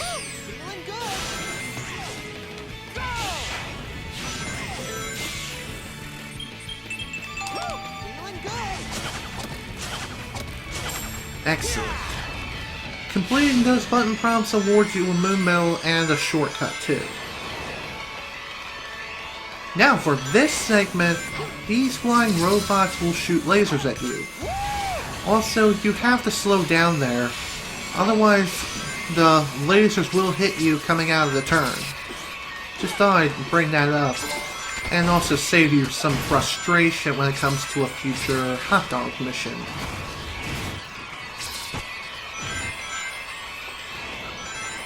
And yeah, I will be showing off hot dog missions after the game is ended, of course. After I finish getting all the stats I need to complete the main game, getting all the sun and moon medals I need, and once I finish all the hot dog missions, then I may end up doing a couple of other things and then call it a game. Alright, first S rank. Finally. God damn. 2 out of 3 sun medals and only 4 out of 7 moon medals. Could be better, could be worse. But hey, sun medals in my personal opinion are way more important right now. And done.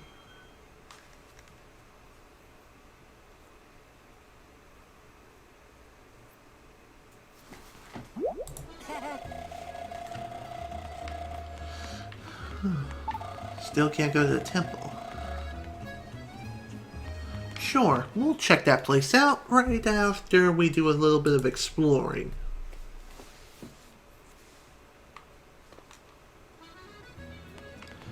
by exploring, I mean there should be another level that has opened up recently. And this is the Obstacle Course from Hell. Rooftop Run Act 3. That or it's another level I'm thinking of. Either way, this one's a short level. Yeah, I'm thinking of another level. This one I die instantaneously like a doof. Just kidding.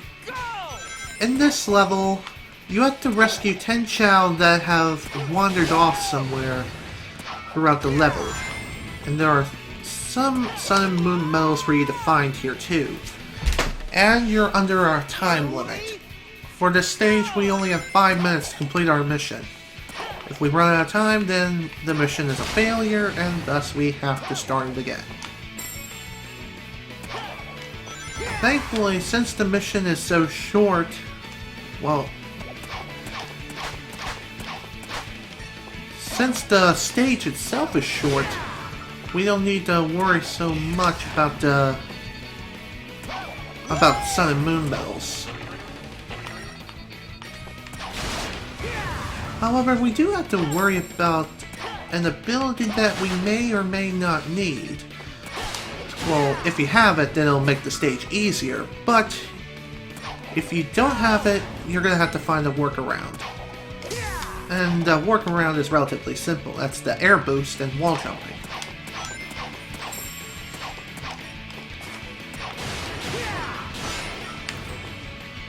Hey, what's over here? Hey! Hey!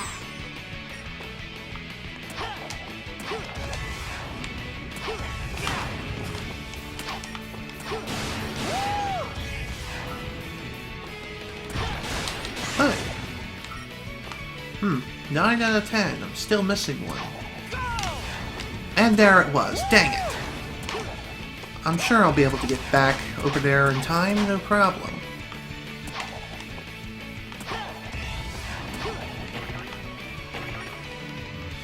Although now I'm out of ring energy, that's not good.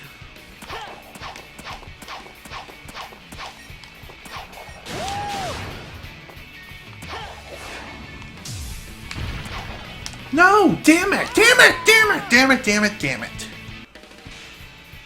Ugh. Starting to panic a little bit.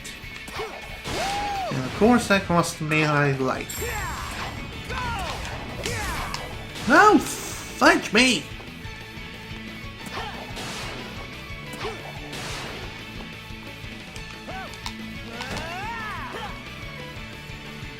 Man. Well, that sucks. Oh well, we can do this again, no problem. Damn it, Sonic, stop hitting the balloons.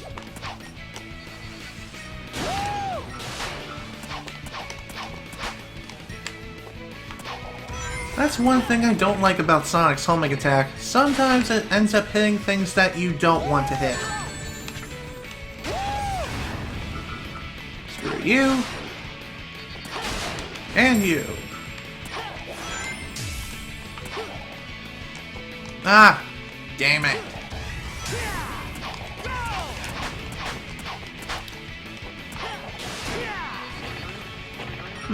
Cool.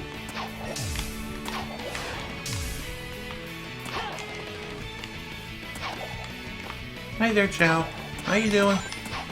Come to Papa Sonic, please. Thank you and goodbye.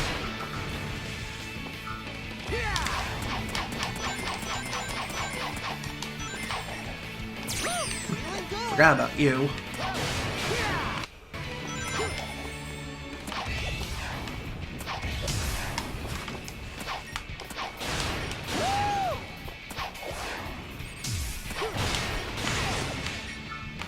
Okay, 9 out of 10. Only one more Chow left. Perfect. Perfect, perfect, perfect. Just what I wanted, and just what I needed. There we go. Stage is cleared. Also, fun fact, this... You know what, never mind. This was the first stage that I've gotten an S rank on my Let's Play file, but... On my first playthrough, I can't remember what stage it was where I got my first S rank on. But either way, I think I'm going to do one more stage and then call it a stream. As soon as I can get over there, that is. And that stage is actually located over here. It's located within the elevator shaft. Reason why it's all the way over there, I have no idea. It's just there, I suppose.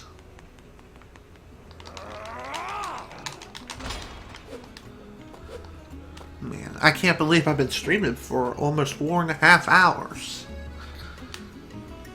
But hey, what can you do? I like playing long sessions. That's usually what I like to do. My longest gaming session ever, I think it has to be around 6 to 8 hours in a single session. And of course, I did have bathroom breaks in between. Let's go. Shoot, almost ran out of ring energy there. And there we are. The Obstacle Course from Hell, Rooftop Run Act 2.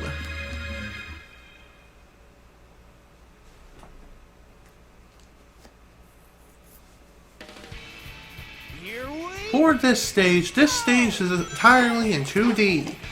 And for this stage, you're gonna go through the stage at least 3 times. So, in other words, you're completing 3 laps around the stage, and that'll be how you clear it. Along the way, as you complete laps, the stage layout will change. How? Well, by additional enemy placements amongst some other things.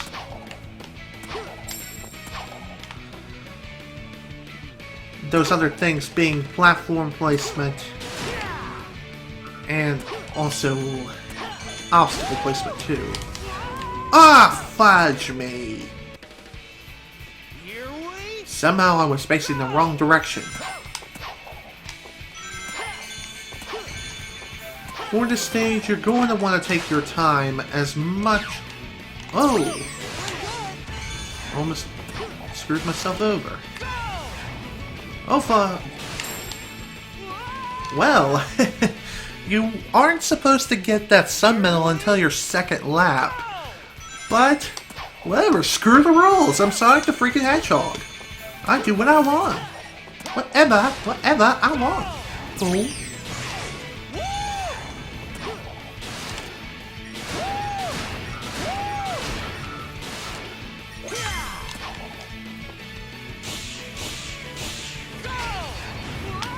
Ah, dang it. Should have done a homing attack on him.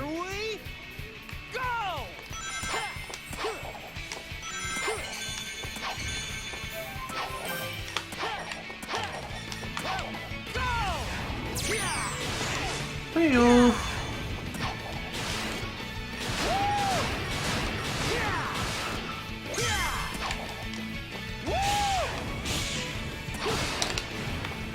That's better. Now let's get killed. Why not? Okay. Come on, we can do this.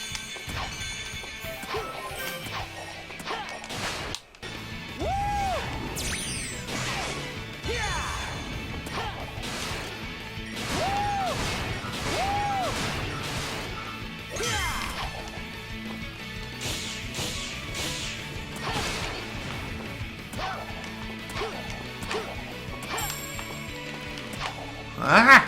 Whack! Come on. Thank you.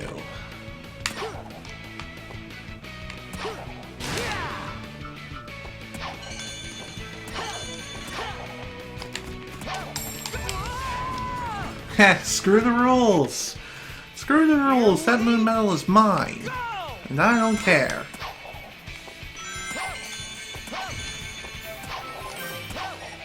One thing that I will say nice about this stage is that after you clear the first couple of jumps or so, it gives you it gives you a nice dose of death. Just kidding. It gives you an extra life. So, I guess that's the game's way of saying, hey, buddy, we know this stage is hard, and we know you're going to F up a few times, so here's a life. Just so you can keep trying over and over again. Getting a game over here shouldn't be a major issue.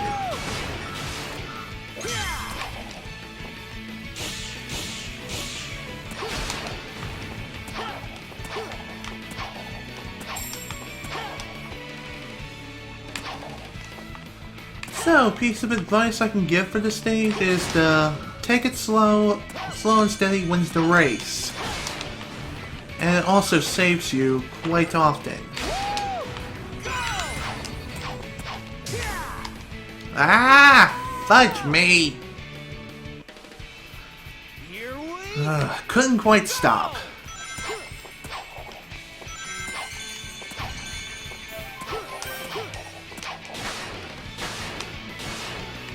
Ah! Dang it. Here we go!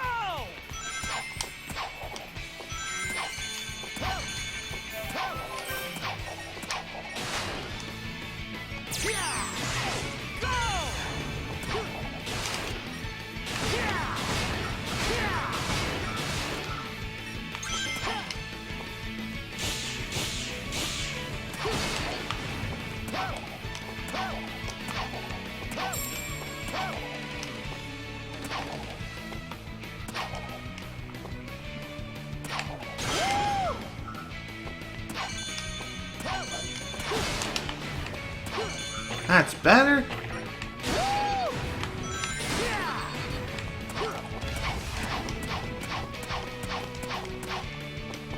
And right back where we were. And then some. Okay, that completes the first lap.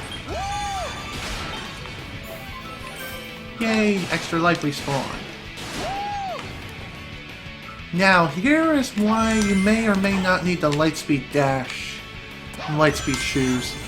You can get by with the Air Dash, but it's a lot more risky. And you're very likely to die without them. But it can be done without the Lightspeed Dash. I've done it before, and I sure as hell can do it again. Oh, damn it.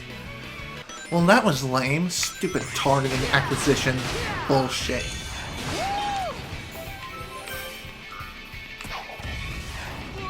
Oh, really now? Really? You had to be that guy.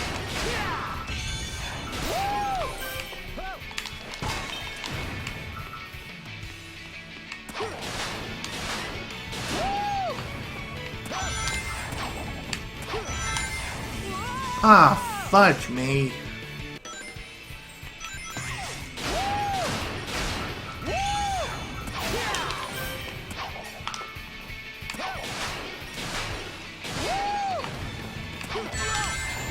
Ah, damn it. Jump too high.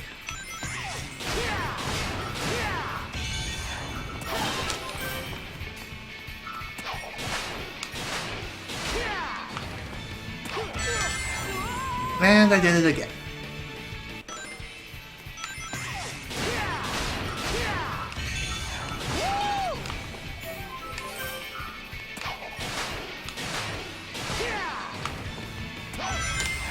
There we go.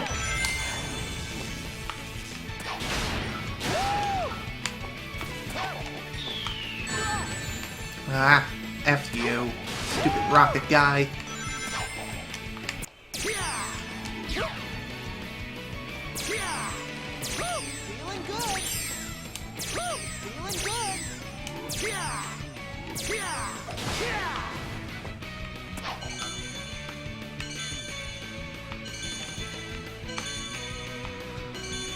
Oh boy, this is quite interesting.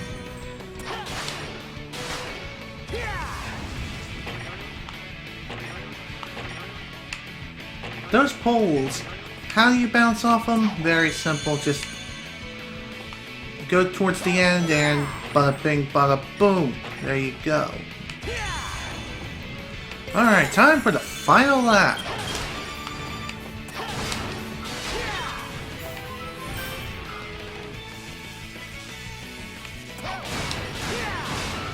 You see those green floating enemies?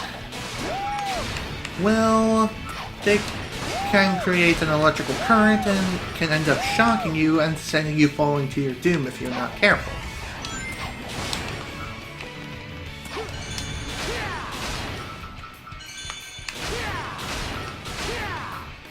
Hey-yo! Alright, time for the hardest part. And I failed miserably.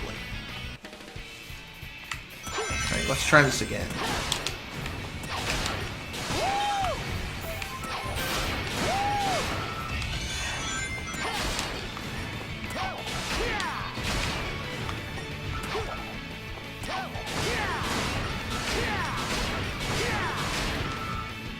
Bye-bye. Hi-yo! Let's go.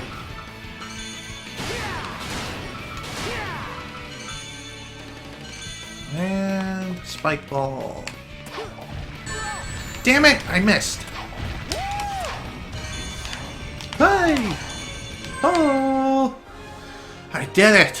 That was a close one. And C rank. Much better than last time, that's for sure.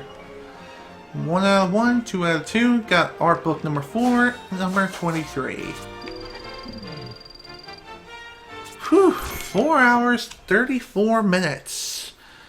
Or more or less 4 hours, 35 minutes now, but I don't care. I don't freaking care. I am done. Return to the village, and I think I will go ahead and call this a stream.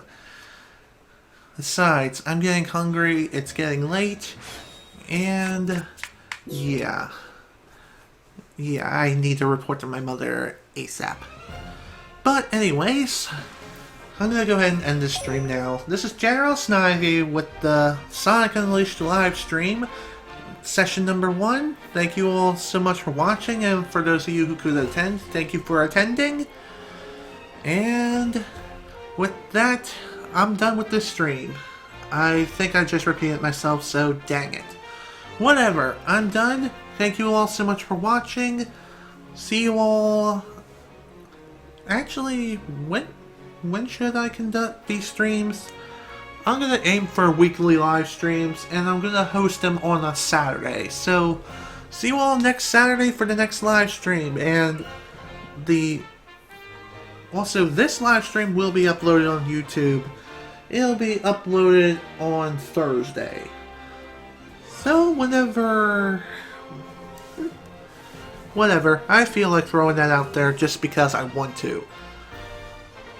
So, once again, thank you all so much for watching. Thank you for all those who were able to attend. See you all next Saturday for the next session of Sonic Unleashed. Bye!